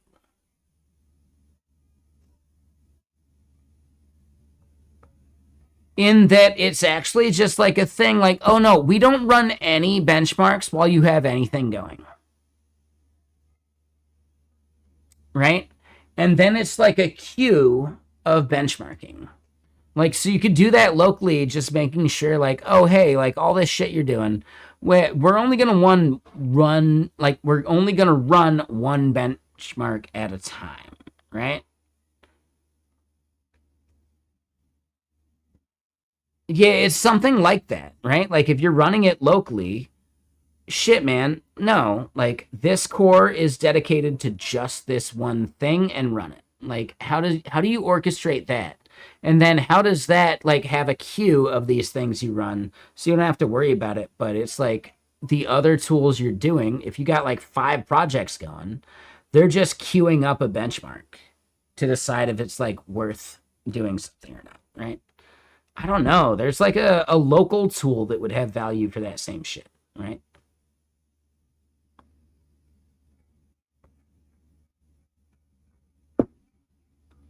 So that's how you'd get like the oh yeah, you got 10 things running, you don't have 10 cores. Pay us money.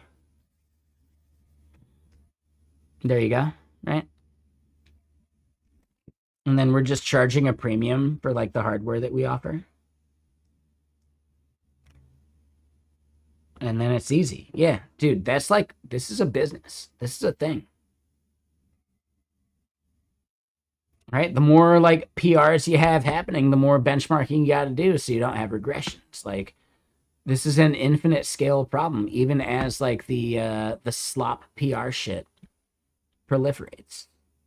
Oh man, yeah, no, this is like a massive scale business. I like it. I like it. I like it. All right. Anyway, let's keep going. I'm gonna like sit and stew on that same idea. Like this is a business. That is a business we could build. Anyway, more shit to do.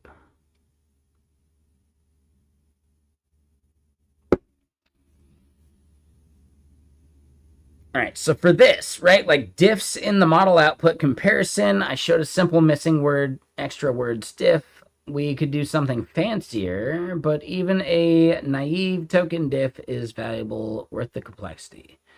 The model selector needs both individual model plus level entries and grouped base models. When you add GPT for O, should it add all reasoning levels at once or just one? I think add the base model, then let the user toggle individual levels in the chart.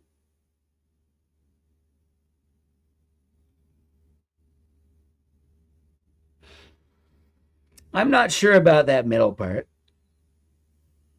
I have a critique. I think it's wrong. I think they are wrong. But let's double check the other thing. So, embedded data versus fetched. A results.json in public that's fetched at startup is simplest, but if the app grows to have 50 plus runs, that file gets big. For V1, embedded JSON is fine.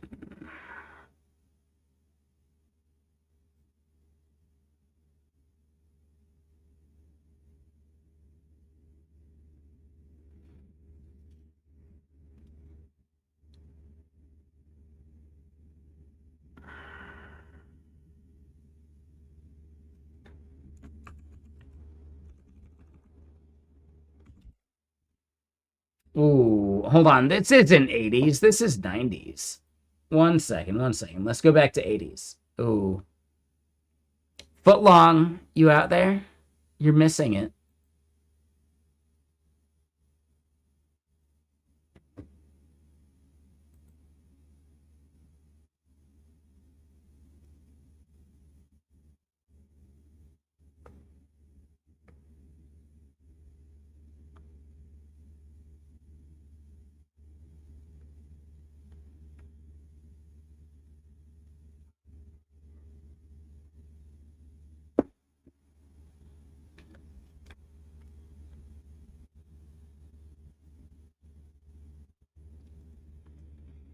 All right.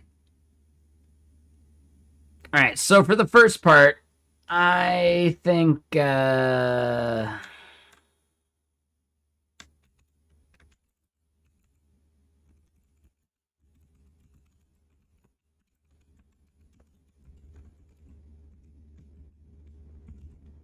All right, for the second thing.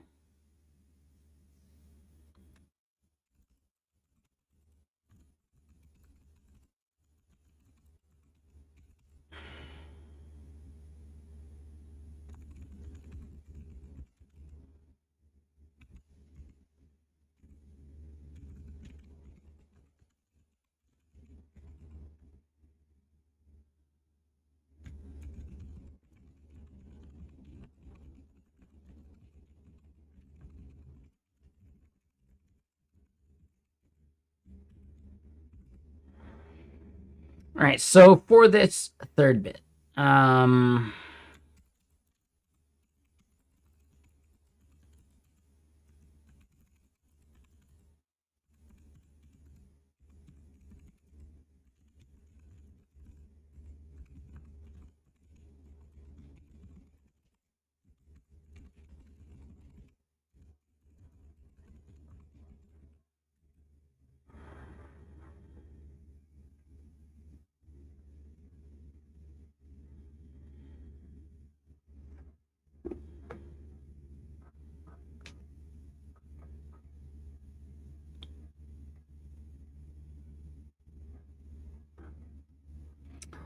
see, I think fuzz testing is tougher. I mean, that's definitely a thing that could be a part of the business. Like, I think that would be a totally separate thing. And, like, we'd just be billing for wall time, you know? But doable. But, yeah, I don't know. I don't know. Fuzz testing does seem a little extra. Yeah. Like, dude. And yeah, tomorrow's Sunday. Like, I'm around all day. I'll be over on Gaming Stream. You know Gaming Stream, right, Caleb? Right? Griffing and Chill? I'll be over there, like, pretty early, I think. Just hanging out. We can chat about it there.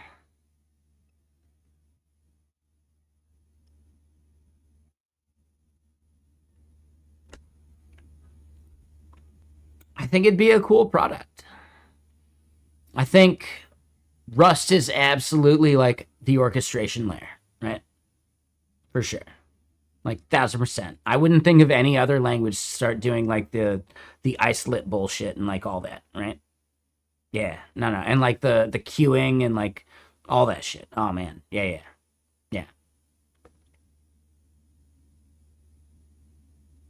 Yep. Anyway, cheers. Later, Caleb. I know it's getting late, man. Get some sleep. We'll see you tomorrow. Ooh, and this band is coming to Seattle this summer. I messaged someone about it. I could see how it'd be a little uncomfortable based on this song, so. And I know it's not 80s, but this is good 90s, so fuck it.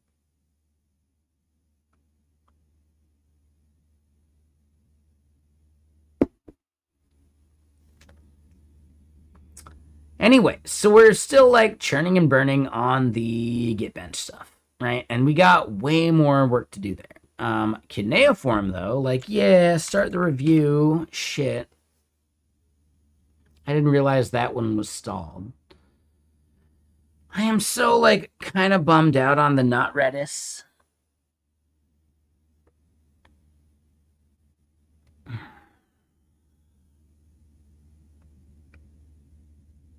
And Jetstream Turbo stuff. I'm gonna have to like just isolate them locally. Exclamation point song. You wanted this, oh yeah, this to be your wedding cake cutting song? Damn, FN Goofs. That's a little dark. It's a good song, fuck yeah.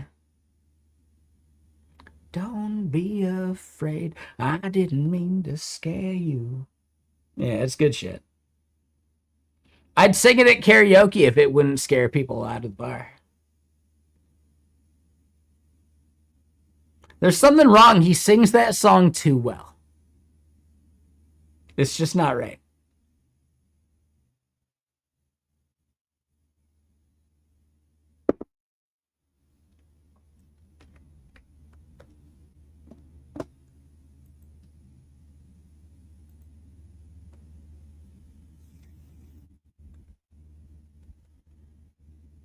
You don't want to karaoke this song too well in public. Like, let me just put it that way. You do not want to sing this song too well in public. If you do it too well, the cops will be called.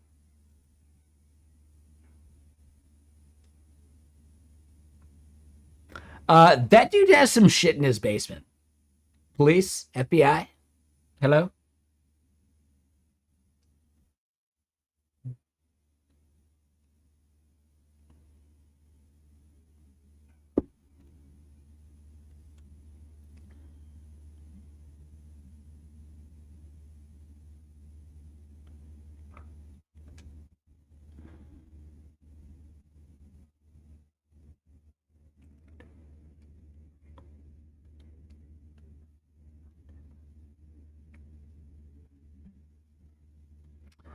Okay, so hold up. Decision needs finding, so our input required.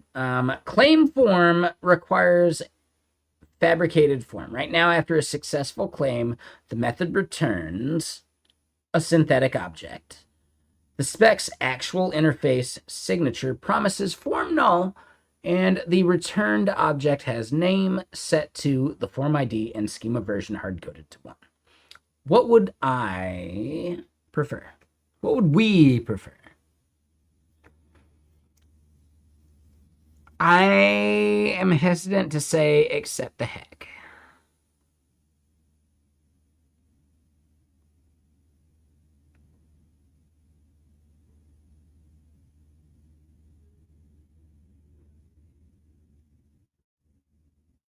I think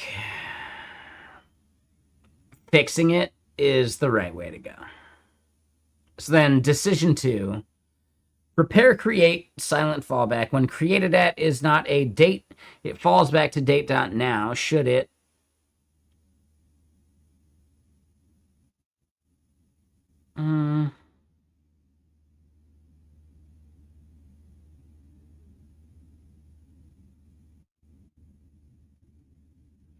I think A is fine.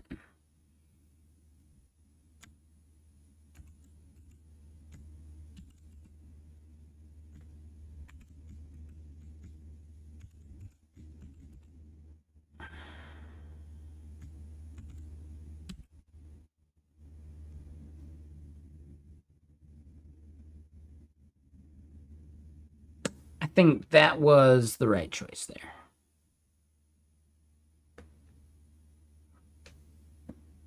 All right, hold on. We're going way too 90s with that one. Let's go back to 80s.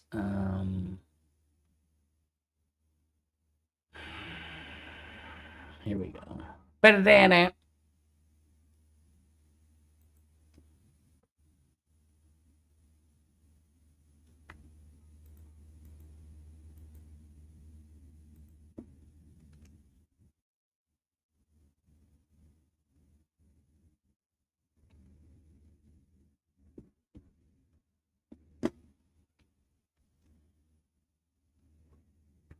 But it ain't. Like, oh, maybe was that not it? Shit. Maybe I messed up.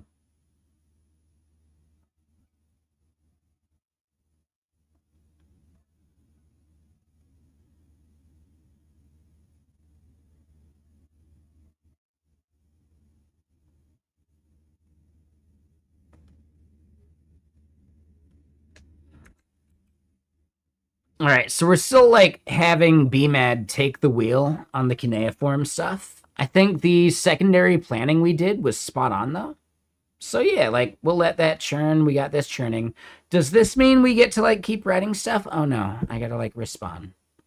I can't actually get to my blog post yet. I'm gonna have to write the blog post off stream. Right? Better than it. Sorry.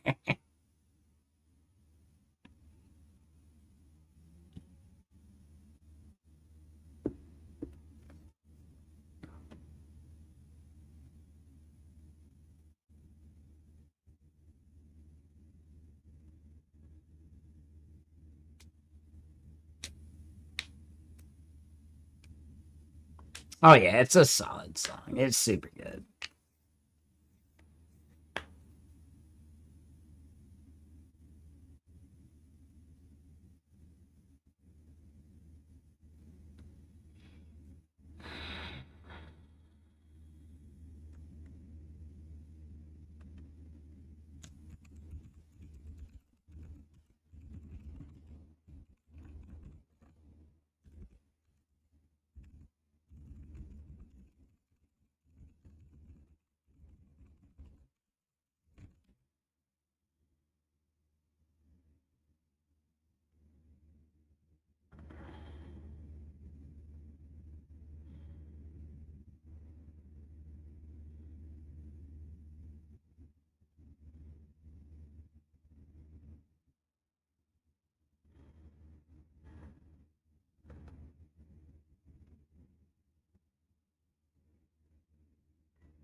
Yeah, compare should absolutely be its own route.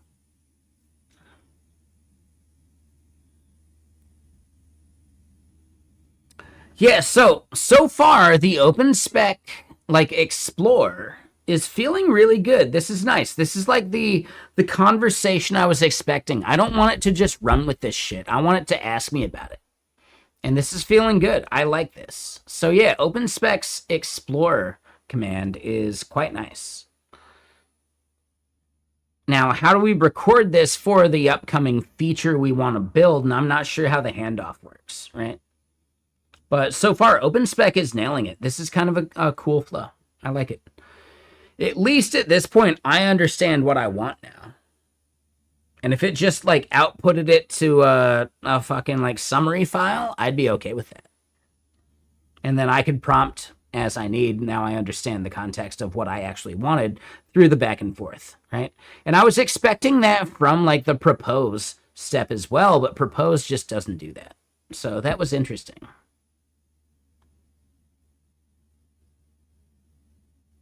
And yeah, some 80s, man. Get this feeling I'm in motion. It's like, yeah, I don't know. My favorite part is actually this music video. It's better than the song. The music video is way better.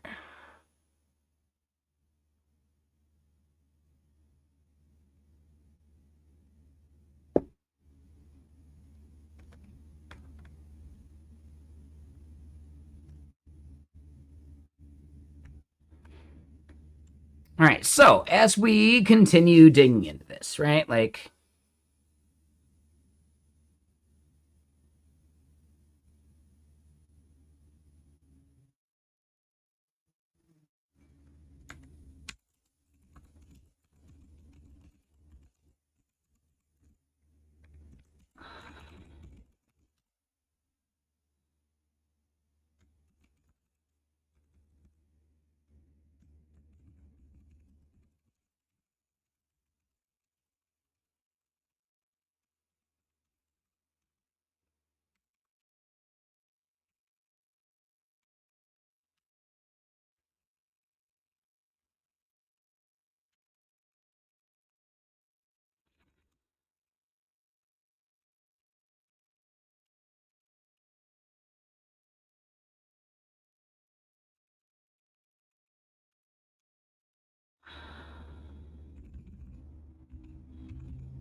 I just want to make sure we like fine tune this entire context before we like commit it for like turning loose like the AI bullshit.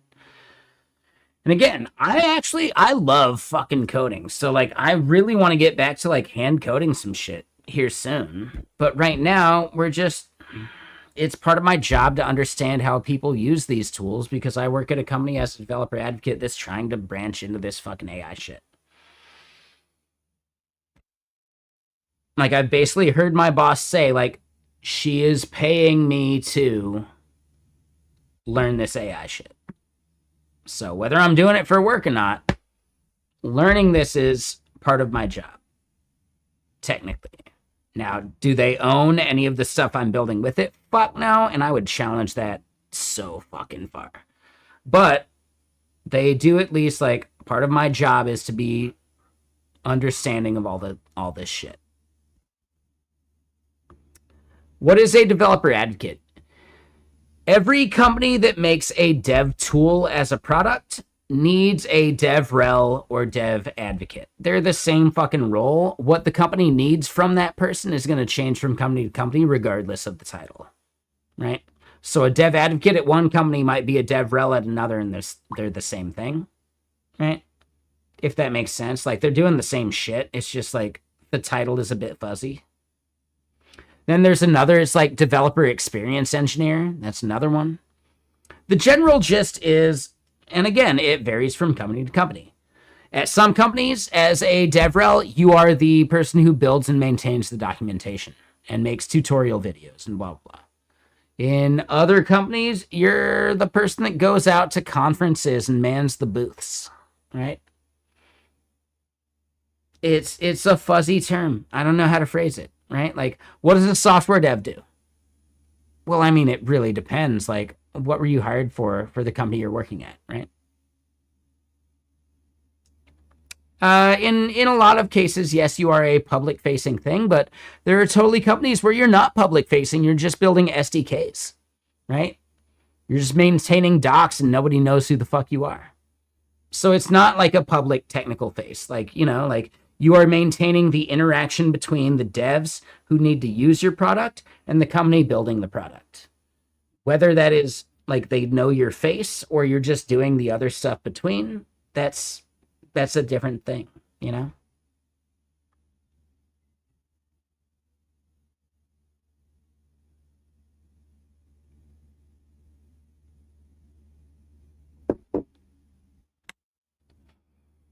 That's a good way of thinking about it, DeGrinchy, but also it's not 100% true at every company. Like, it's just like every company has their own special internal definition of what a DevRel needs to do.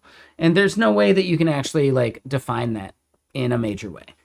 In general, just think about the fact that DevRel or developer advocacy is actually involved in every part of the funnel, right? You're at the top of the funnel, you're at the middle of the funnel, you're at the bottom of the funnel. Was this stream a part of me getting the job? I do think it meant something, right? I think instead the biggest thing was I was actually a software dev before this, and the only other people they were considering, as far as I know, were like they'd been DevRel for years, and they were not building actual software anymore. They were just like conference speaker kind of thing, right? So I won out, I think, purely because I'm a builder versus a presenter first. But I like presenting as well, if that makes sense. I love building more than anything. And I think that is what they were looking for as like a DevRel or a dev advocate or whatever.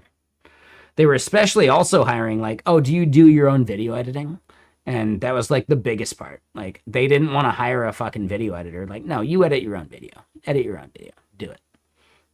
And I've slacked on that lately, so let's hope the other shit I'm doing is making up for it.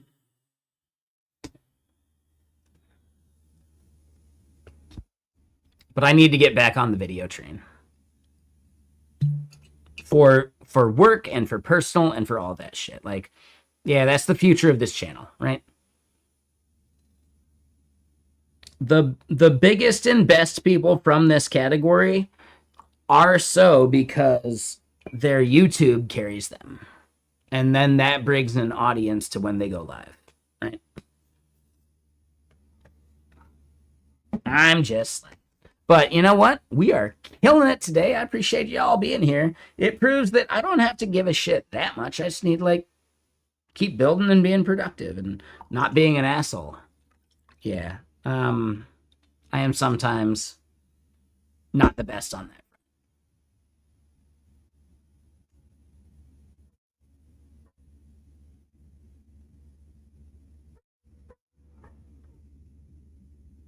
I mean, you could post that to random if you want. And I think when you say cockpit, you just mean like your dev space, right? Like your fucking battle station. I think that's a better way to phrase that. Battle station. And there's an entire battle station subreddit that I think you're maybe like looking for similar stuff. But yeah, if you want to paste your battle station, there's random, there's all sorts of places over in the Discord. Go for it. Fuck yeah. It's a battle station. Take it easy. Or maybe it's literally a pit of cocks. I mean, if that's how you want your battle station to be, that still sounds like battle to me.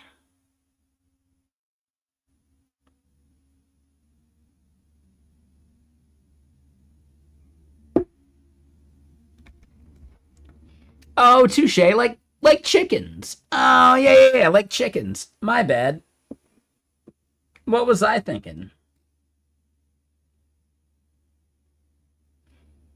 All right, no, let's go back to 80s shit. Come on, man. Let's go back to 80s shit.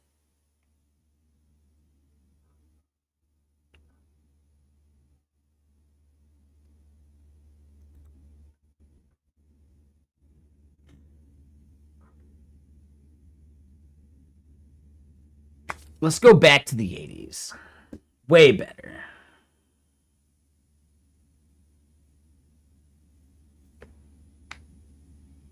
You rang? I'm kidding, bro. No. What about Jesus? I feel like I just had some major fucking deja vu, by the way. I feel like you've done this before. You've done that before. And I've done that exact fucking joke. And now I'm having like the biggest deja vu in the world. We've done this before.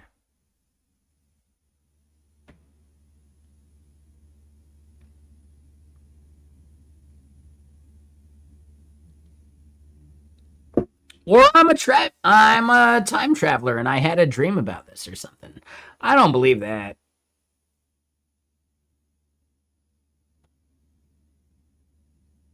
This was on heavy rotation on MTV. I'm not old enough. I don't remember. But it's the same reason I can't listen to 311 anymore, right?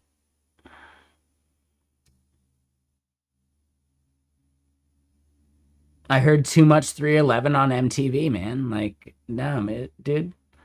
Congratulations! Dude, we had that joke last night. It still lasts. It still works. It still fucking works. Fucking liquid television bullshit, man. I think I just ruined 311 for a bunch of people again. You're welcome. You thought you had forgotten yesterday. Nah, you'll never forget it. Congratulations! Yeah, exactly, Radrian. You'll never forget this. Exactly. You're welcome.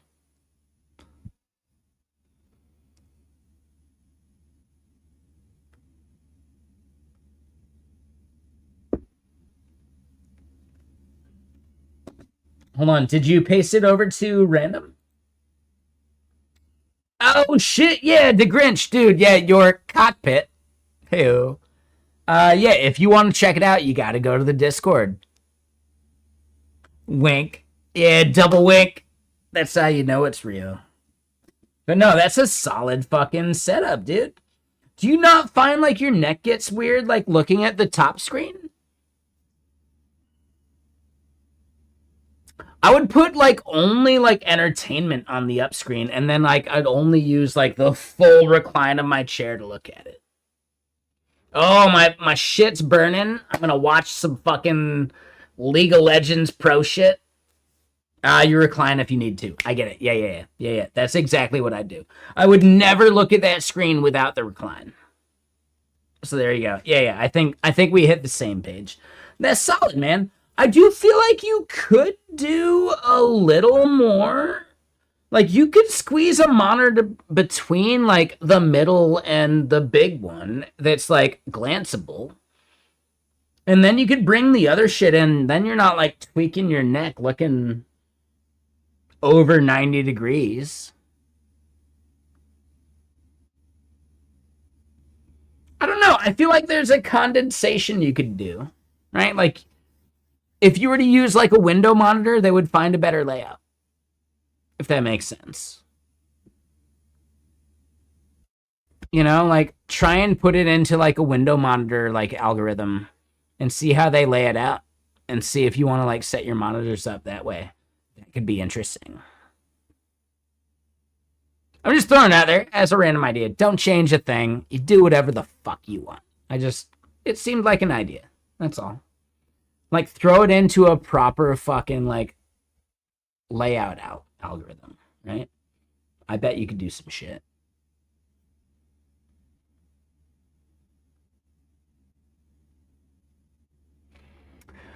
Ooh, all right. So this is not 80s. However, this is a song like I fucking hated when I was younger, but oh my god, it grew on me. This is a solid song now, all right? I think any pop song needs distance before you can actually like evaluate it objectively. If it's popular, fuck that bullshit.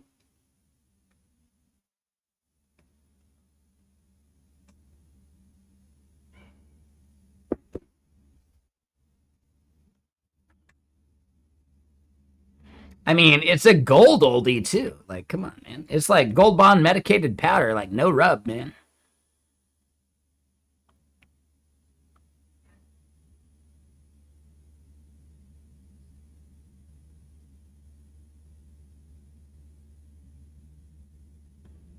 Yeah, exactly. And like, no, this is like bullshitty. They've done some actually like really good songs. All right, we're not doing the 80s anymore. We're gonna like pivot to like this singer from the Cardigans. We got the one favorite game. That song's amazing, right? We're gonna play favorite game after this one, and then after that, we're gonna do like her collaboration with Tom Jones, and that one's fucking good too. No. Like the Cardigans are like legitimately good. Let me just put it that way. And also, I got a crush. Yeah, sure, whatever.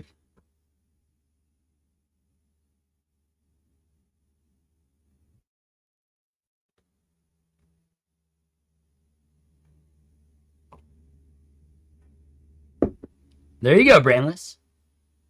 If they speak English, they can join us. Like, I don't mind. As long as they understand, like, hold on,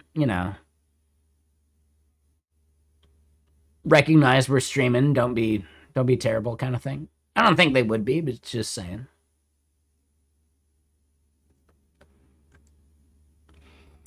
All right, so I do want to say, yeah, the thing for GitBench and the stuff they're proposing, I do like this. I like it. This feels right. So how does this like open spec exploration actually work then? Oh, okay. Yeah, for sure, man. Yeah, sounds good.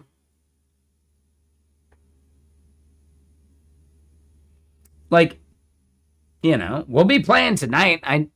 If he wants to join tonight, that's fine too. I got Indian food to eat. Like, we got plenty of time to like ramp someone up on the game.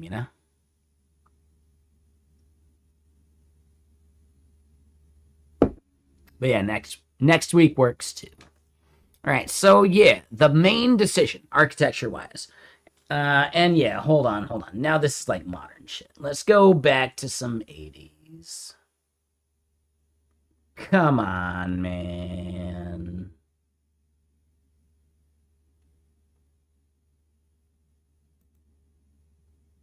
Oh wait. No. We just said shit. Hold on. We just want to do favorite game. I think I just saw it, but I missed it and I forgot to click it. But I'm gonna have to Google it. Whatever.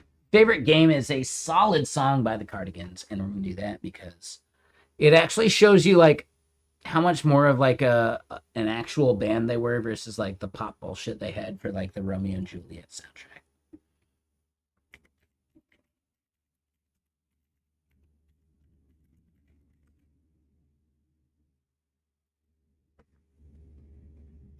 There we go. There we go. Okay. Do I know what a decision orchestration engine that evaluates multiple inputs in real time and adapts to context changes? It sounds like maybe I don't know, but you want to sell me on a thing, right? I'm sure you got some snake oil to sell us, right? Shit.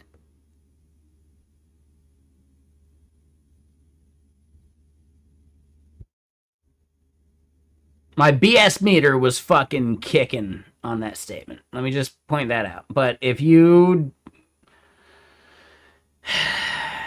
got a thing to talk about, we can talk about it. But my BS meter is blowing up on that statement. Just saying. Exactly. Mythos, we see you. We see you, Mythos. I would never open a PDF whatso-fucking-ever. Hell no, dude. Are you kidding me? Hell no. What the fuck are you talking about? Why would anyone open up a random PDF? Jesus fucking Christ, dude. Yeah, what sort of bullshit is that gonna do? Like, hell no, dude.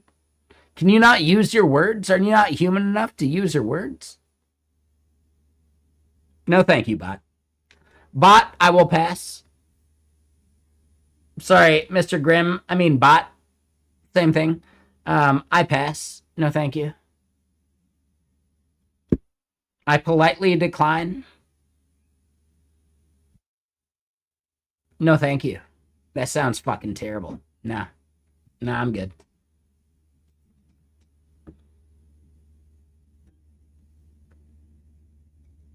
Yeah, no, that sounds really fucking sketchy. Yeah, goodbye. And also, mods, can we report? Who the fuck sends a PDF these days? Like, what the fuck, dude? Yeah, no, there's got to be some, like, shady shit going. I think, yeah, any mod that wants to report them for, like, shady behavior, I would encourage that.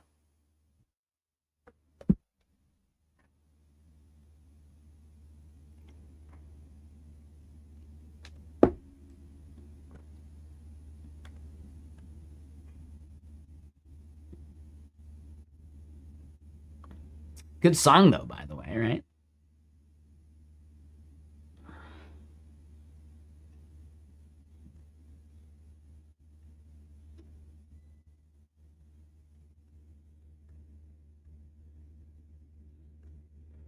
Nah, this is good shit. Yeah. Only mods. I'm not looking for anyone, like, to, like, you know, bandwagon that shit. I'm just saying, like, mods, up to y'all. If you think they were egregious, I think that's worth reporting. But only because you think it was worth reporting to. Like, I'm not looking to bandwagon. Shit.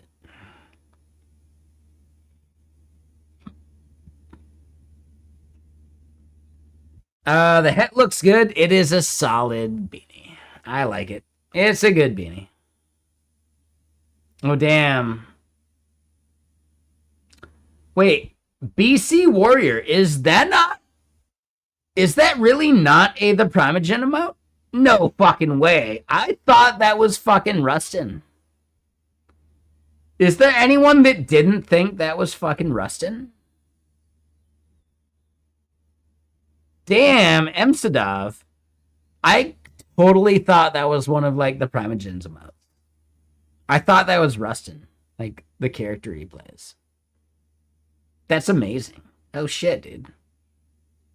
Well, now, hold on. Are we recognizing that Prime didn't make that shit up whatsoever? He just copied whatever that is. Aww. That makes me sad a little. Alright, so that's some 90s shit. Let's go 80s, man. Hold on. Wait. We said we want to do the Cardigan song. Hold on. If we do the Cardigan song, we should see the Tom Jones thing they did together.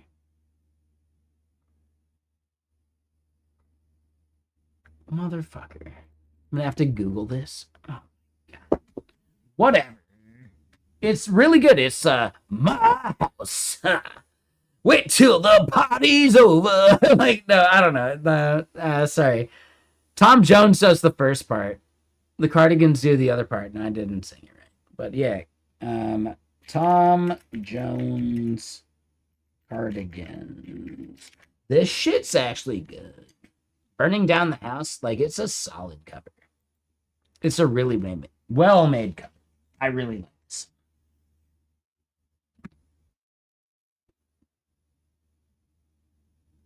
All wet. Well, that's it. I don't know the lyrics. Fuck it.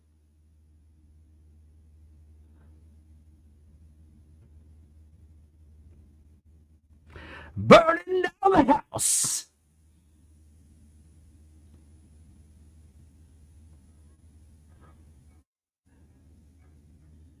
I will say, if you watch this music video, Tom Jones is actually, I think he's a mummy, and he's trying to, like, actually hypnotize you through the music video, and that's how he stays young. So don't look him in the eyes. Damn it. He just stole a little bit of my soul. Just like the smallest bit. If only 1,000 people watch, he absorbs just the smallest bit of your soul. If you look him in, God damn it, I looked him in the eyes again. Son of a bitch. Do not look Tom Jones in the eyes on this music video. I do not recommend it. All right. I dodged it. God damn it. I watched it again. All right. Anyway.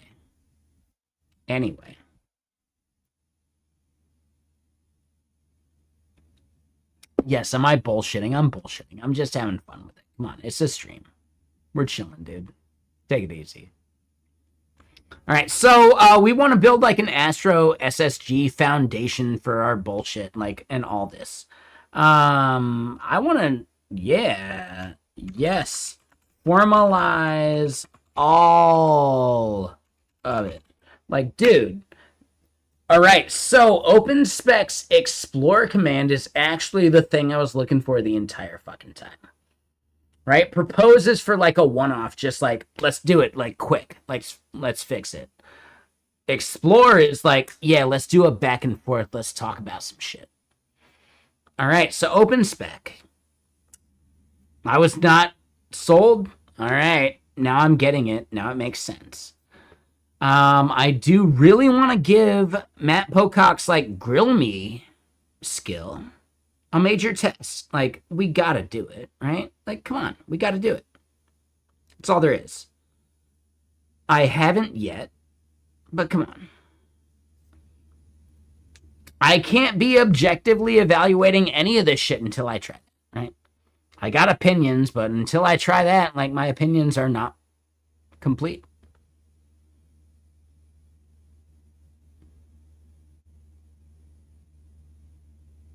I do think some of these planning tools have major fucking value.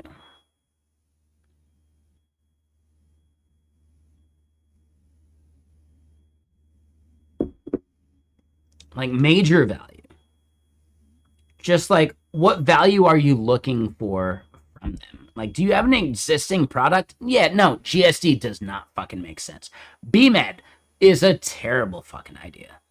OpenSpec? Dude, OpenSpec, yeah. Just turn it loose, give it a baseline, and start proposing some shit, man. It's fine. It's totally fucking fine. Dude, OpenSpec is nice. I'm really liking the idea of it for larger projects that are already established. That is such like a criteria, though, that like you gotta recognize that criteria. And oh my god, this might be the most 90s song we've ever played on stream.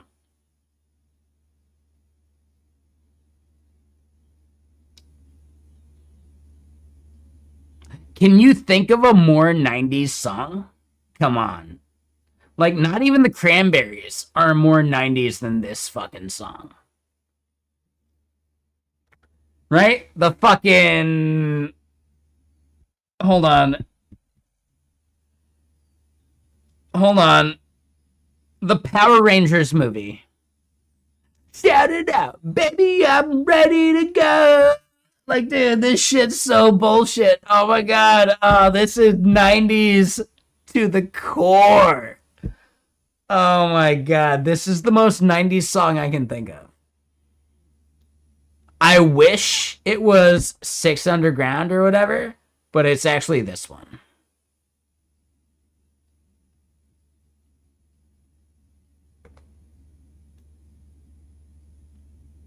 You're saying Milli Vanilli is more 90s? No, dude, they don't count. No, that's just manufactured bullshit. Nah, sorry, that doesn't count. Just the fact that they're doing like the zoom effect on the music video here, and it's just so bullshitty. No, I believe Milli Vanilli was a 90s band. Weren't they like 91? Power Rangers movie Chili Peppers song? What song is that? Higher Ground? Which was recorded in the fucking 80s. But it might have been used on the film.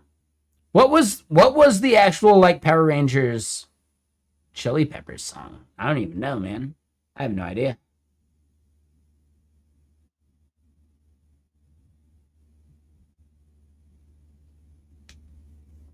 When was that? Like, this was 1994. This song you're hearing right now, this was the 1994 like Power Rangers movie, like for sure, right? Higher Ground, yeah, and that was recorded in the fucking 80s. It's the best shit they've ever done for sure. For you, the 90s are about trip hop. Oh, Tricky. You're a big Tricky fan, right, Bronland?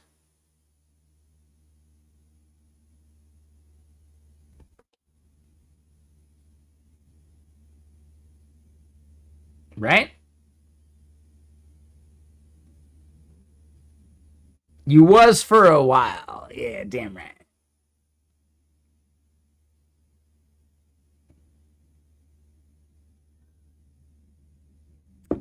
What other trip hop would you recommend? I'm curious on that one. We could totally go back on like a tricky band. Massive Attack. See, I wouldn't consider them trip hop. And Portishead is not trip hop as well. That is not hop. There's no fucking rapping. No, that's just fucking. At the time, it would have been just like electronica. It's not trip hop. It's not trip hop unless you have someone rapping over it, right? Oh, fuck that. We're not listening to No Doubt. No, I love Massive Attack. I love Portishead. But I would not consider them trip hop. I get that. Yeah, dude. I think we all recognize pop culture is wrong. No, they are not trip hop. Their beats are trip hop, but they are not trip hop. Until they have someone like Tricky over top. I'm sorry, they are not trip hop. They are just like. It's like a slow electronica. But without any like lyrics and rapping over top. Like, no. I'm sorry. Like, I get it. No, I understand. I get it, Bronland. I simply disagree. Have you ever just disagreed with like the public's perception of a thing? This is one of those cases for me. I fucking disagree.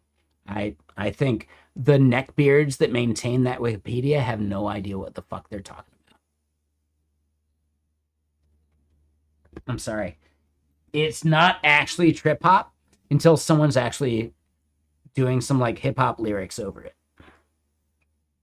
Otherwise, it's electronica in like some subgenre that people don't want to actually like dig into and actually properly classify.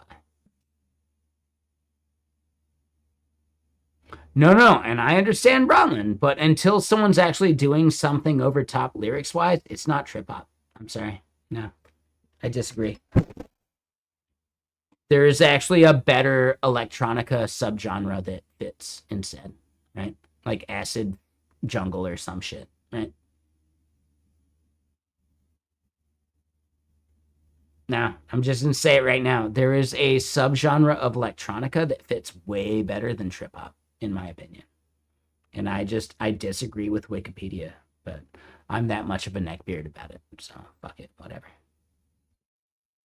I simply disagree with the common consensus, but sometimes you just gotta.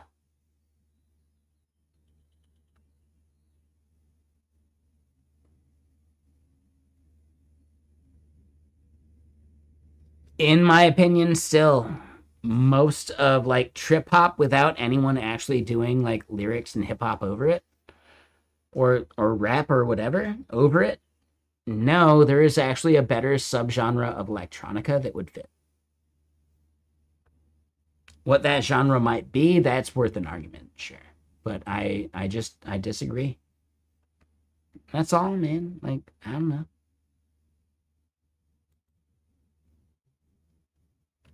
Trip hop is actually measured by lyrics over something, in my opinion. Otherwise, it has like a different classifier.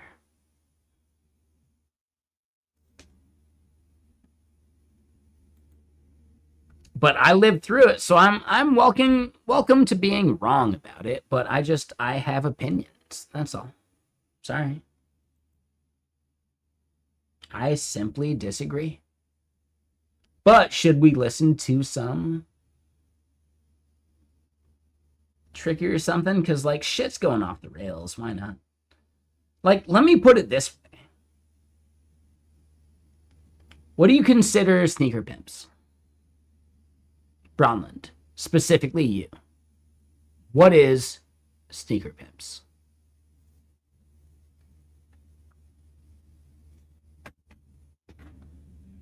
Bjork is considered trip hop? Oh, I disagree entirely. Dude, even Bjork would say, like, no, you can't classify me. Like, no, you can't classify Bjork. So you'd say sneaker pimps is trip hop. Interesting. Okay.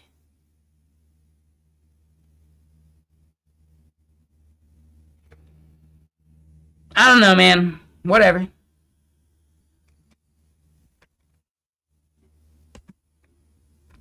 I'm not sure I would say they are.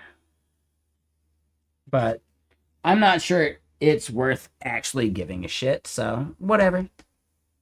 We can split the difference and call it what it is. It's good music, right? I disagree, but I don't care enough.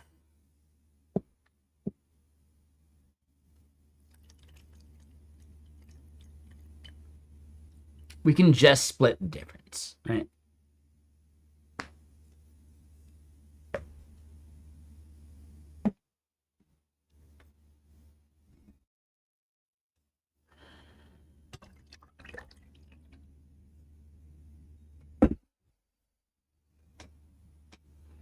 And yes, we're chilling here on a Saturday night. Oh man. Yeah, no, I got Indian food to order. They close at 9. I got another hour. We're good.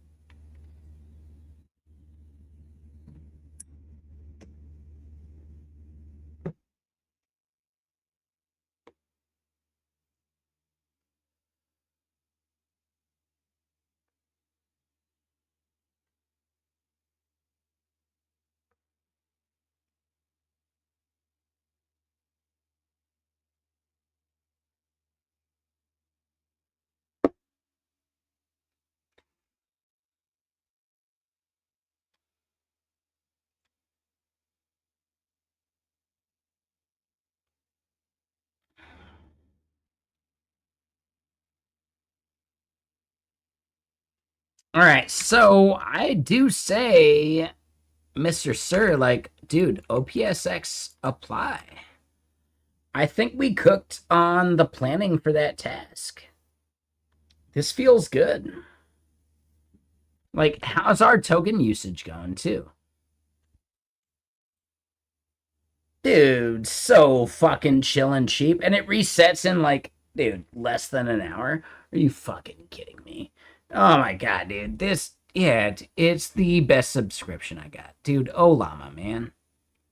The best subscription I got. For sure. For sure. Like, I can't even imagine another tool providing that same value. Ooh, hold up, though.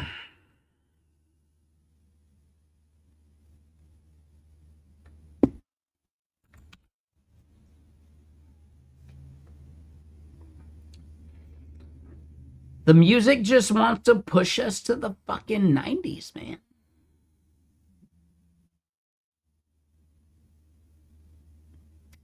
Yeah, Lord Roast Beef, like, how much shit could you, like, plan out and just, like, churn as some bullshit, right? Like, do the bullshit thing, man. People are judging you for it. Did you not know that? People are judging you for your usage.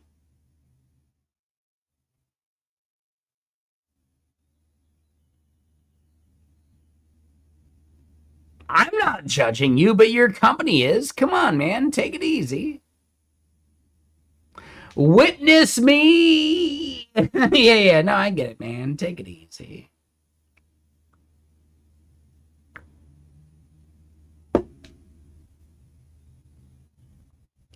No. Do another code review, man. I know you're going to find shit. Code review time. Do the code review thing.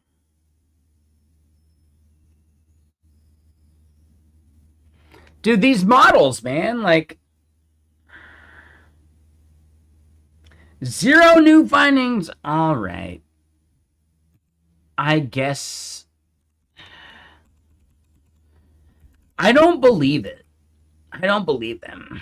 But yeah, model. We do.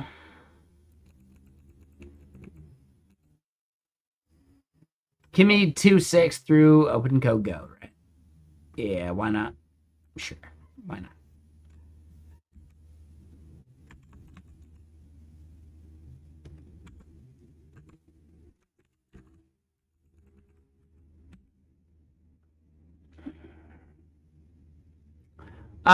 So Roast Beef, you're going to ATL for Red Hat Summit. I mean, we do have people here in chat who are from the area.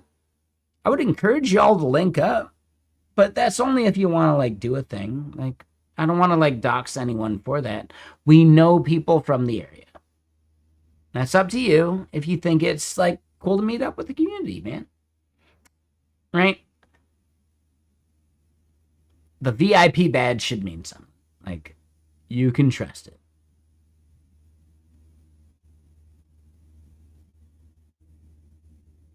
Just saying. Reach out to each other, chat.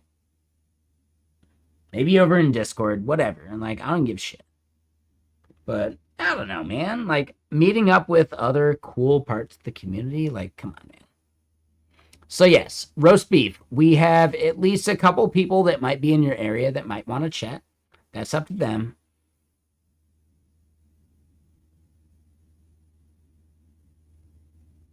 For sure. I think it'd be cool. And there are events happening, like, you know, like, or whatever. Just go eat some, like, good food. Barbecue or whatever. Like, fuck it. Why not? Just saying.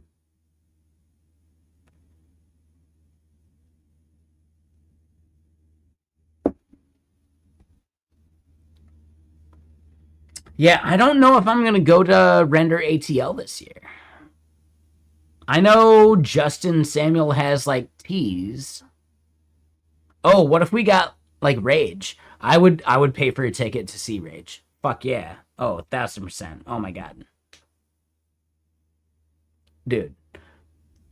I would go to Render ATL just to see Rage. Yeah, what's up, Matisse? Mr. Sir, how you doing, dude? we haven't seen you in ages. You didn't come out to TwitchCon this year, right? If you did, I missed you, and I'm bummed on that. I'm sorry. Or if I saw you and I forgot it, well, I'm even more bummed on that.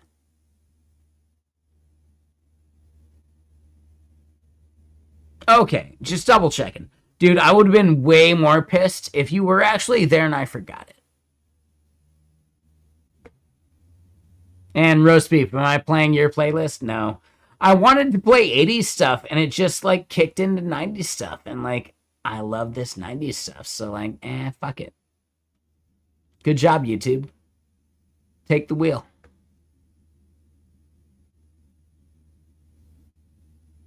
Yeah, there she was. There was good 80s shit too. Take it easy.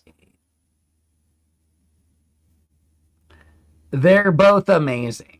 But yeah. I prefer the 90s, by the way. BT dubs.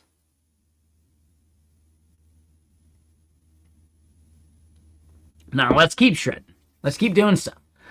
So we got things. We got the GitBench. Hold on. How's that one doing? It's still churning. We got Cuneiform. It's still churning. And like the other stuff that we're like taking a break on, well, now we can finally, oh my God, can we actually go like write a blog post? Can we like continue the blog post? Man, I've been hoping to continue to write the blog post for days now. But you gotta balance. Oh, kids' bedtime. Yeah. Have a good night. Lord Roast Beef, Mr. Sir. Yes, I'm gonna go pee. I'm gonna do that thing. We got like a blog post I want to finish. Like, I think what we got written sucks. But I don't want to write blog posts with AI because fuck that, right? So even if I write poorly, I'm still writing the blog post.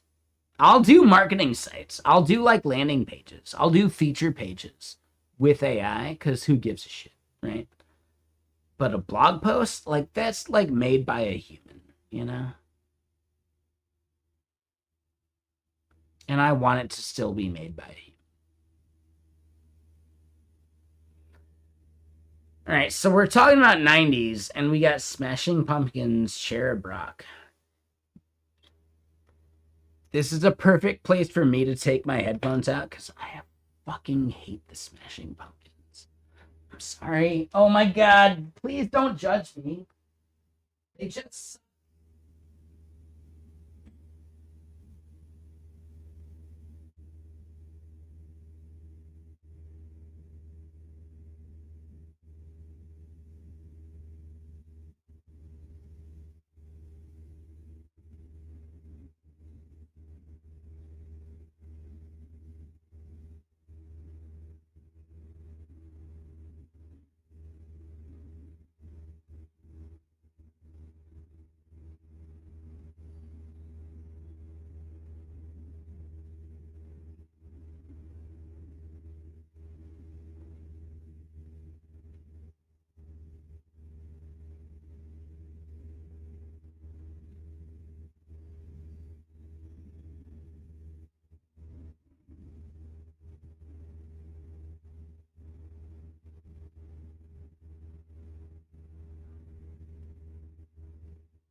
All right, hold on. No. This is it. Oh, this is it. This is a fucking... Oh, this is it. This might be the greatest tweet I've made in the past, like, 6 months.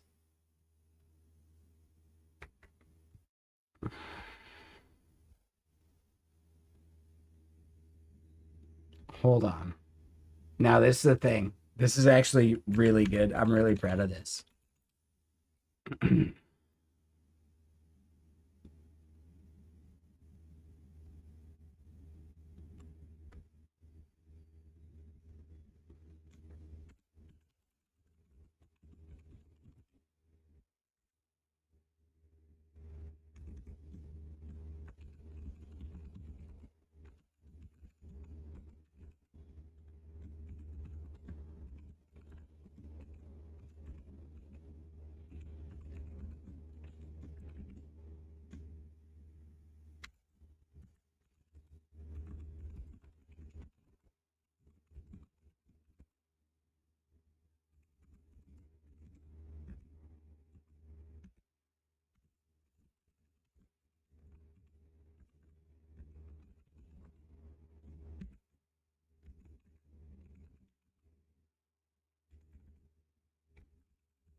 Boom. There we go. Right? Hold on. I think we need an N on this, and then we're good. Yeah, there we go. How do we feel? That's a solid fucking tweet, right?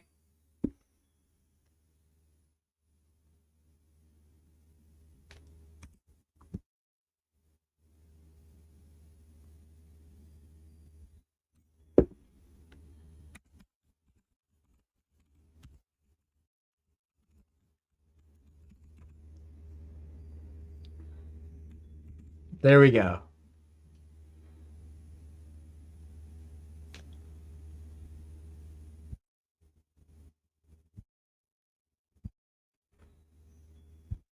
Come on. That's fucking gold. That's fucking gold. If we have tweets that we want to send to like the moon and like planets beyond, I think that one should make it. I might be a bit biased, but I think that one should make it. I think that one's good. Come on, man. Shit.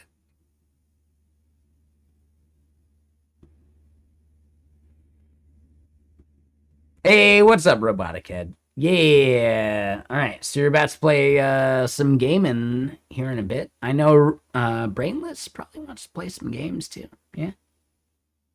Hell yeah.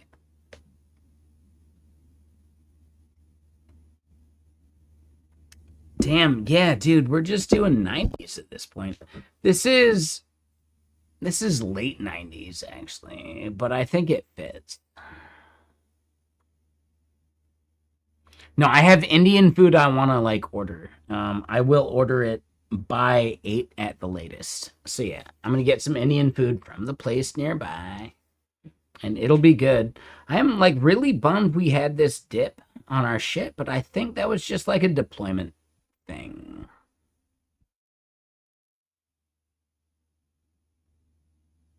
We're gonna have to figure some of that out, you know? But anyway, we have, dude, just like so much shit we're doing. Let's double check. I almost want to just like let this shit churn, but like, oh, well, I don't know.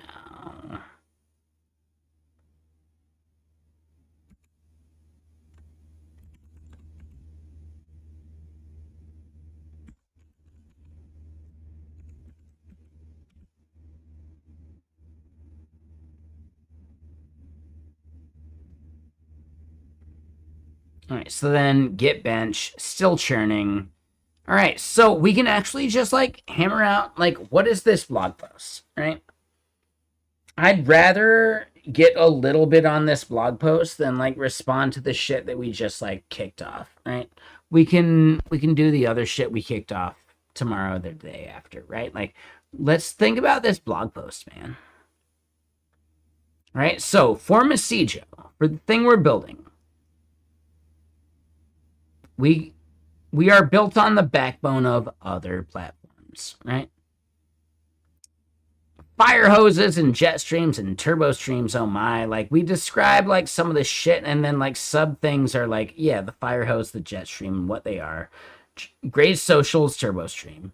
And then boom, we get to like another point where it's like, why did we fork this thing? And we start digging into the bullshit of it and then like what not Redis is. Sure, no need for Docker. Ha! Well, yeah, we do the not Redis thing. But then we get back to the top level.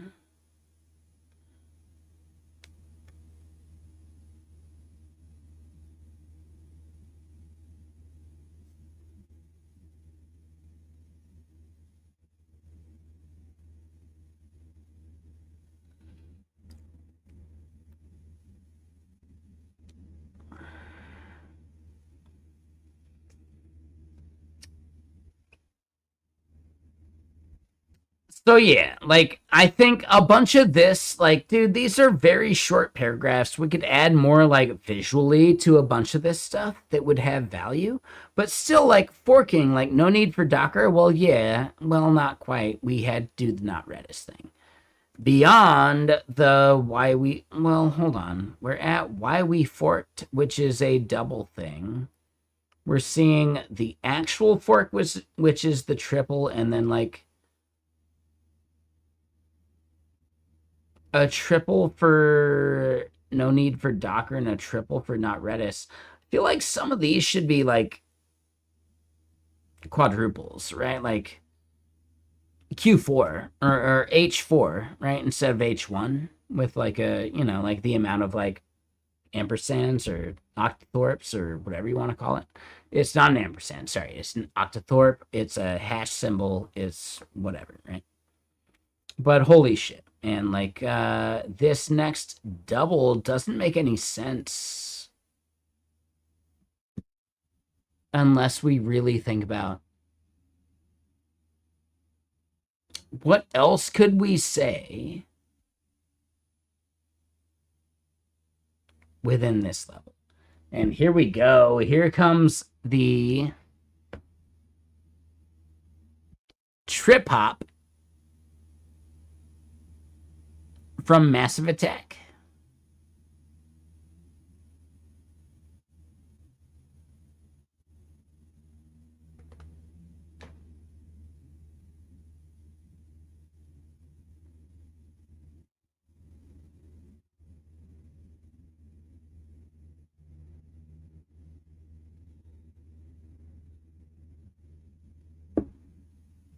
I really do not feel like this is trip hop, but I'm willing to concede that I am wrong. I can just passively disagree. And I think that's more important.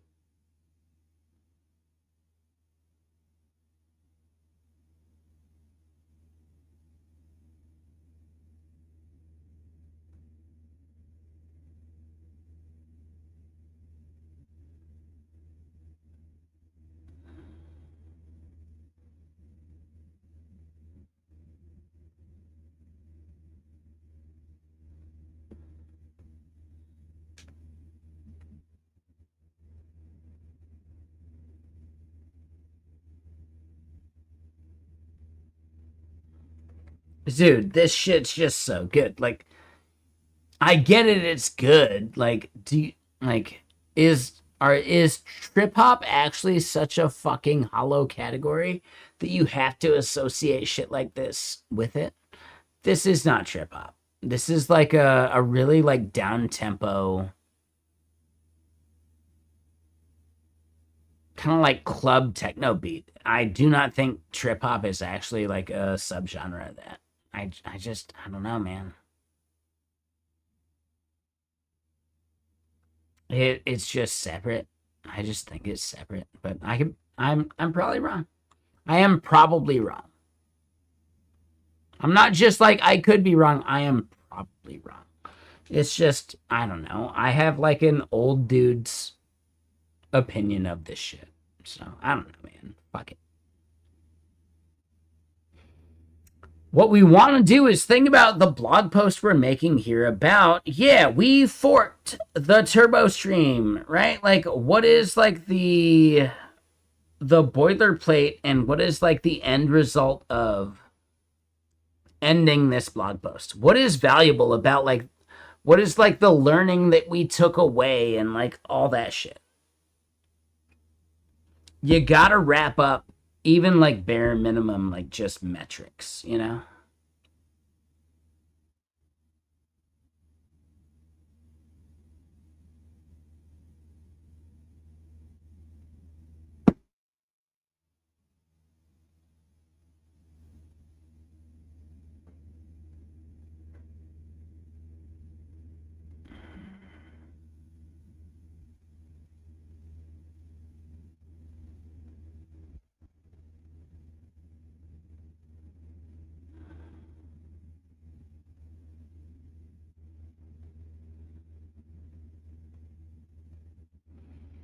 So here's the thing, Matisse.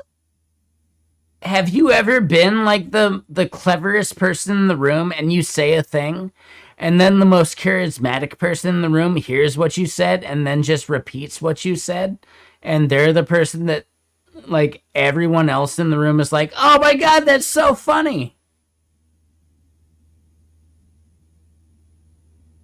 So like, dude, yeah, are you just building AI to do that same thing for you?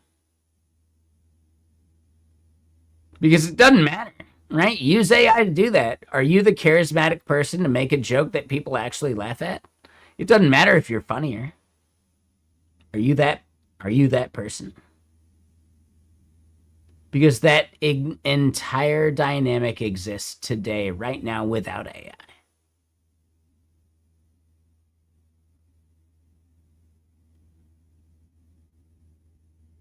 It doesn't matter if you're the funniest person in the room. Are you the person that people actually laugh at when the joke is said?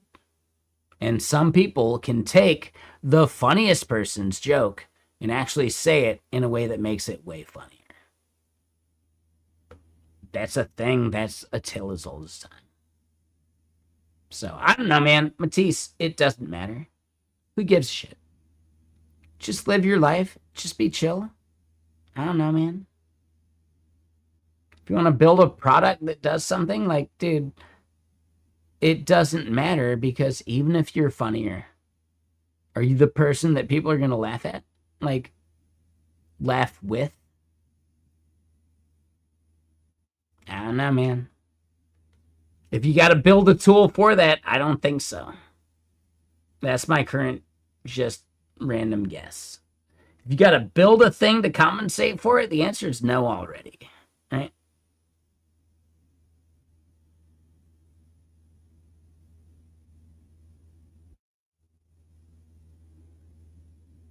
Because it's actually like a very human thing. Maybe just be a human and be funnier. Like, I don't know, man. Sorry.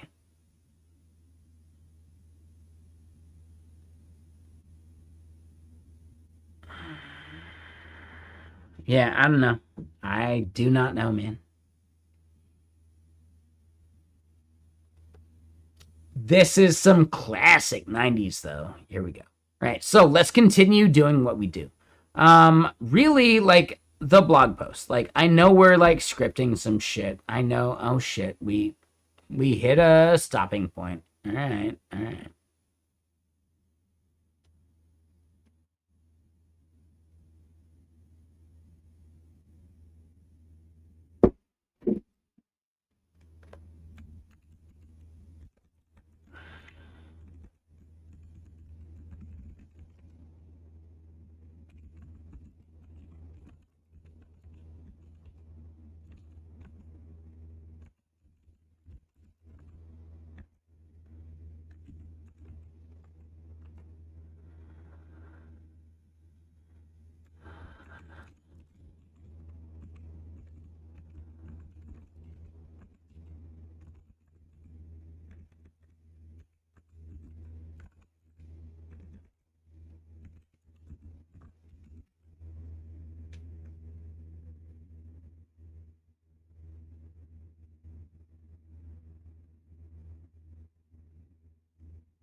All right, so that thing's still burning. All right, so back to blog posts.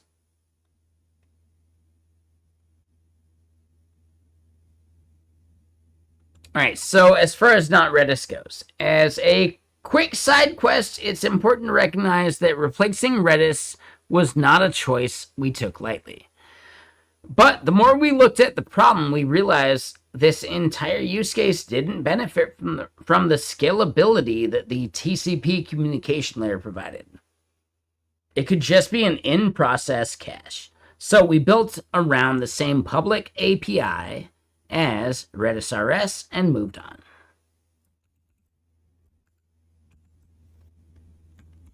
This gave us some crazy benchmark improvements.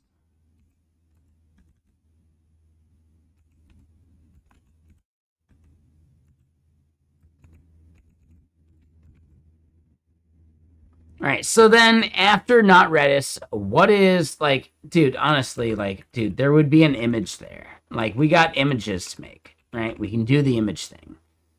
But we still want to, like, write as if we're, like, writing some shit, right? Right? I'm using the word write way too much. So the idea is just simply like, yes, we're writing this blog post about the benefits of building our own like turbo stream bullshit, right? We made not Redis. Now we're doing the other thing.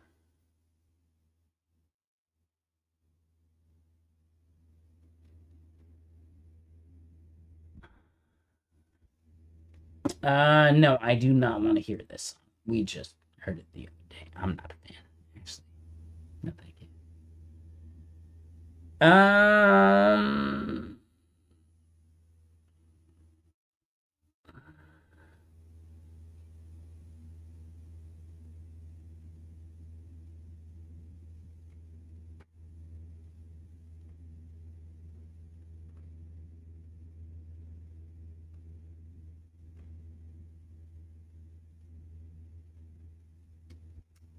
I think I'm a little tired of 90s shit. I just want to listen to like random shit now.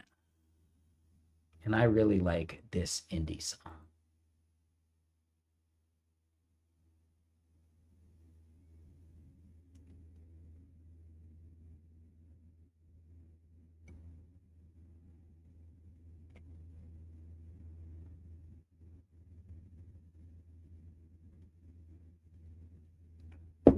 Right. So, what is like the biggest thing we want to say like in this blog post? Like, yes, we forked the turbo stream.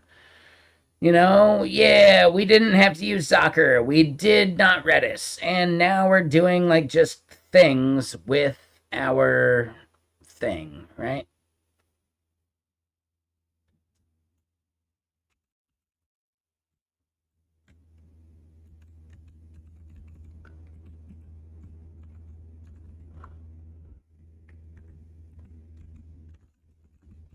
Right. We are hosting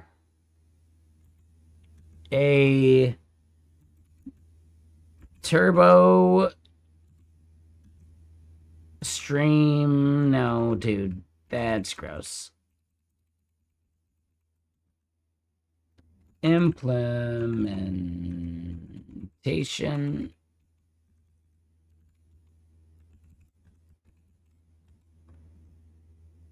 in a single VPS instance. It handles the scale we need.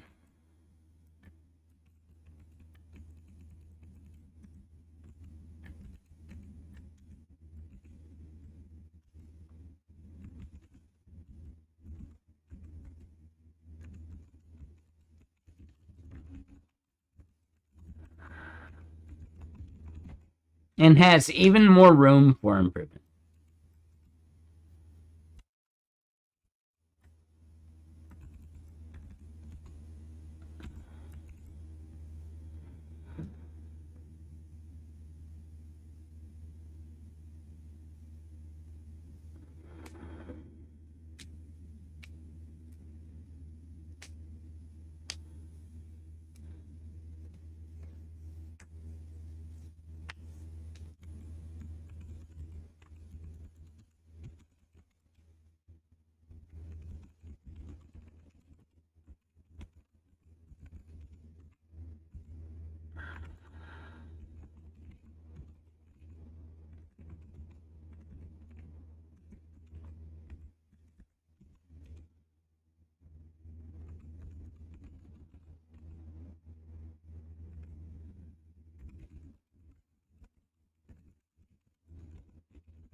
Right. So like this is like the final thing, right? Like the result. We're hosting the turbo stream. We currently only allow connections from our own servers, but with a little encouragement, we could open it up to other consumers.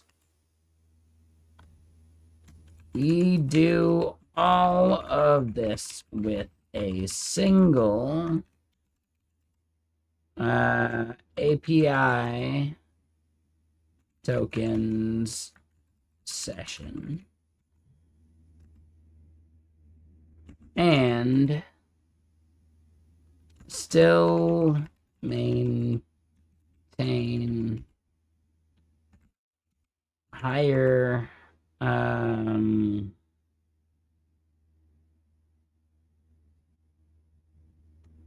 synchronicity. Oh, dude, how do we spell that? Synchro.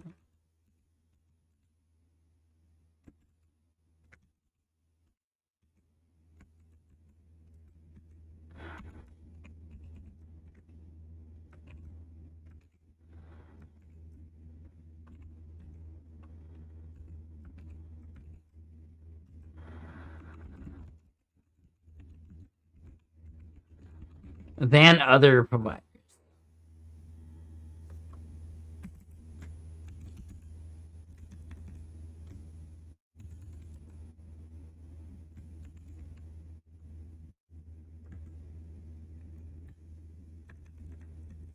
All right, citations.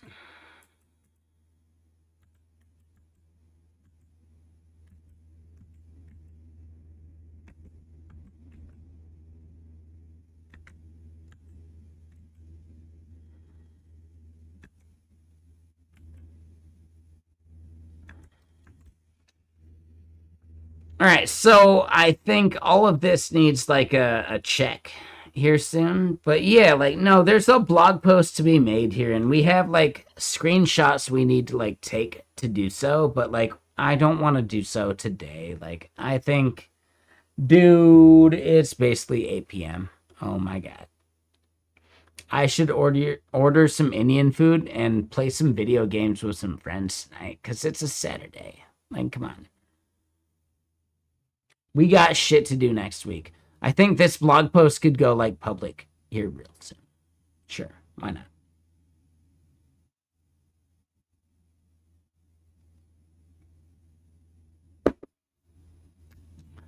Yeah, it's like I smoke weed or something. I don't get it.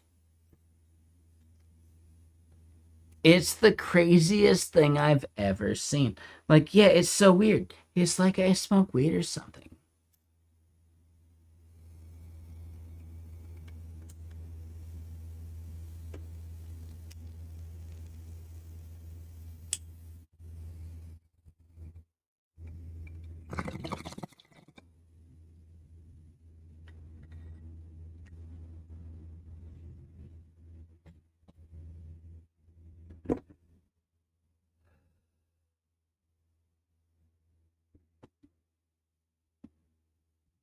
All right, perfect timing. Who do we go raid?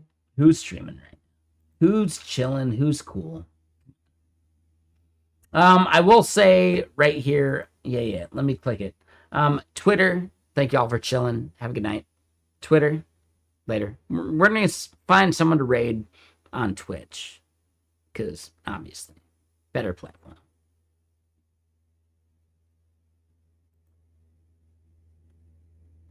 And then YouTube, same idea. Thank y'all for chilling. Yep, hanging out. We had a good day, but yeah, I'm going to defer to Twitch and where we raid to. So, YouTube, have a good night. Later.